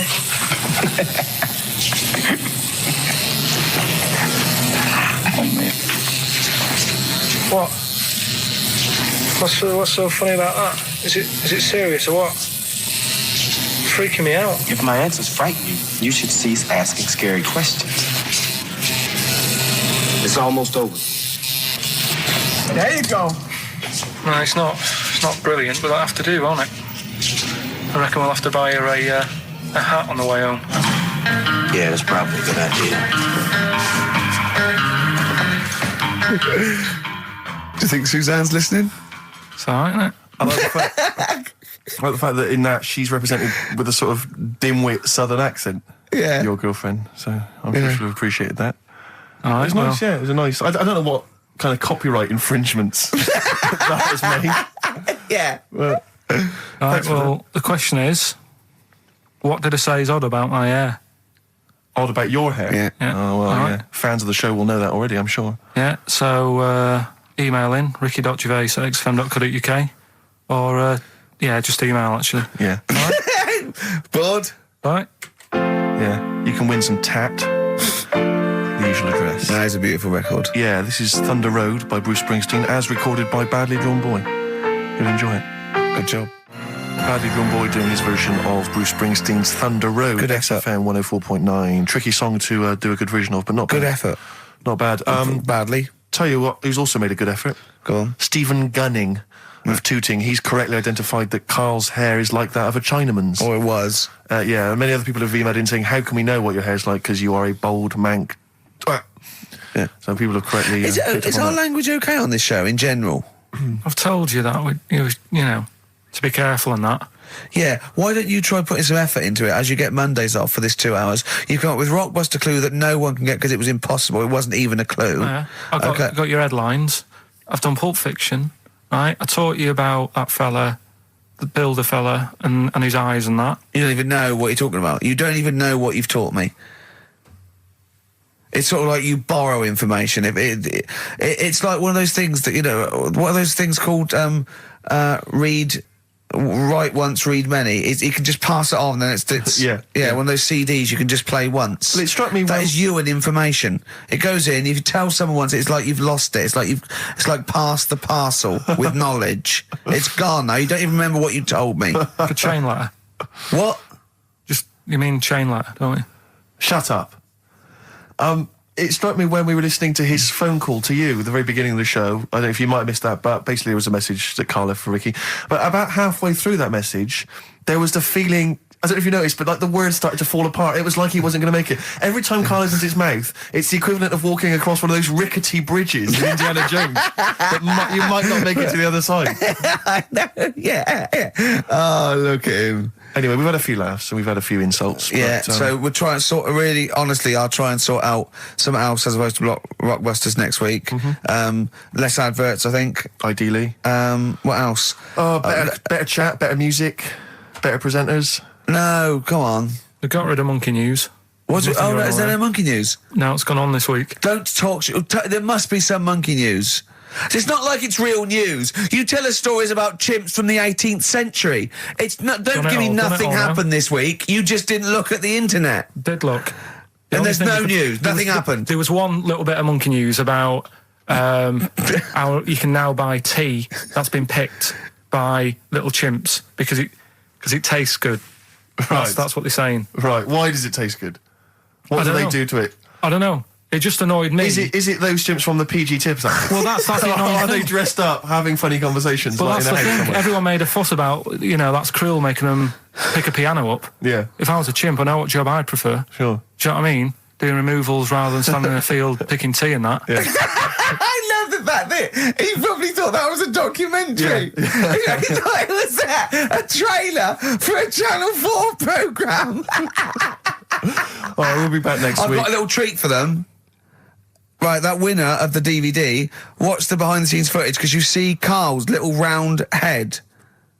So they're enjoying that. Who won that, by the way? We're giving that away, haven't we? Yeah, we forget who it was. It's gone. Don't bother Laura. watching the rest of the stand-up, though. It's a bit poor. Leave you with 50 Cent's outfit. Fiddy, I called him Fiddy. Fiddy, I yeah. called him Fiddy Cent. Back next week. Fiddy. It's just gone 4:05. It's Ricky Gervais show. That's Steve just doing the microphone, putting his headphones on, making... Sorry, Rick, I'm not... Sorry, I just didn't give me much time to prepare myself, so... No, hang on. a week. Yeah. It was actually a week. I think that's working. My headphones are not quite working. Hang on. No. It's going all right, though. Well, not only we haven't not prepared for the show... Yeah, okay. I thought maybe people could phone in and give us some subjects to talk about. 0171 580 2000. Yeah. Or they can fax in 0171 580 1234, and they could get like a discussion going, like, what do you think of that Tour de France nonsense? And we could sort of, no, not that. What do you think about, well, you know, it's their idea, isn't it? 0171 580 2000. Quickly, I mean, really, seriously, just get on the phone now. This is my record of the week. Yeah, go on. Yeah, Yeah. what is it? Exciting? Yeah, it's Foo Fighters. Right, yeah. Walking After You. I'm looking forward to it.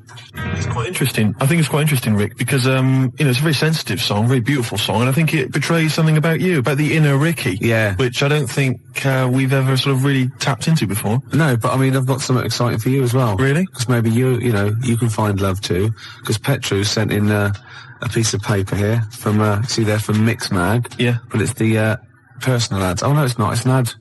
It's Select. That's an advert. for Whatever, Mix Mag. Rick. It doesn't really matter, does it? Realism, it makes all the difference. No, move so I on. don't think I'm just making it up. Come on. Right. Lonely, depressed bi girl needs someone of any age to understand. Right? Any age. Right, yeah. Well, that fits, you know, your any age. Certainly. Yeah. Ugly freaks preferred. Yeah. Right? Anyone accepted. Well, I'm in there. Well, No, don't count your Give it to me. chickens. Don't count your chickens. Confidentiality and honesty assured. Yeah, that's fine. Reply guaranteed. Give it to me now. Now, I know what you're thinking, No, because she said... give it to me now. I know what she said. I know why you're thinking. She's any age, which you fall into nicely. Yep. Ugly freaks preferred, so you're at the top of the list, and anyone accepted. See, but I don't think she realises quite what you look like, because you're not in her framework. Do you know what I mean? So I still think you might be disappointed. No, Gervais, this will work. This will work. Let me see this. Only depressed bi girl. What does that mean, though? Bi girl. What does that? Bisexual. Bisexual? Yeah. Again, I think she means Bisexual? sexuality of any human. Do you know what I mean? Well, all I'm saying, bisexual, Gervais. Do you know what I mean? Am I right? Hey? No, what do you mean? Hey? 3?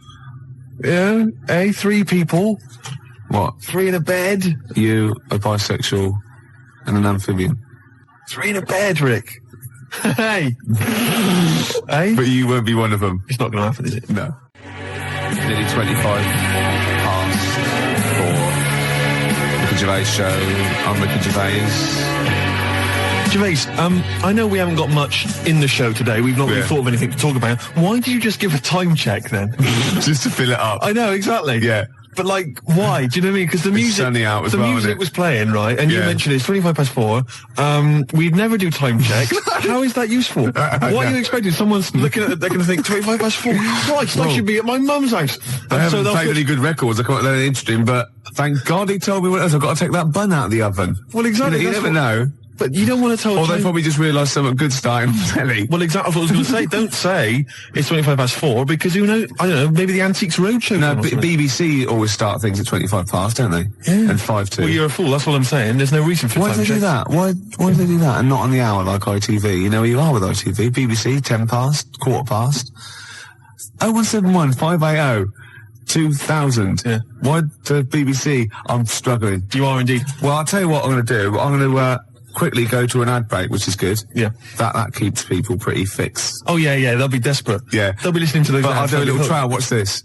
But after that, if you can hold out for 40 seconds, we've got the new one from the Manic Street Preachers. You've got to be happy with that. I'm loving it. Gervais, before we do it, Go on. I watched Team Knight Rider yesterday. You didn't. You've seen it. It's a new sort of thing. Must be made 10 years later. And it's instead of just the one Knight Rider car, it's a team of them. A fleet of them, Gervais. Team, so I think it said teen. No, Teen Knight Rider. Yeah, when he was little, he had spots and he was a little bit embarrassed. On like a little sort of scooter. Yeah, and you go to the girls and go, hello. Do you want to know? Do you want to know? Oh, yeah.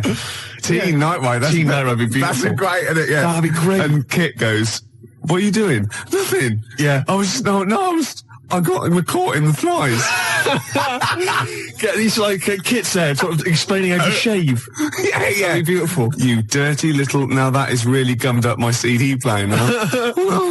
Oh, we'll stop it there, surely. Teen Night Rider. Teen Night Rider. I'll tell you, if we get on to talking about telly programmes, Gervais, we'll be here all night. Yeah. Won't we? Yeah, well, it's about 4:25 now. That's brilliant. They're disappointed.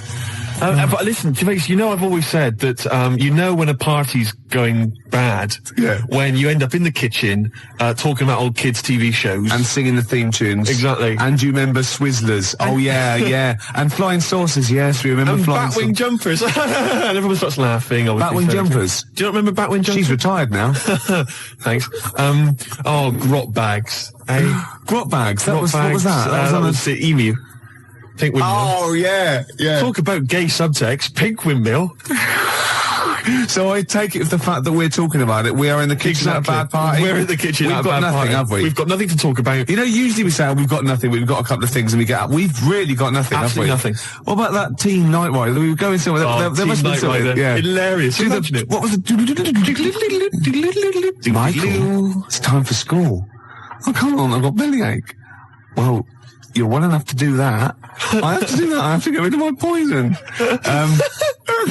But Teen... I wasn't talking about Teen Night Rider. No, sorry, Teen Night Rider. You're actually going to tell an anecdote there. Well, no, not really. All I was going to say was that it was great yesterday because there was Teen Night Rider, which is the sort of 10 years later, there's a team of people with super electronic cars driving around solving crimes. Yeah. And then it flipped over, and there was Butt Rogers in the 25th century, featuring Gil Gerard. Do you remember him? Good-looking fella. Yeah. And Twinkie, all the rest of it, bitty, bitty, bitty. And... Sorry, are you on crack? No. No, sorry, have you taken sort of like some real sort of heavy mixture of cocaine and listened to it? What's that? And obviously a good-looking fella, bitty bitty, and no, that's Twinkie. And then I turned, what are you That's an impression of Twinkie, the little robot. The robot? Oh, the little robot! The little silver robot that went biddy biddy biddy. It's as simple as that. I'm not trying to corrupt you. I'm not trying to get, confuse you. Oh, go on, yeah, okay, it's fair enough. I'll take all I'm saying is, great TV shows there that we forget, We're in the kitchen, Gervais, aren't we? We're in the kitchen. But everyone else has left. It's just us two. It's just you we and could I. go home. We could go home, but we're still enjoying it. Yeah. In the kitchen there. Yeah. But what I was going to talk about is, there's a lot of TV shows. There's a lot of TV shows, Gervais, that we know and love and we remember. Yeah. But a lot of films, right, that became TV shows, MASH, obviously the big success. Did you know, Gervais, I read about this yesterday, fantastic. Do you know that they made a TV show, right, in 1982 of Casablanca, right, featuring David Soul. As what, Rick? As Rick. What a fantastic TV show. That is fantastic. It'd be Casablanca and you'd have a picture of him, wouldn't you? And every week they'd find a different reason for him to say, play it again, Sam. And lovely Patty Coombs as his Liza, whatever. Oh, that was fantastic. Mr. Rick, I'm not playing backgammon for money. Play it again, Sam. It'd be great. Every week, whatever it would be. I don't know what they're different contrivances. It's like a catchphrase. Oh, that'd be fantastic. Great, wouldn't it? Bobby Crush as the bloke on the piano. You must remember this. Oh, fantastic. Every week he gets an excuse to play it. That is Well, once, right, I was looking through, right, and there was that TV show called You Must Be the Husband, right? Yeah, it was called You Must Be the Husband. And I'd never seen it before, and me and Jen were watching it, just flicked over, we saw that we were going to watch something else, and it just ended with the waiter coming up to one of them and going, you must be the husband. And we thought, do they have to remember that every single week? Deary me, that's like hard work. I tell you. Yeah. Putting catchphrases in TV shows, hard work. David Soul. Oh, that is fantastic. Dave Hutch. Who played Victor Laszlo? I don't know anything else about it. If anyone's ever seen it, please give me a call. What a fantastic show that would be. Oh, I know who played Victor Laszlo. What's his name? Rodney. What's his name? Nicholas Lyndhurst. He'd be great, wouldn't he? Nick Berry. That'd be beautiful. And I'll tell you what it would be. It would be, they'd be on a golf course, and Sam would like miss a stroke, wouldn't he? And he'd just go, "Oh, play it again, Sam," and everyone else would laugh. It'd be beautiful. Oh, baby bird, if you'll be mine, we can keep this cup forever now. Yeah. We're in the kitchen. Yep. To make a cup of tea. Apparently, Steve, who says this? He doesn't say play it again, Sam. No, I know he doesn't. He says, go on, play it, Sam. I know that, you stupid toss. Oh, for goodness sake. I studied film for 3 years, for Christ's sake, Gervais. Of course I know that, but it's the TV show. They're bound to have made the same mistake, aren't they? Of course that. You can do an academic subject then. Of course. Oh, I can't. Oh, I'm sickened. I'm sickened. Because everybody knows that, Gervais, and yet he's come out and he's spouted rubbish. Oh, I'm just... Oh. He thinks it's a good show. Oh... God, I'm disappointed. Oh, I'm so angry. He likes the show. I'm so angry because everybody thinks I'm an imbecile. Well, yeah. Well, fair enough. Yeah.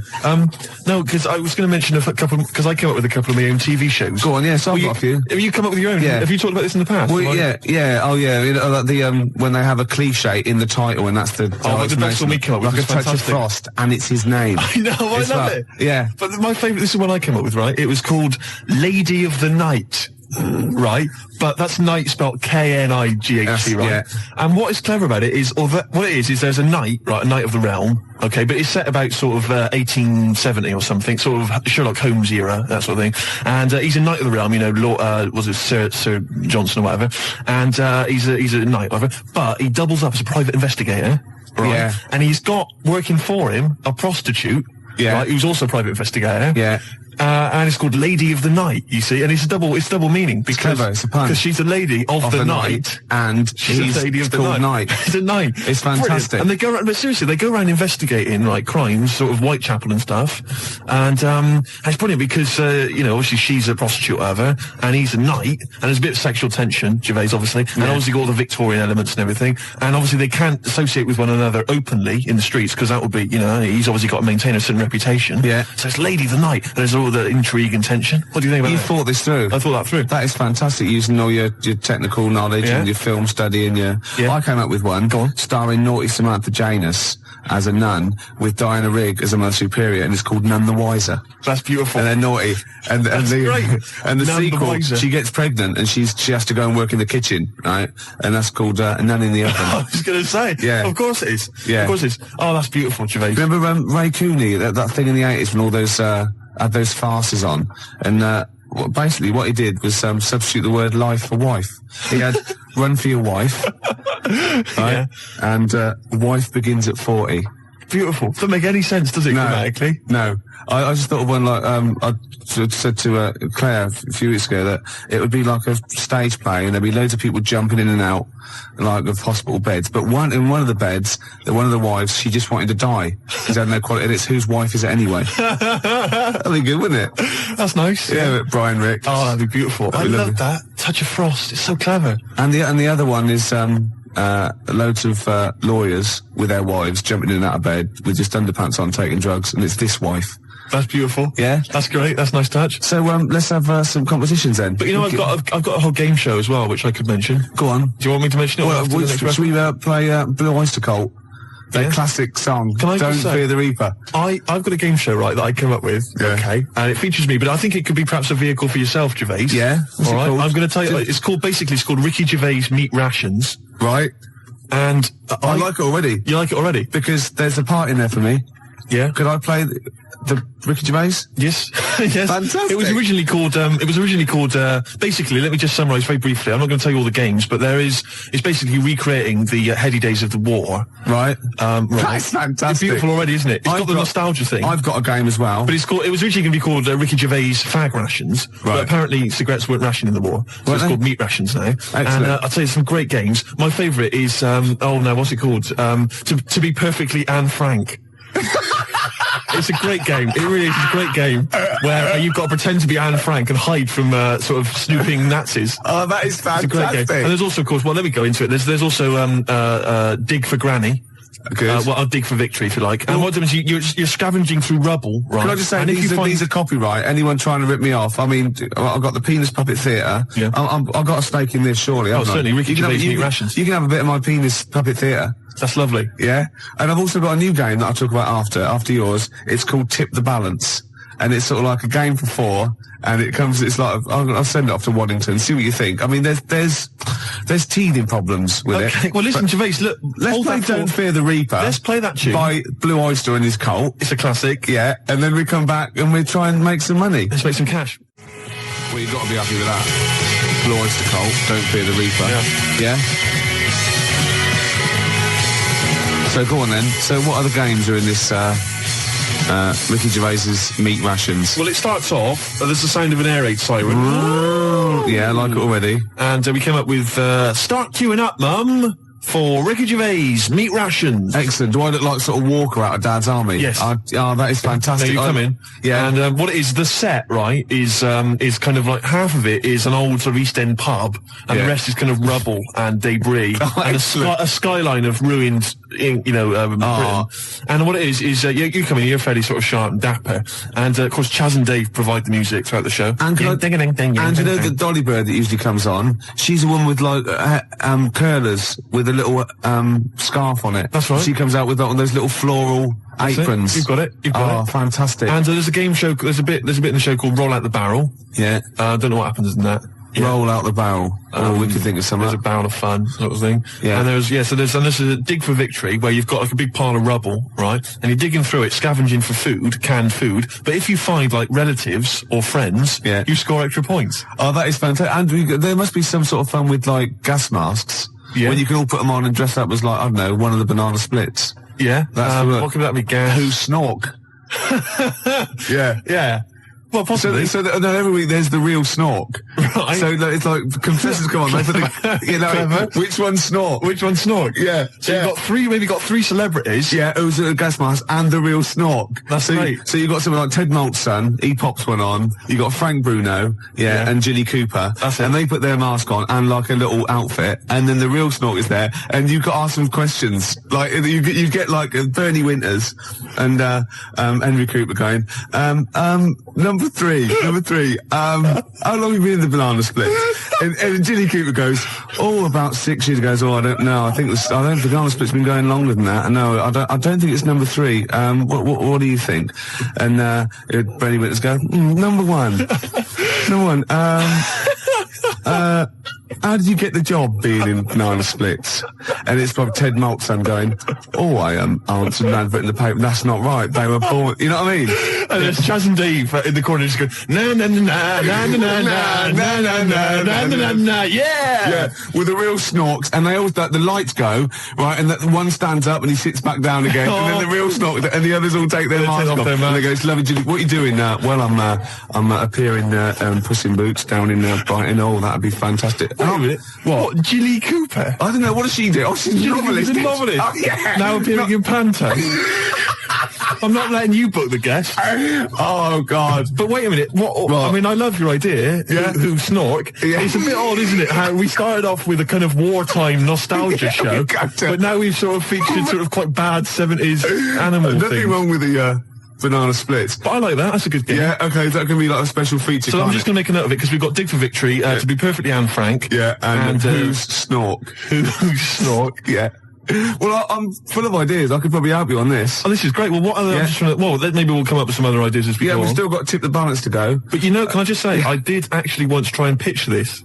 When I appeared on Blockbusters. Yeah. Well, I obviously met with a producer there, and I said, I've got an idea for you. Have we talked about this on air? We talked about me on Blockbusters, but not about my pitching this thing. No, go on. And I said to her, sit down. I said, I've got a great idea. And I tried to bill it with me as the star.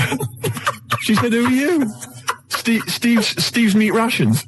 She said, why are you in it? I said, I am. Don't worry, I'm the one who can pull it off. Yeah. And she said, right, go on, what is it? And at that time, I had none of the games.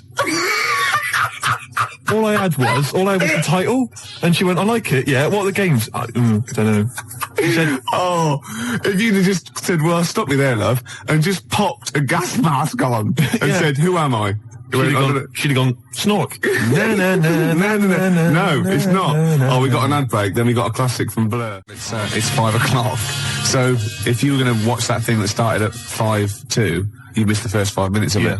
Yeah. So we're doing well with this new game show, aren't we? Yeah, we've got a few ideas there. Ricky Gervais's meat rations. Ricky Gervais meat rations. I love that. It's a great idea, isn't it? We came up with another quick game, because obviously so far we've got Dig for Victory, to be perfectly Anne Frank, and Who's Snoring, which is possibly, I think, the most popular game so far. Yeah. And also we've come up with a new one, haven't we?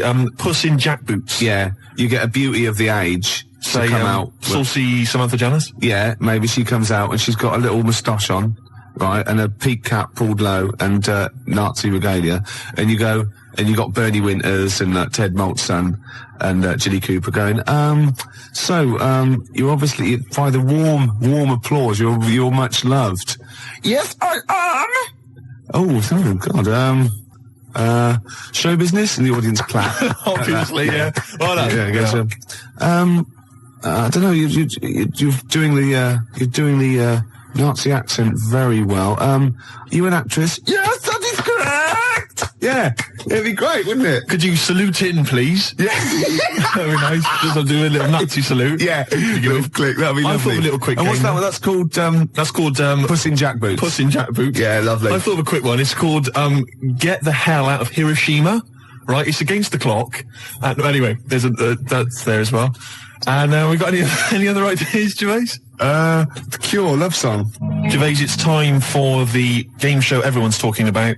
Make Gervais laugh. Yeah. We've had an entry here this week, all right, and what it is, let me explain the rules. Somebody sent in a picture, Gervais, right, I'm going to show it to you now, and if you laugh, then hopefully this young fellow wins a prize. It's from Neil in, let me see, Highgate. Oh no, I'm laughing already though. Are you? Yeah, because well, straighten yourself out. Alright, okay. Straighten yourself out. Now, you've not seen this picture. Oh, it's been so disappointing if it's not funny. There's nothing worse than that, you know what I mean? I know. Okay. Well, I think you'll laugh. You run the risk. Well, that's the nature of the game show. Okay. Alright? And what's in it for everyone else who can't see the picture or cares?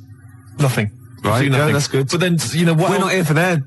Exactly. Amusement, are we? All right, you know, we're busy men. We got things to do. We got to entertain ourselves. Yeah. But what I would say is, what is there in this show anyway for anybody else? Good point. At least we get a laugh. Yeah, okay. Now, really? What would it say? Well, the other thing though, is there a prize for Neil? Yeah, if I laugh, what can you give him? Will you give him sort of like a chuckleometer? You go on the Ricky Gervais's chuckleometer. The chuckleometer. Yeah, it's up to 10 CDs. Right. Oh, really? Yeah. Oh. Okay. All right then. Well, okay. Because that first one we did ages ago, that was up number 10, wasn't it? Yeah, 8, 9, 10. Yeah. Right. Here comes the picture. I think it looks to me like it's an internet picture. I'll be honest with you. You ready? Yeah. Okay. Here comes the picture now, Gervais.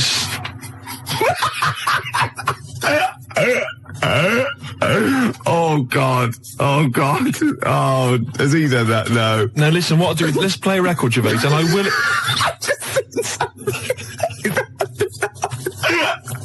Don't explain it. We can explain it. We can explain it. No, don't, please. Right, no.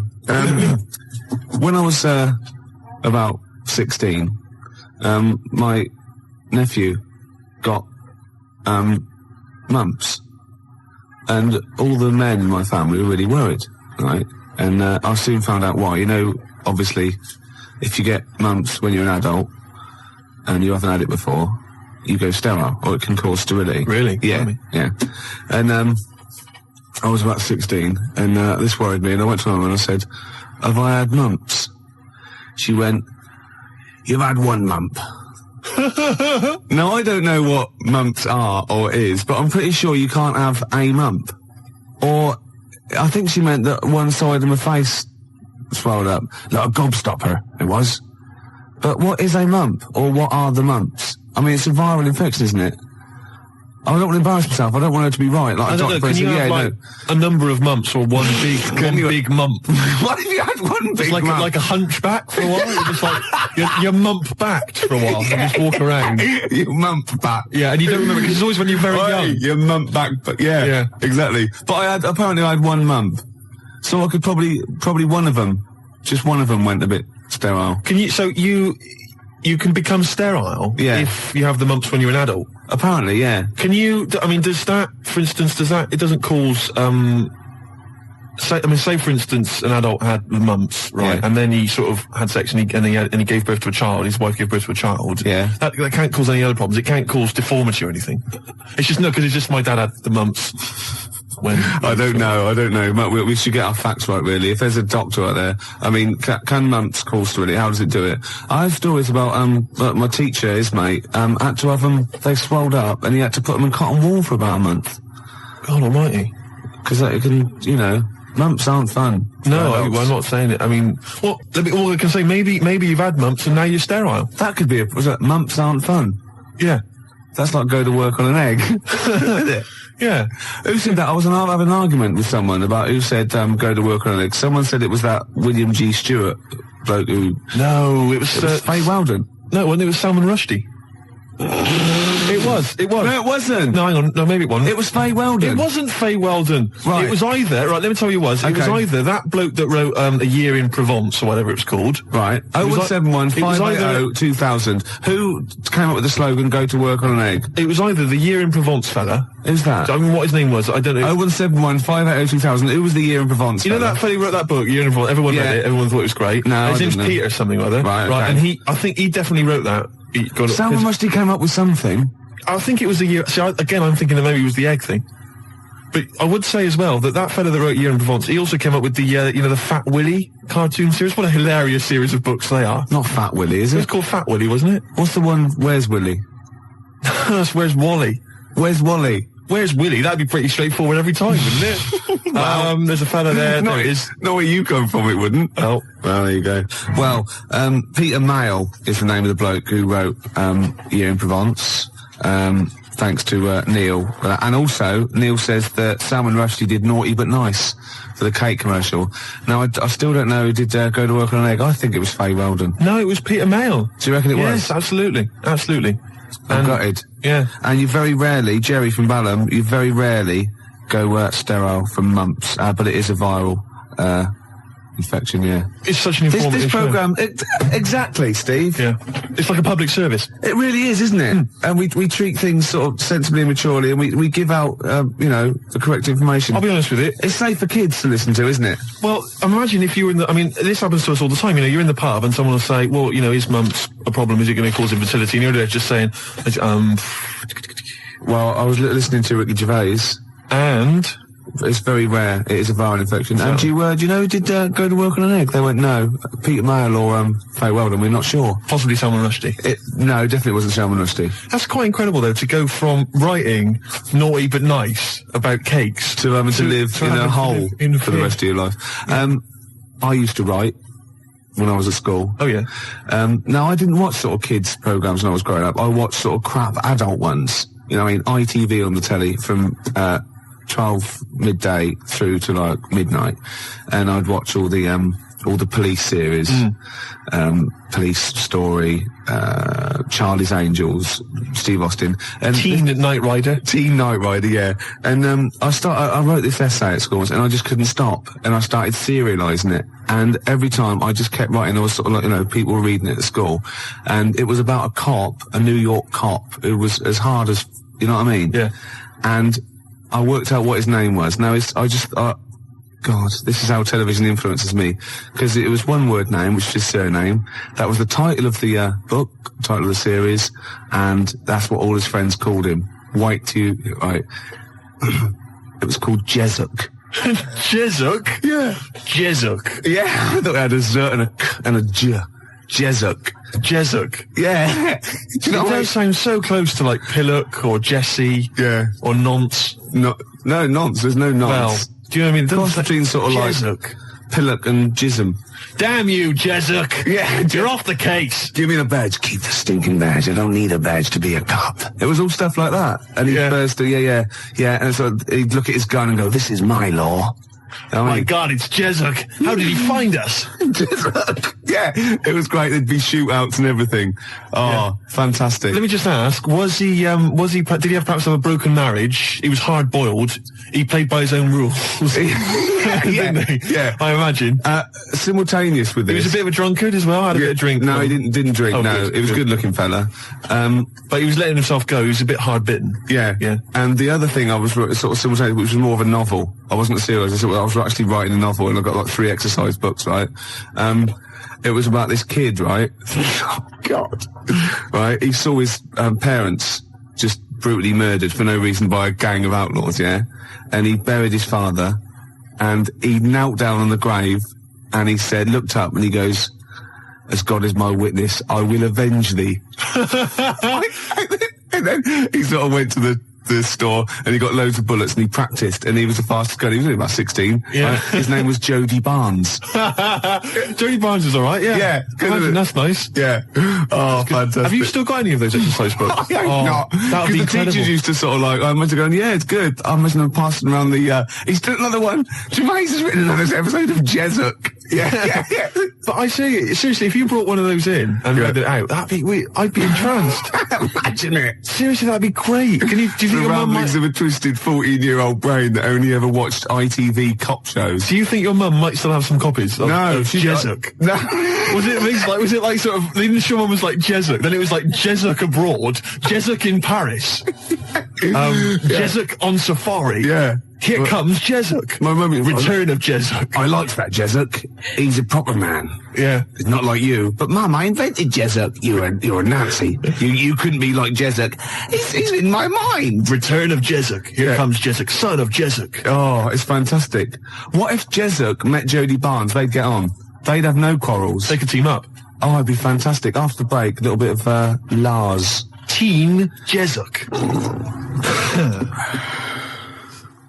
Still here then. Gervais, you've embarrassed yourself. Oh, just shut your ugly gob. You bug-eyed, anemic, fish-faced tosser. Nice to have you back. 4:05 on a Sunday, Ricky Gervais, XFM 104.9, London's only alternative. Steve. Yeah.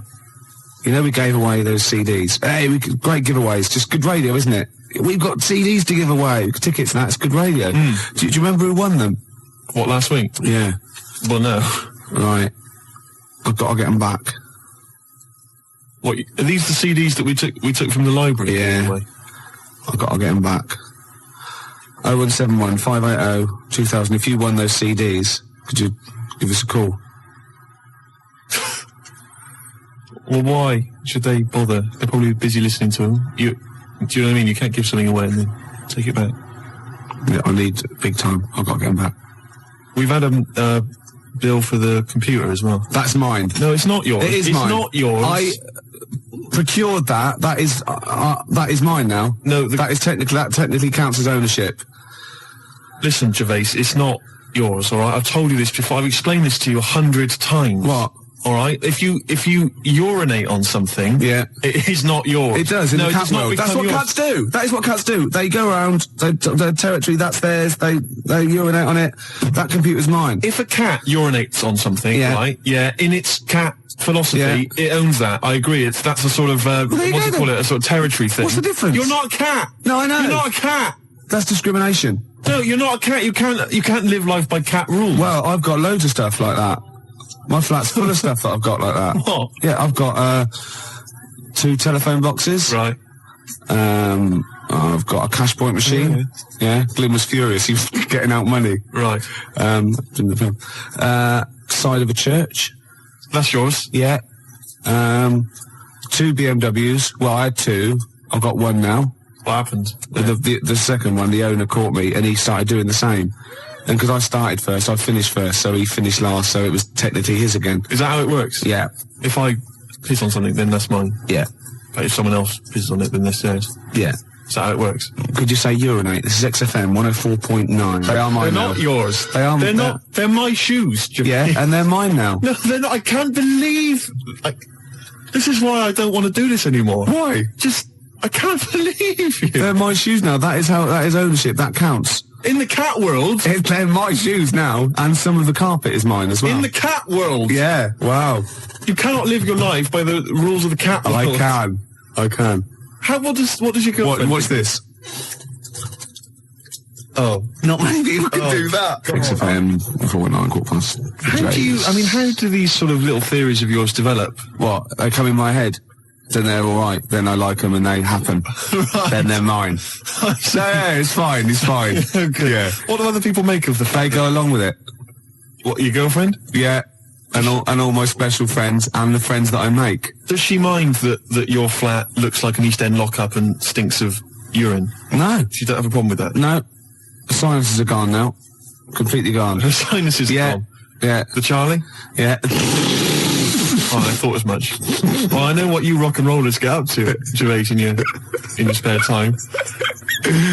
Oh dear. It's beautiful to see you again, though, because we thought you would. I'm looking good. We thought you'd be gone forever. Why? But you're back. Yeah. It's beautiful to see you. I'll be around for anything planned? I didn't expect. It's like my life. I didn't expect to be here this long, so anything is a bonus. You know what I mean? Yeah. Any plans for today's show? Got some more records than that, and some absolute drivel. Right. Yeah. Packed into 2 hours. So no different. No. Hey. No. Great. Well, it's going well. It's going well. I've got a little competition. Yeah. Which I'll maybe introduce after the next record. Is there anyone mad enough to sleep with me competition? Is there? Is it? I'm not doing that one again. All right. I've got a different one. Yeah. I've got a different competition. Keep calling the Samaritans, please. We don't do that sort of thing, sir. Please. Or else. Can't threaten the Samaritans. Why do you like that song so much? Because they're singing about you being an ugly tosser, alright? Just gone 4:20. Gervais, I hate to kick people when they're down. No, you don't. You like it. And you like people twitching when they've been badly hurt. But I don't know how this came about, but I started to consider the songs of Carter, the Unstoppable Sex Machine. I don't know why. Someone was playing one in my house, and we were flipping through the records, the lyric sheets. Fruit bat. Now I don't know when I was when I was in the sixth form, when I was in the sixth form, Gervais, everybody had a Carter USM T-shirt. Yeah. You know? And I imagine you probably by the end of the 80s, early 90s, all events officers, A&R men. Yeah. What were you doing about that time? You'd have been that was when you were claiming benefit while still working. Yeah. Yeah. You had the wheelchair and everything. Yeah, the tartan blanket. Nice. Fantastic. You see, everybody had a Carter USM T-shirt. I didn't have one because I didn't. No. Do you know what I mean? That wasn't me. It was all a bit cliquey, and they didn't like me for it. Yeah, it wasn't because of that, though, was it? It was because they sort of had like symmetrical heads. They were running in their human packs, weren't they? Just ostracizing you. Go, oh dear. Those start. Yeah. Right. I'm just looking through the lyric sheet. This is from the album 1992, the Love album, right, by Carter. Yeah. Just give you a taste of some of the lyrics. Yeah, go on. Which we thought were so profound in 1990 or whatever. I never did. This is from the track "Look, Mum, No Hands."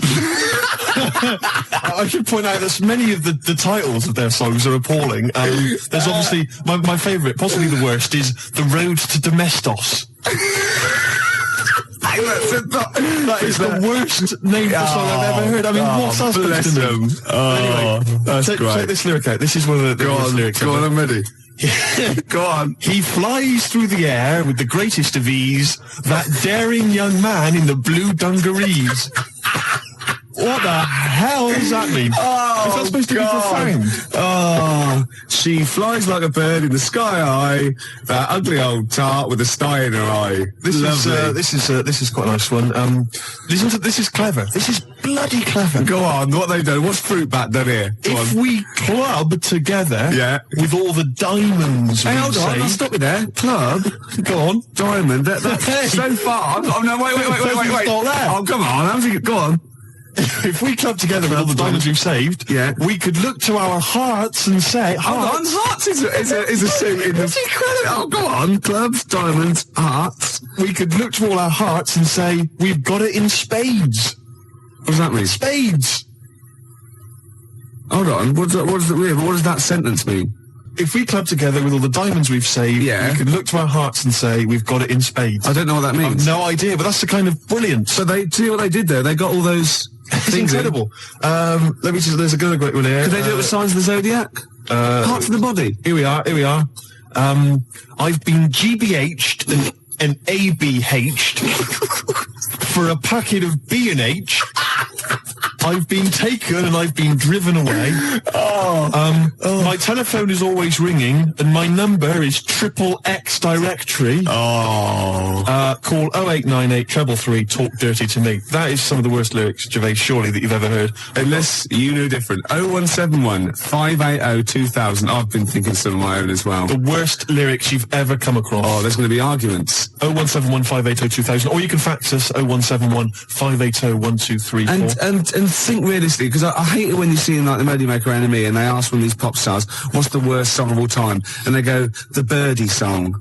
Or, no, it's not. It's something by Carter or Suede or David Bowie, because they're in that framework. They're potentially, do you know what I mean? Exactly. Don't go for, chirpy, chirpy, cheap, cheap. Go for something like that, because that is disgusting.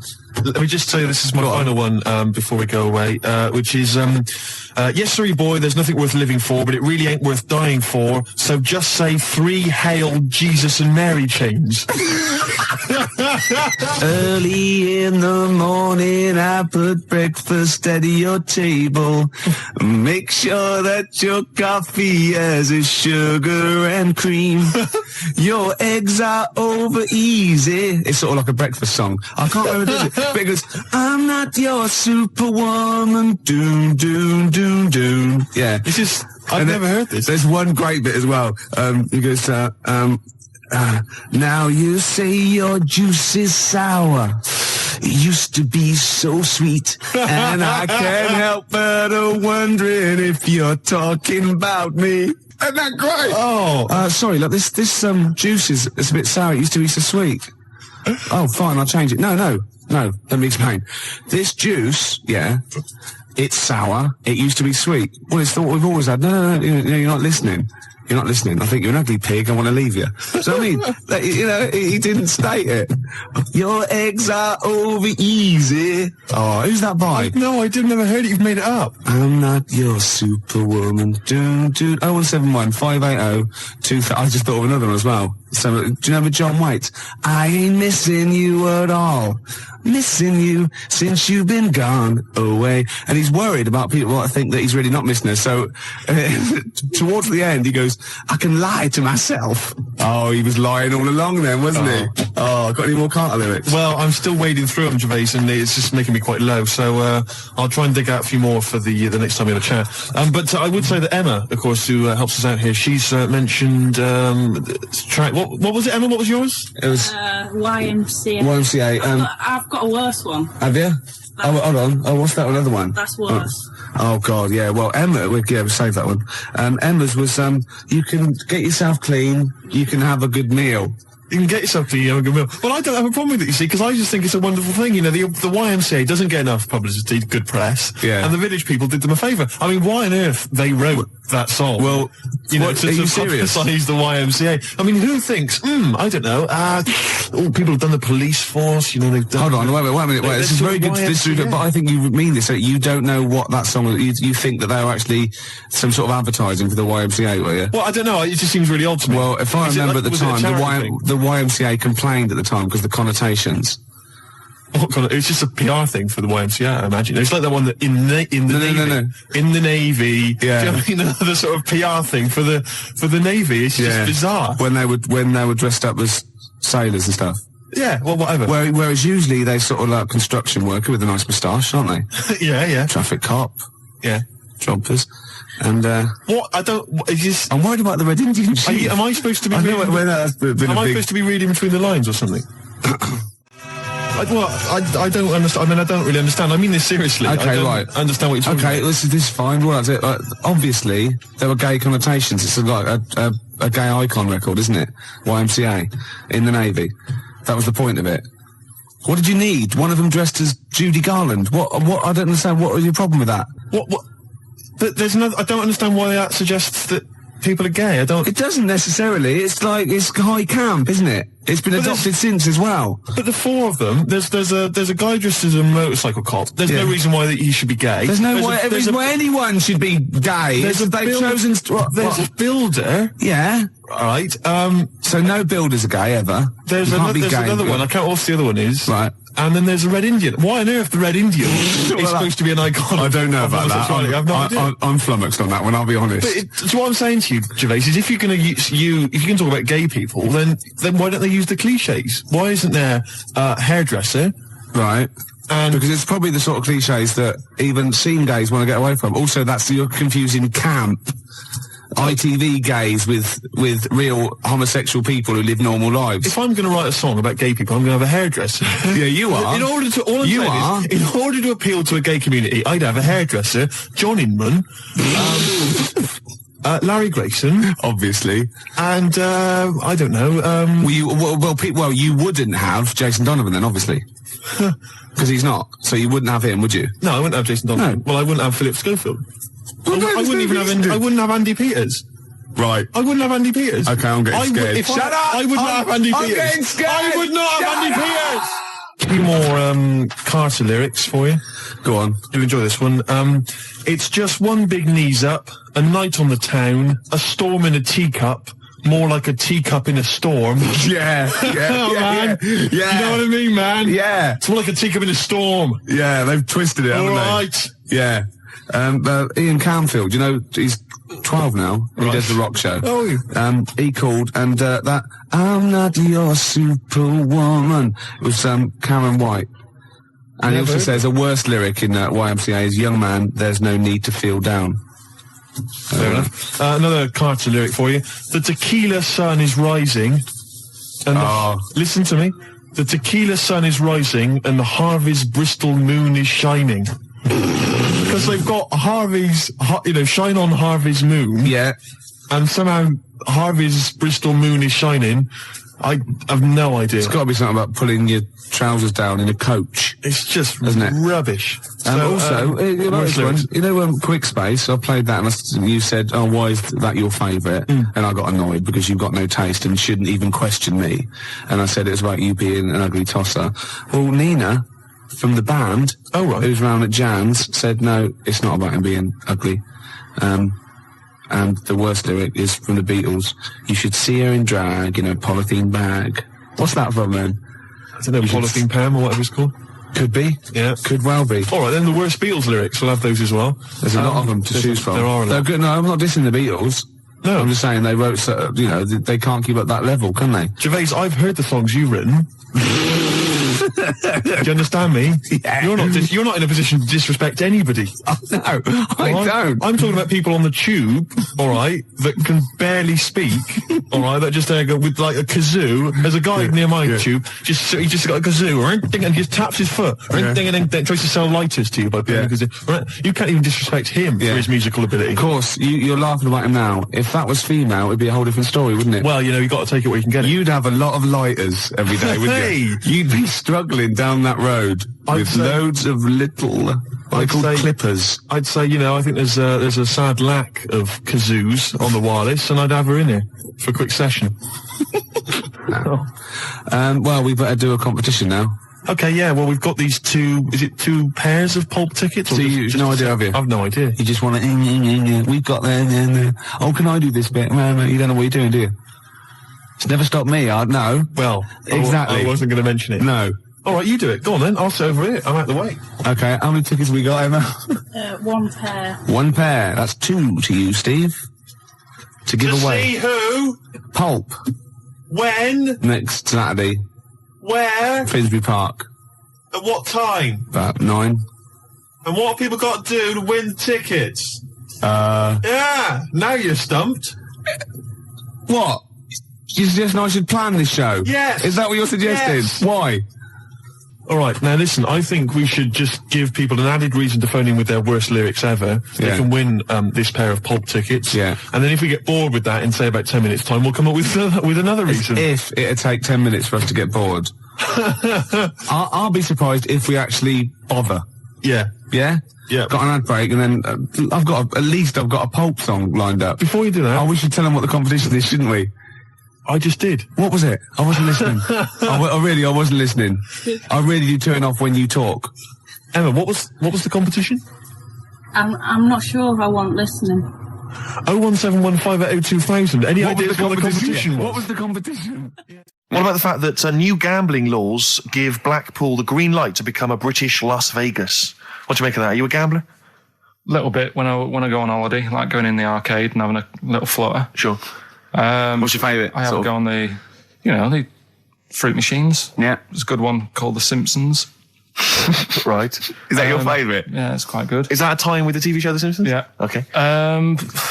Will they make Blackpool the next Vegas? I don't think so.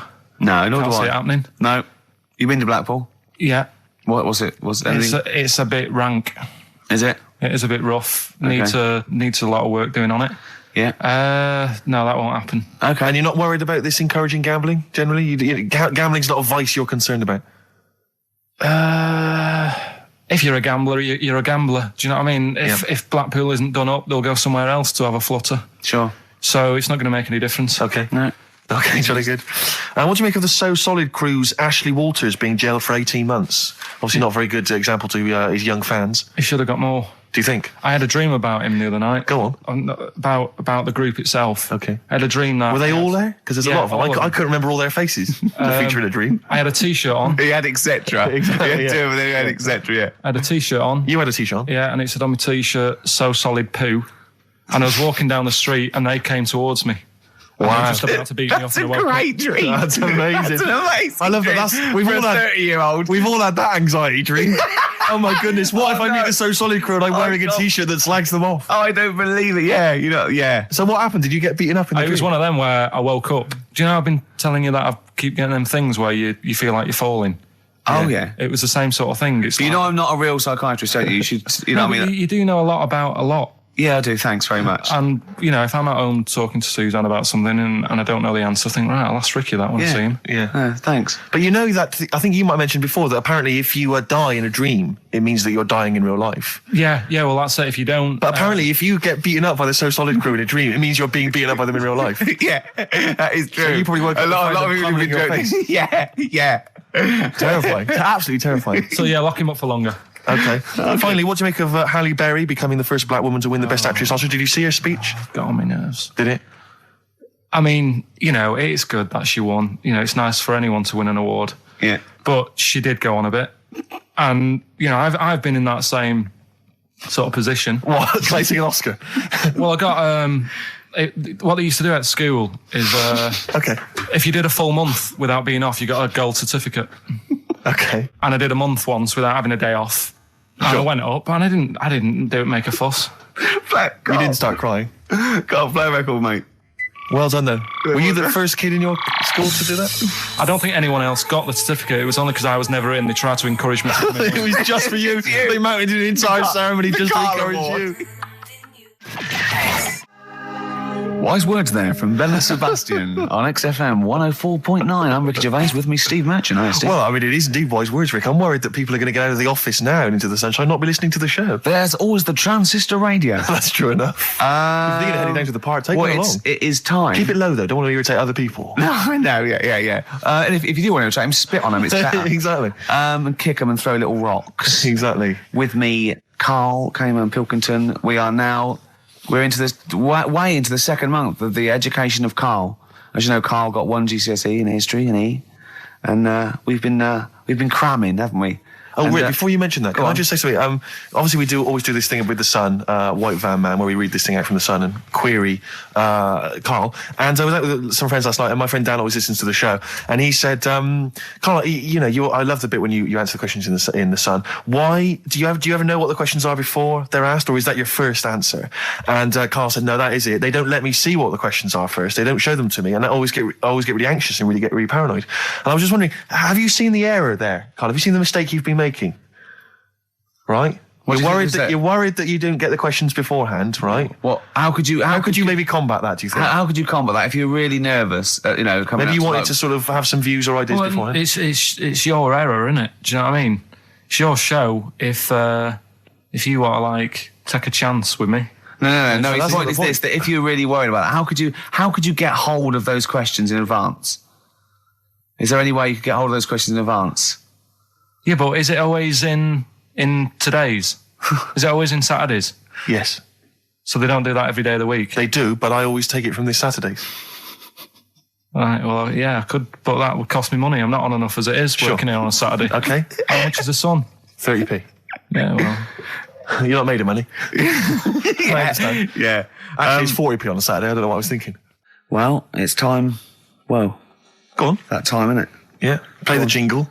Yeah. White Van Man, Karl. Brilliant.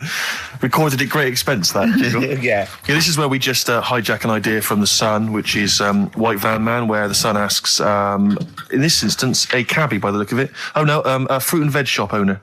Ours is slightly different because the Sun sort of pick on a perfectly normal member of the public. Exactly. So that's where we've got the upper twist. hand. Yeah. And they ask him about the the hot potatoes.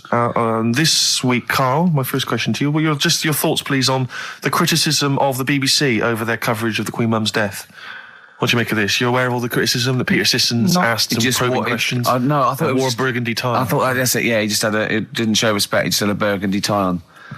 See, that's not really not showing respect, is it? No, it's not. You know, you show your respect by sort of doing the news on it, giving her a bit of coverage, and showing, you know, what publicity. What a good woman she was or whatever. Yeah. And then you move on to sport news or whatever. Do you know what I mean? Yeah. I totally agree. I don't like the way everything's morbid. I was thinking about it.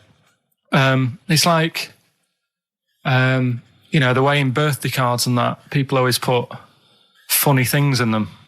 I think you should save things like that for funerals, for like funeral cards and that, and try and cheer people up at times when they're low. Do you know what I mean? Because on your birthday, you're quite happy anyway, so you don't need someone putting a funny comment in a card. I think, you know, when you send a card... What would you suggest? Well, you know... whoopee cushion, but on the vicar's chair. How would you liven up the funeral? Just little things in the card. I mean, you're just writing stuff like, well, you know, at least you're still alive or whatever. So as you're giving the eulogy... that'd be good. So supposing someone's husband's killed in a car crash, you go around with some flowers and a little card, and it says, at least you're still alive.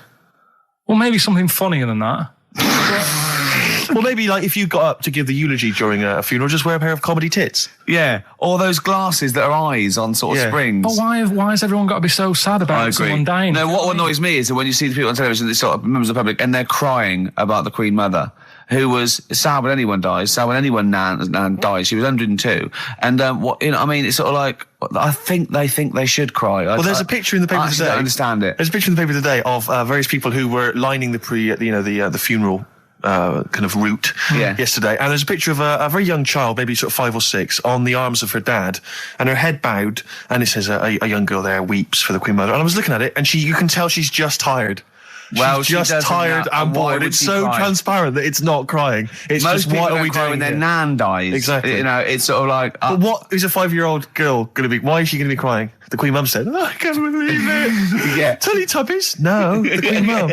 Oh, not the tweenies. No, it's all in a minute. Yeah. It's like, oh dear. I mean, I know. I'm sure, I don't know much about her. I don't know if she was a great woman. And obviously, it's always sad when someone dies. But it's like, it's interesting that there was a lot of tourists in that long line of people that are now queuing from hours upon hours to see her dying in state. Because it's clearly just people who want to be a part of history. Must be gutting if you're over from Sweden and you find out that, the Queen Mum's died. Oh, you must be devastated. You probably don't want to carry on with your visit. Exactly. Really. Okay, listen, Carl. I think we've covered that. What do you make of the?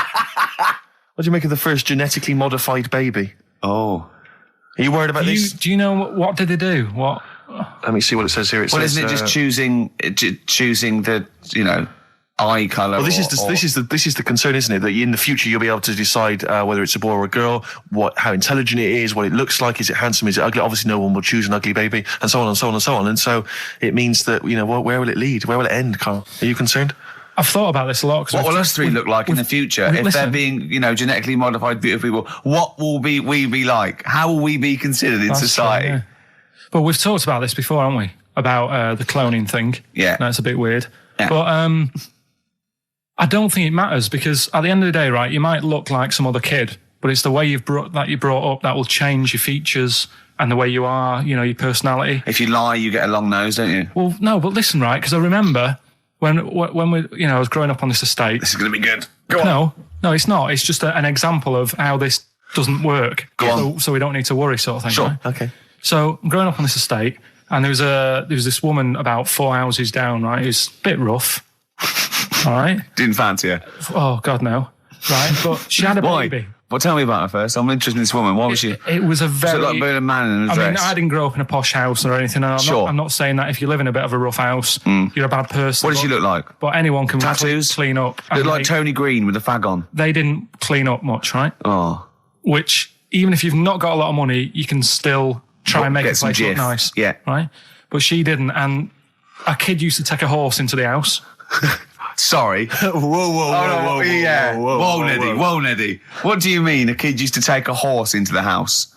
Where did he get a horse? Must have nicked it from somewhere. Mustard Has on. you seen a horse in it? No. What, is that from outside the saloon round the corner? Yeah, was it just tied up with a bit of lettuce? Right? Oh, that's great. Did Big Jake come looking for it? I'd been out. Oh. Sorry, let me get this. This was before the lynching stopped or after? Where did he get a horse from? What do you mean he must have nicked it? His mum said, where'd you get that from? I bought it. All right then, but keep it out of the kitchen. I don't want you going Catlin rustling. Where did he get a horse from, Carl? And how long did he have it for? Was he leading it or riding it? Mum, open the door, I can't stop. I can't stop it. Open the patio door as well. Looks like we got us a runaway. What do you mean? I don't know, but the thing is, they couldn't afford to buy one because they're not cheap. So I'm just guessing. Maybe that's wrong of me. But I think... He had a horse? Yeah, right. So that's why the family didn't have any money. They'd spend it on the horse. No, I don't think, that's what I'm saying. I don't think they would have bought it. So anyway... Yeah, it's wise to whisper, Carl, in case they're listening. Yeah. And they could be in the room next door. It's not buying it, it's keeping it as well. Oh, so I was like in the car with my dad coming into the avenue, and you used to have to drive down it to turn round. And, and you know, sort of go back to our house. You had the traditional method of transport. Yeah. And the horse was in the lounge. Reading a paper. Just like walking around. Oh, God! What? And when I was doing, I tried to earn myself some money once by flogging little flowers in plastic cups. What? This is genius. It just keeps coming. What do you mean you're trying to flog little flowers? What do you mean? Wait. Let's play a record. Let's play a record and come back to this, because it's always going to just unravel and unravel. It's going to go on for hours. Let's play a track, Carl. It gets deeper and deeper. It's like an onion, isn't it? We've created a whole world here where there's a man living with a horse. Just walking around the lounge. I come from the West Country. I've never heard anything like that. I just think of a big sort of like orange carpet, and it's got a rediffusion telly, and this horse going, I'm fed up in here. Exactly. This is really... I am not taking the rubbish out again. Yeah. Right, play a record. Let's have Velvet Underground. We've got that lined up. Oh, yeah, the classic from the first album. I'm Waiting for the Man. Let's come back to the horse in a second. Little flowers in pots. What do you mean? Well, that bootleg's going under the name of Nothing, Miss Jackson, I think, by Meats and Poultry. So there you go. I do love these bootleg things because they're so pointless, but they're so enjoyable. Yeah, it's great. It's just fun to do. Yeah, exactly. They're really good they're fun. Great. But not as much fun as White Van Carl. White Van Carl, absolutely. Do you want to explain the premise? Well, we take the Sun asks someone else and asks Carl. It's as simple as that. The Sun have just taken a normal person. We flipped it. We're going to ask Carl the same questions about the week's news. Yeah, just basically your opinions, Carl, as ever. What do you make of, well, obviously the big news, David Beckham's broken foot? Is this a big concern for you? No, I mean, he's sad. You know, he's sadder for him more than anyone, because, you know, to like be in the World Cup is like the main thing for him, isn't it? Yeah. But he's still a young lad, and I don't think he'll give up. I reckon he'll still turn up. He'll be all right. And, yeah, good luck to the lad. You know I like David. I'm not going to slag him off. Voice words. Yeah. He says that like he knows him. Like he's popping round for drinks later. Yeah, like we tried to stitch you up. Go on. But obviously yesterday, was it yesterday? I think maybe Thursday. The Sun printed a big picture of David's foot and encouraged everyone to touch it at midday, because hoping that this would somehow, if we all thought and prayed together, somehow that would help his foot heal. Do you believe in that? No. Any belief in that? No, you're going down the old like Yoragella route, aren't you? Sure. I know, it's stupid. Yeah. I'm sure. I mean, it's nice effort and everything. It sort of cheers everyone up. Hold on. You believe in ghosts and warlocks and licking toads. Why is that any more stupid than all those things? It's not going to work, is it? All right. Fine. It's rubbish. Okay. Okay, what about this then? There's apparently now available £1.5 million apartments available on an exclusive ship which sails around the world. Yeah, it's like... what do you make of that? It's a huge thing, and you live on it, and it's... I mean, in theory... How big is it? It's mental. Do you know it's like huge a town centre. Do you know how like people said that the Titanic was the biggest ship? Was that only then? They've got bigger ones now, haven't they? Yeah. A lot bigger. Oil tankers are much bigger, and... Yeah. No, but actual liners are bigger. Yeah. It was the biggest then. Yeah. Because my mum told me that there was one that was that big that it had like rough areas on it.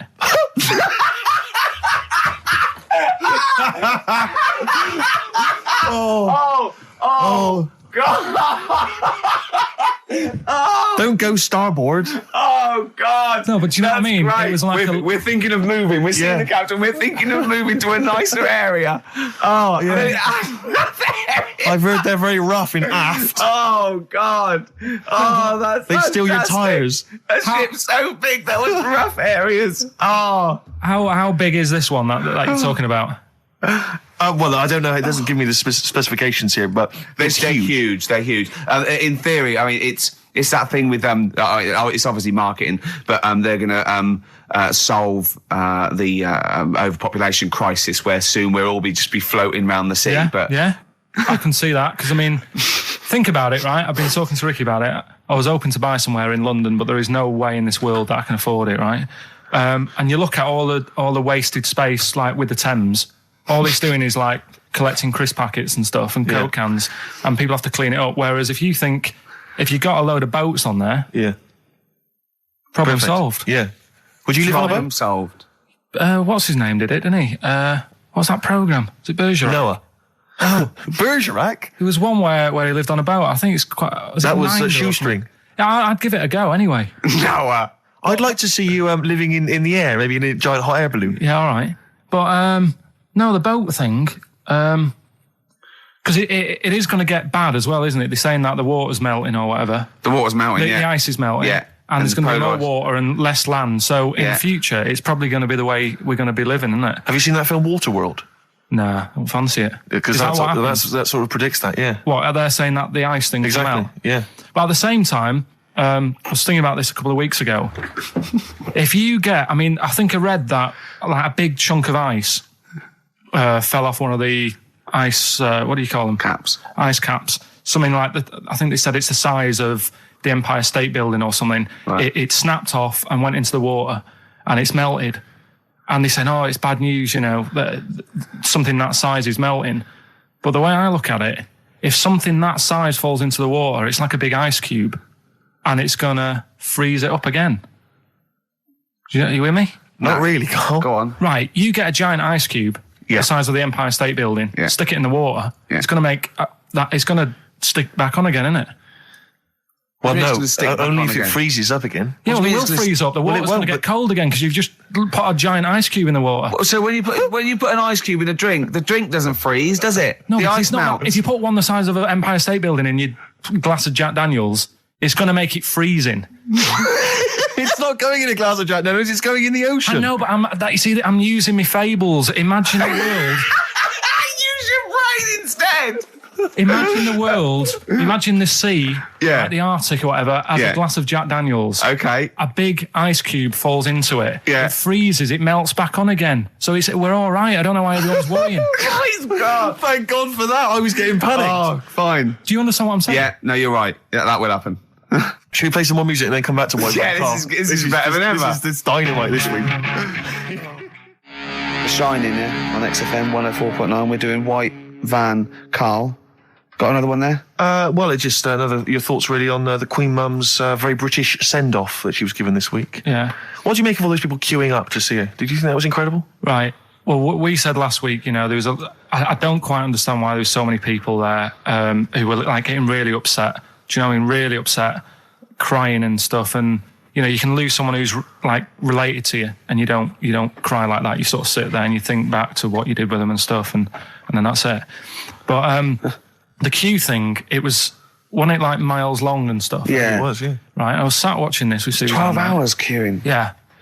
It never got to 12 hours. It did, but that was the estimated time. No, but how long is a queue when they're just like, walking along? Think how far you can sort of like, stagger in 12 hours. Incredible. It was been ridiculous. Yeah. But again, if they want to do that, it's their time and that, isn't it? And it was at the weekend, so they could have, it's not as if they got out of work to do it. No. You know what I mean? They used their own time, so good on them. But I thought, right, what they could have done, remember when I studied Che Guevara? Yep. Yeah. Right? And don't be offended by this, it was just an idea, because they did it with Che Guevara. Remember when they cut him up? Yes, Remember? they cut him up, yeah. What was the reason for cutting him up? Well, they cut up Che in order to try and You told us that they were going to send bits of his body to Fidel Castro and various other people, wasn't that right? As a warning, wasn't it, though, to all the people, like, one to... Yeah, my understanding was that they cut him up in order to, so they could bury him in different places so that there'd be one shrine. There'd be not one place that you could go to in order to sort of make him into a martyr. A little bit like that. I've like I can vaguely see where this is going. 6 queues, and it's like, number 1, you can, go and pay respect to her head, or whatever. Oh, God. No, but I just was thinking the way of speeding it up. I'm not having a go, because they haven't done it, so it doesn't matter. God. But they did it with Che Guevara. Yeah. Everybody would have felt like they've got close to her, and it would have speeded it up. No, I mean, I can understand. Can I just say that genuinely, Carl is not being disrespectful here. This is his best idea to cut down the queues. So don't phone in. He's not suggesting we should have done this. He genuinely is. But I mean, he's not doing it to be nasty or wacky or he thinks this is a good idea. So can I just throw a thought at Che Guevara, who was like a powerful man who did a lot for the world and what have you. Yeah. And have you heard that? I feel slightly responsible for this because have you heard of the quote, a little knowledge is a dangerous thing? Yeah. Okay. Steve, next one? No, just a very quick question. I can understand those that have queued for 12 hours to see the head. I'd be a little bit annoyed if I got there to find a toe. I'll tell you what, though. I'll tell you what they could do without chopping her up. They could put about 9 queues. Each could see each hip she had. That's true enough. Because she's had about 9 of them. Yeah. So it'd just be, if you want to see the whole body, it's a 12-hour queue. If you just want to see a couple of the hips. Here's another suggestion for you, I've just thought, right? What? Instead of everyone queuing to see her, why not put her on a trolley and wheel her past everyone else? Running. So you could have some students on Rag Week. They can combine it, like when they're always pushing a bed. They could just run it along the queue. No, that'd be fantastic. That'd be disrespectful. Right, as opposed to the chopping up. So sure. No, Right. but just an idea. Just I apologise now. Anyone's offended. Anyone offended, I'm sorry. But Yeah. Okay, finally, this is more frothy. Liz Hurley lying low, apparently, at Elton John's house to try and avoid the press now that she's had a child. That's a good place to go to avoid the press. Exactly. Yeah, Elton John's house. Everyone seems to be friends with Elton John. Yeah, Every celebrity's when friends they with... pop into Elton John's house, what is he running some sort Well, of... it was like when Robbie Williams was a drunkard and a drug addict, he went to Elton John's. Yeah, and who's the other fellow that went there as well? What's someone to recuperate and shoulder to cry on? Is he giving out false passports? But I don't know if people have seen his history. He's not the man of, I know he's cleaned himself up now, but, maybe that's it. Maybe he's got this kind of insight into how to deal with celebrity.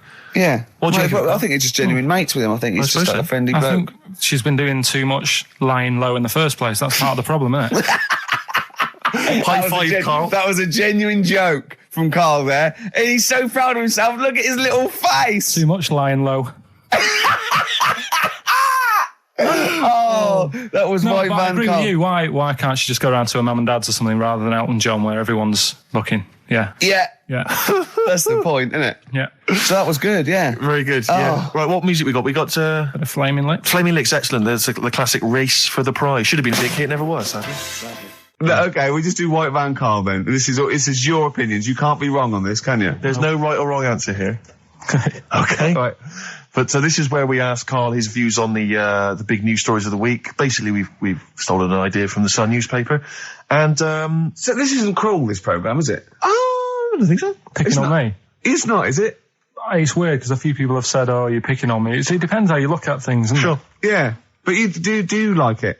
We could look at it like it's a laugh, so it's not a problem for us. We like you. You're our favourite. Yeah. I'm going to say thing in the world, but I don't mean that, in a derogatory way. No, I'm cool with it. Yeah? Yeah. Right. Okay. So your views, please, on the fact that attitudes are changing to the possible marriage of Charles and Camilla. Oh, what do you think of that? The roars at the moment, because the recent tragedies are apparently high in the polls, and people are coming around to the idea of Charles and Camilla getting hitched. What's your thought? Whatever, really. I mean, if they're happy with it. The thing that comes out of it most is it just goes to show, right, that there is someone for everyone.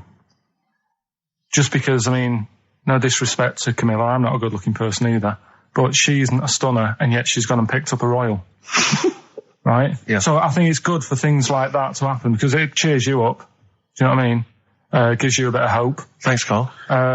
So yeah, it's good.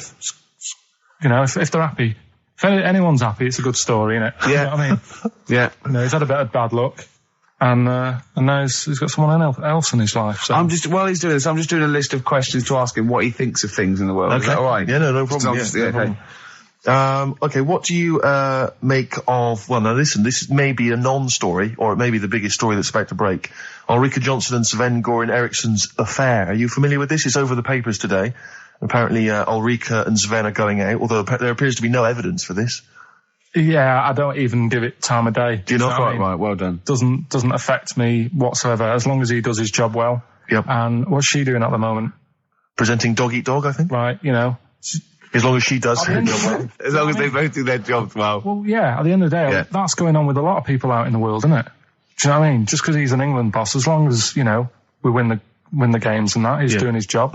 If she's, you know, gets a dog winning a prize or whatever. No, okay. It's not worth it. Go on. Do you know what I mean? Yeah. So...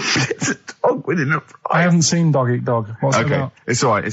Go on. So that's it. Yeah, it doesn't matter. Okay, what about this then? Are you disappointed by the nation that a third of us are apparently unaware of St. George's Day? 23rd. Is St. George's Day the one with the snakes that we've talked about? No, that's... Are you one of that third, do you think? St. George is the patron saint of England who killed the dragon. Yeah, I mean, there's too many of these days, isn't there? That's the problem. If you make it a bit more special, like Christmas, so you buy presents and that for each other, then people will remember it. But there's so many of these days with Easter and Pancake Tuesday and all that. So it's not surprising. I think as time goes on, we'll find that a lot of these days will just disappear because, you know, people are busy. There'll be new ones, won't there?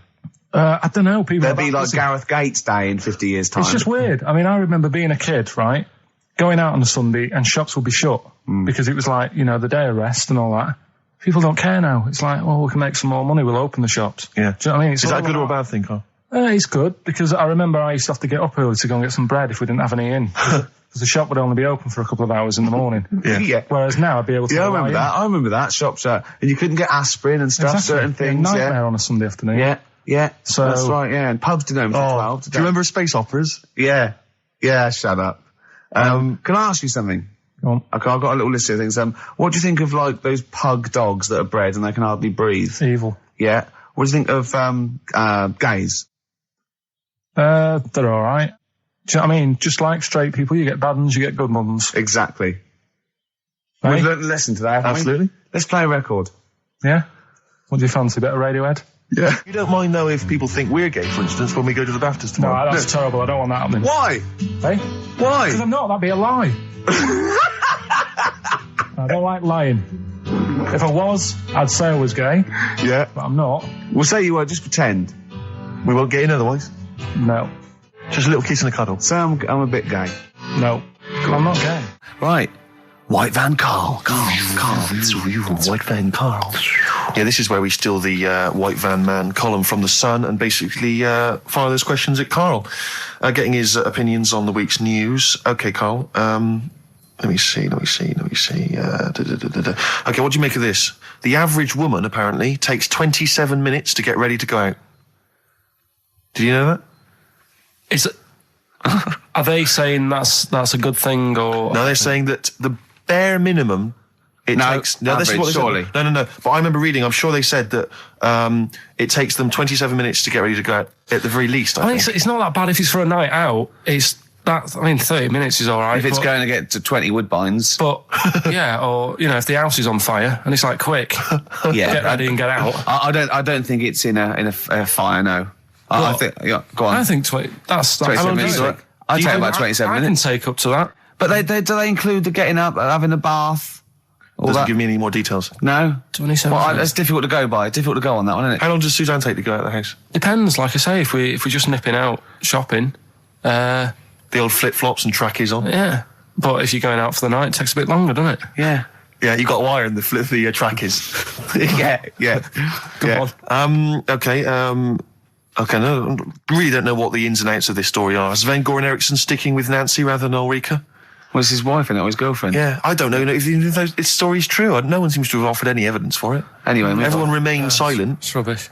And, okay, what do you make of this? David Beckham apparently was driving despite having an injured foot and just further threatening his World Cup chances. And obviously you're a big football fan. Well, I'm not that big. I like the odd game. Sure. Would that hurt him? Would that hurt his foot? It can be good. Is it in a plaster? It's not a big cast, Sure, is it's it? better to drive than it is to walk on it. Good point. Fair enough, yeah. Go on. Can't argue with Can't that. get the bus, can he? Okay, and what do you make of this fascist leader who's having a lot of success in the French presidential elections? What's he doing? Have you not come across this story? No. Right, this is one of the big political stories. He's got a far right that got nearly 20%. He's a far-right fascist leader, and he's having considerable success in the French elections. I don't think we should be asking Carl questions like this. Not something you've got to I'm getting scared. There's all sorts of bad stuff going on in the world that we don't know about. Yeah. But we know about this.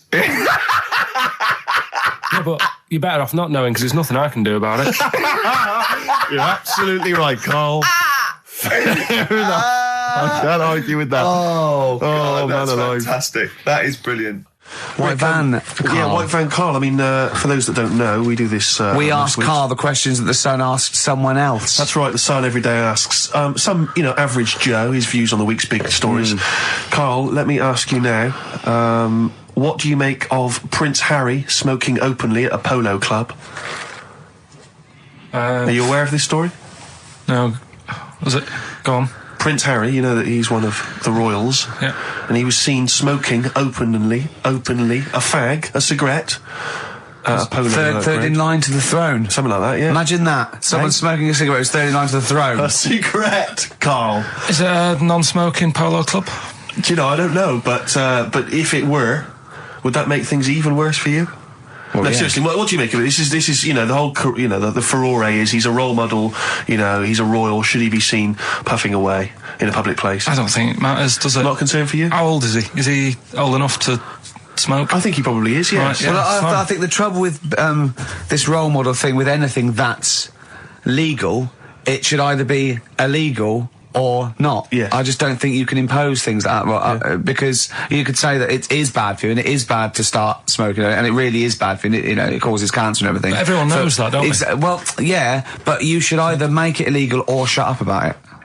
So this is Carl you're asking, isn't it? I am indeed. Sorry, so we can throw these questions your way as well if you fancy. Sorry, yeah. But it doesn't matter. But Carl, what are your views generally? I mean, it's obviously cigarettes are perfectly legal and so on, but what about stronger narcotics? Because I know you're very scared of drugs and stuff, aren't you? I'm not a fan.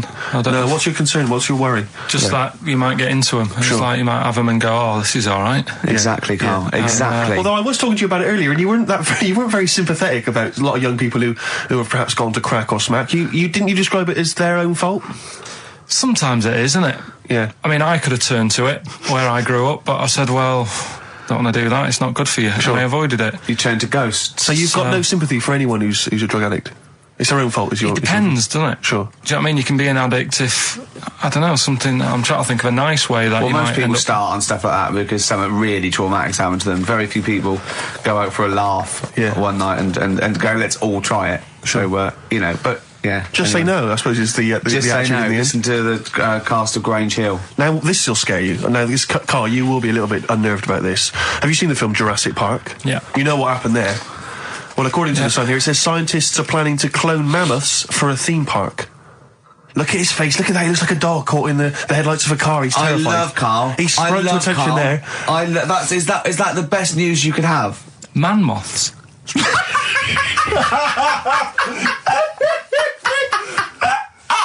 Right, yeah, man moths. I man love moths. the fact that that's why he was so excited that they bred a man moth. What is this? Yeah, it's a human being that hides in your wardrobe and eats an entire jacket in a day. Yeah. What do you mean, man moths? Mammoths. Mammoth, the big hairy cow from the Ice Age. I mean, elephant. You're not so excited about that, then? You can take or leave bringing back mammoths to life, but a man moth... A man moth is a different matter. Oh. If we'd have never brought that up, he'd have gone and told someone now, they've bred an half man, half moth. This is how things start. This is what we mean when you hear these ghost stories. Are you slightly deaf? Is that it? When you hear these stories, you're slightly deaf. And his head was in the basket, and he went, count how many times I blink. Is it... Carl, is English your first language? Are you actually foreign? Is that the thing? Yeah. Should we speak when we say slower? foreign, we mean not of this planet. Yeah. Should we speak slower? Would that be a help to you? No, go on. Next What do you one. make of that? Do you think that's good? The Would you idea think of to bring back mammoths? prehistoric animals. These giant elephants. They're slow, aren't they? It's not as if they're going to like get out and run fast and they can't capture them. They'd probably be a fence, to be honest, Carl. They'd probably be a fence. No, but you're asking it as if like, oh, it could all go wrong, but it couldn't, could it? Well, really? but the point was about Jurassic Park is they thought it wouldn't go wrong. They thought they had it all under control. Have you learned nothing from Jurassic Park, Carl? Dinosaurs would say, "Oh, think about it before you do it." But with a airy elephant, it's not going to. Not a concern for you. Would you go along to see him? Would you be interested in that? If it was in the area. He's great, isn't he? I'd love a queue, Nothing right? impresses No, him. but what I'd like to do is Carl sitting like Yoda in a little cave, and I'd just like to see people like Tony Blair and, you know, Stephen Hawking's in a queue, and they go and say, Carl, got a bit of a problem. And thinking of cloning a man and a moth. Problem? Not an issue. No, if I'm in the area, I might cruise around and have a look at it. Otherwise, just don't send it near my clothes. Oh, that's fantastic. So it's just for a second. As the words man-moth came into your head, how excited were you? I mean, were you both terrified and excited? Just for the moment when you thought that they'd cloned a man and a moth? I pictured... what kind of face did he have? Did he have the moth's head, or was it a man's head? Just a little man head. Right, what was his face? What did it look like? He just was like a bit shocked. Perplexed, yeah. It was like he'd been grafted onto the body of a moth without his consent. And when he was asleep, he'd woken up. He just went in to have a goiter removed, and they said, "We've replaced your goiter with the body of a giant moth." Yeah, is that all right, Mr. Jenkins? So he had the head of a little. Was it a little boy or a man? Little man. Right. Okay. And he's just bumping into a lamp. He's just bumping into a lamp. If you went into hospital and they'd done something, what's the worst thing they could do, right? What would you rather have done, right? You wake up and you've got lobster claws for hands. Right. You wake up and you've got duck's feet. Or you wake up and you've got one horn coming out of your head. The worst thing? Yeah. Probably the horn coming out of my head. Why? Get in the way. That'd be useful, wouldn't it, in fights and stuff? And for like parties, people would play Well, I quoits. suppose the lobster claws would also be quite handy there. Definitely. That's all right. So have you got a competition that you can regale us with, Claire? Because obviously Carl provides a lot on this show. Hold on. We could do White Van Claire. White Van Claire? Yeah. Are you familiar with this? We ask you questions, topical questions, just getting your opinion really on the week's news. Okay, yeah. It's on the spot. If you look forward to that. But you know I'm a little bit, A little bit simple? That's fine. Just a little bit, What? I always sit on the fence. Oh, right. Well, don't sit on the fence. You see, the worst thing there was she was saying I'm a little bit like, liberal or undecided. You went simple. Yeah. You assumed. I didn't know. I thought I'm a little bit, coked up? I don't know. Who knows? It's Sturgis. Anything could be possible. But the other thing is with Carl, we didn't know how good value Carl was until we asked him sort of intelligent questions. True enough. Yeah. Because he looks quite intelligent. Well, this is it. I mean, so the thing with you, Claire, is I don't think we've probed you enough. We don't know what, your views are on a lot of me things. enough, actually, But we don't know what your views are, This is what I'm saying. We don't know where you stand. I mean, don't sit on the fence. This is the new Claire Sturgis. Okay. Yeah. Okay. All right, we're going to delve deep, find a personality in there, Claire. Let's go back to the old days. How about a bit of the Smiths? That was beautiful, Rick. Listen, we haven't done it for a while. White Van Man. I thought there's some interesting questions raised today, and I think it might be nice to throw them Carl. I think we set Carl up again in the last hour as a person that people want to know his opinions on the world. If you're not familiar with it, on Saturdays the Sun newspaper asks a typical white van driver questions his opinions on the week's news, and we thought we'd throw these in the direction of Carl. And then what do you make of this teenage thug, Carl, Mickey Carroll, who spent 4 months in jail and he's won 9.7 million on the lottery? Is that justice? When you think of all the good people that are going hungry? And there's a lad there and he's won. Did he buy the ticket before he went in? No, I think he bought it once he'd come out. So he's done his time. He's done his time. Fair enough then, he's been punished. Yeah. Right? He's bought a ticket. He's had a lot of bad luck. Mm-hmm. Now he's having a bit of good luck. Right, next one. Are you concerned that now he's got all that money he could turn into like a sort of mastermind villain? Like a James Bond style villain? He's got a criminal streak, we know that. Is that a concern for you? Well, imagine that he could build some kind of underwater fortress. We don't, with my lawyer's hat on, we don't know that. Yeah, well. Well, he'd have to prove that he didn't have a criminal streak. I'd say you've been in jail for 4 months. Yeah. Sometimes people are bad because they haven't got any money, so he might be an angel of gold now, or whatever his name is.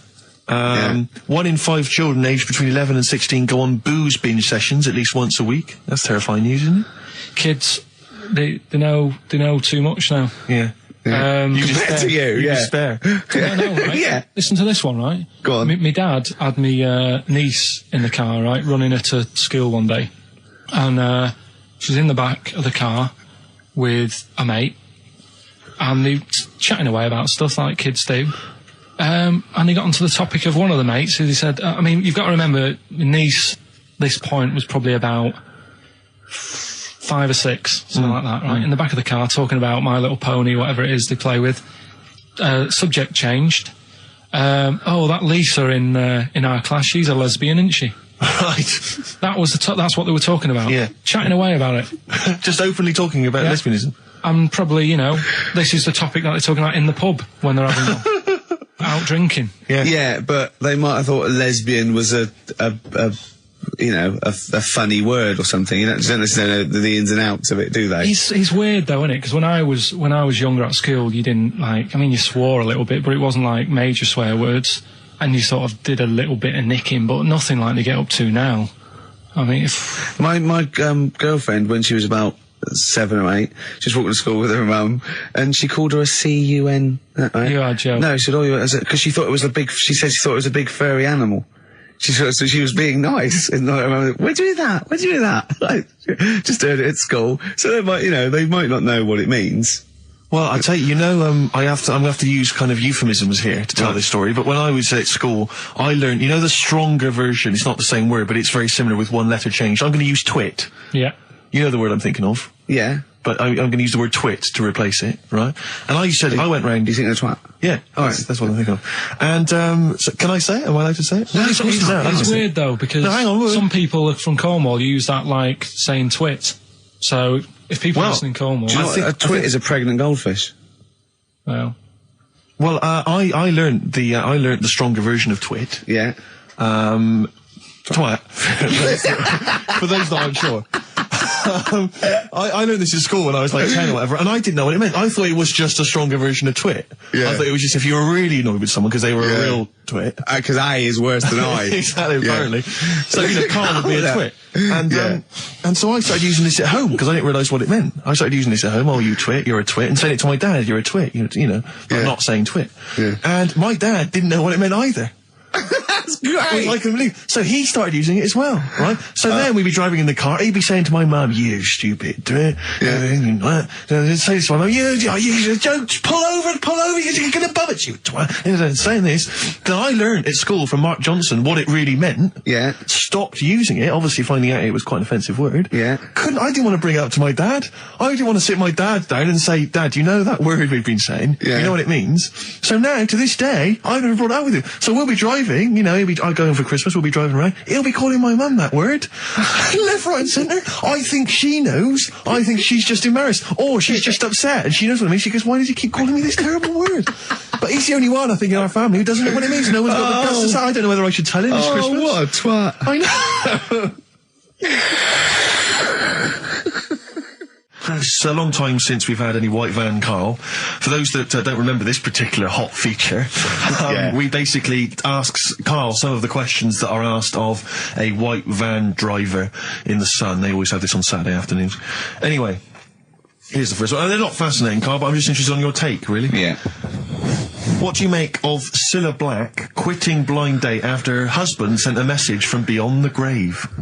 Are you familiar with this story? I didn't know that. What's that? She went to see a medium, and supposedly her husband passed on information through the medium, which was incredibly vague, but persuaded her to quit live on air.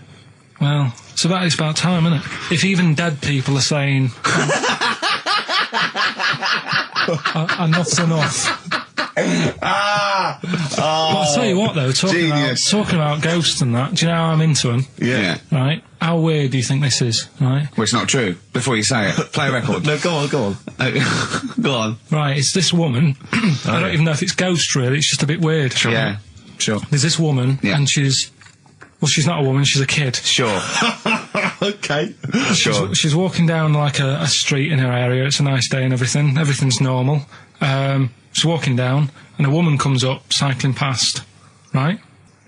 The woman on the bike looks at the kid absolutely terrified, right? Got a really scary face on her. Yeah. The kid's thinking, why is she doing that? Yeah. Right? So anyway, she thinks nothing of it, goes, I think she was playing in the park or whatever, goes and has a nice day. About 15 years later... Oh, right, yeah. She's, I don't know, I think she was going to work, right, on a bike. She was riding her own bike?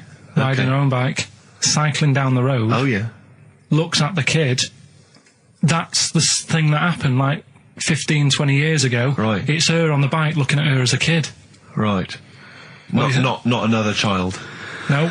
So it's her. She's seen herself. Carl? I mean, I don't know where to start. Firstly, where's this information come from? But I mean, why do you ever? I mean, I don't know what part of that you think can be true.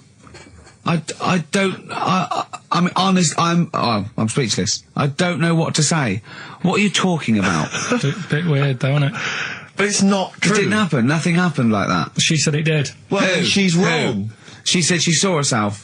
She saw herself as a kid, didn't she? Did she carry on riding and as an adult when she was a kid. Did she stop and talk to herself, or did she ride on by and think, that's a bit weird, there's me as an 8-year-old. I won't stop, I'll be late for work. Yeah, if I'm late again, the boss said he'd be in trouble. Yeah. Oh. Well, and where is this information? Did it happen to someone you know? No. You overheard it on the bus? No, it was in the 14 Times. Oh, right. Well, okay. that's the answer. Good. We've got to the bottom of that. Right, good. Brilliant. Now, what do you make of David Blunkett accusing gangster rappers of making kids believe guns are cool? It's a hot topic there, Carl, and I imagine you've got some strong opinions. He's saying what? He is saying, basically, that all this rap music is advocating gun use and violence against people, and he's very worried about it. Nah. Okay. All right. What's the next one? Have you thought about going into politics? Because I'll tell you this, they wouldn't be able to argue with you, really, in the Houses of Parliament. Where would they start? Yeah. My learned fellow is an idiot. Yeah. No, but violence has always been about, isn't it? Like cowboys and Indians, they didn't have PlayStations and Tupac then, and there was still violence. What do you mean? In the Wild West? Yeah. Do you know what I mean? So you can't really blame it on stuff. It'll always happen. That's the world, and it's made up of different types and that. Again, he's right.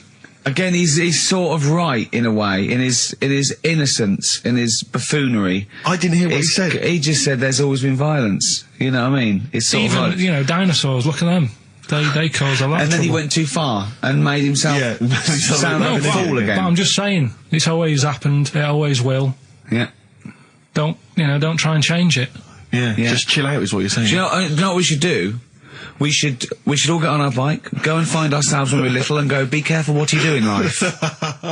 We've had a lot of emails saying, could you bring back White Van Carl? Oh, yeah. Which is that section of the show where we ask the questions that the Sun asks someone else, random punters of Carl. But sadly, recently they've got very politicised and very kind of basically a little bit depressing. So there's not really anything appropriate. But I have trawled the papers looking for other questions posed in other sections of the Sun. Good idea. I was just looking here at the Dear Deirdre section, which is the sort of problem page. I don't know what your views are on this. I'd love to see Carl. Oh, God, can we get him a job? Just ask. Oh, my God, that would be amazing. Right? Well, here's one. I'd like to see your view on this, Carl. I'm a happily married 42-year-old woman with 4 kids, yet I've developed a huge crush on pop star Darius Dinesh. Yeah. It sent my hormone levels through the roof, and last night I woke my husband up at 4 a.m. for sex. We've been married for 20 years and he can't believe his luck. Recently I've been having... I want to go to I'll stop you there. Why are you telling me? Right, carry on, sorry. Recently I've been having erotic thoughts about Darius morning, noon and night. Yeah. I haven't felt like this since I was a teenager and mad about Donny Osmond.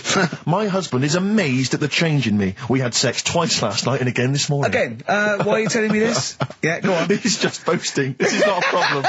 It's not a problem. What's the problem? No problem, just wanted to tell someone. Thanks very much. I watched Darius on TV last night, and when my husband came home, I dragged him into the kitchen and we made mad, passionate love. Right, they did it then, twice last night, once this morning. That's 4 times. 5 times she's mentioned it so far. Yeah. She's doing all right. My husband, this is a great bit. My husband thinks it might be his new moustache.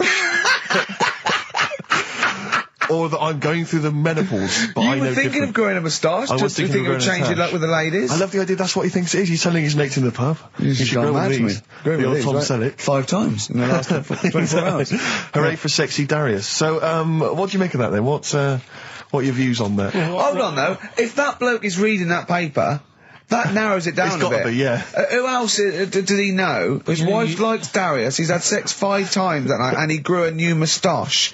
He's thinking, I wonder if that's me. Maureen. Yeah, go on. But what's your concern? Because I'll tell you what her problem is. She's worried that, the reason that she's now kind of overly excited and she's having this great sex with her husband is because she's actually fantasizing about someone completely different, younger. She's having these wayward thoughts, isn't she? She's a bit concerned about that. What's your concern? What are your thoughts? I reckon she's going to start shoplifting soon, coming out in hot flushes. Go on. Just, they're both happy, aren't they? He's getting what he wants. She's happy. I'd say, yeah, whatever, get on with it. Do you think that she should confess? She wants to be honest with him.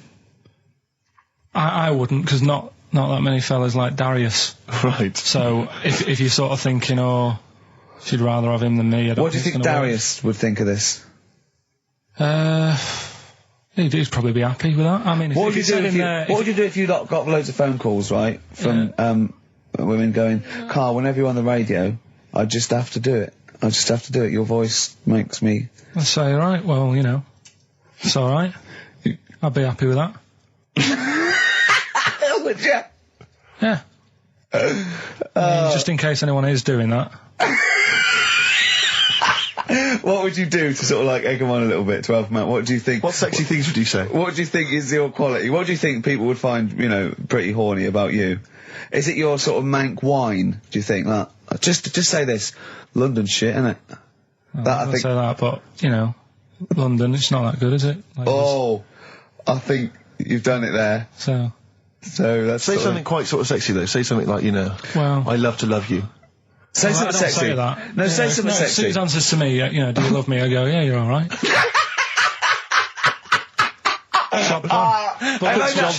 I know that's true. Yeah. I know that's true.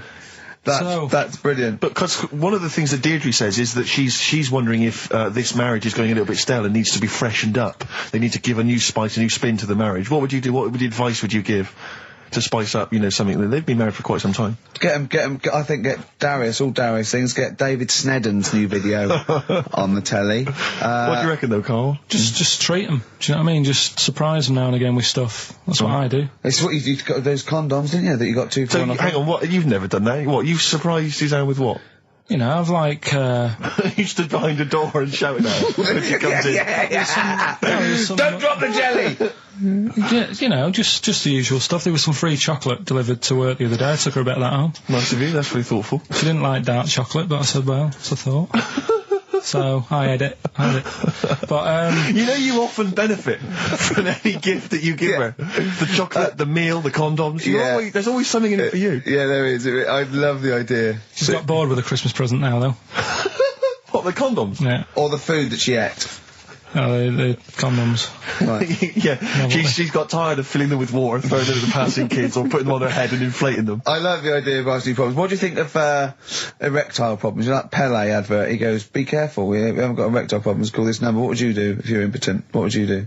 What's the advertising? Just saying, like, if you can't, I haven't seen that. Yeah. Why have they got him doing it? Wow. Well, he used to be able to keep it up for hours, the ball, and yeah. What would you do if you... To advertise that? No, if you suddenly couldn't get, What would you do? I don't think it'd bother me now. I know you're 30. You're talking like you're an 80-year-old. Yeah, but do you know what I mean? You sort of been there, done that now. It's like the boxing and the dancing that I did. It was good as a kid, and now it's like, take it or leave it. You need to write to Deirdre.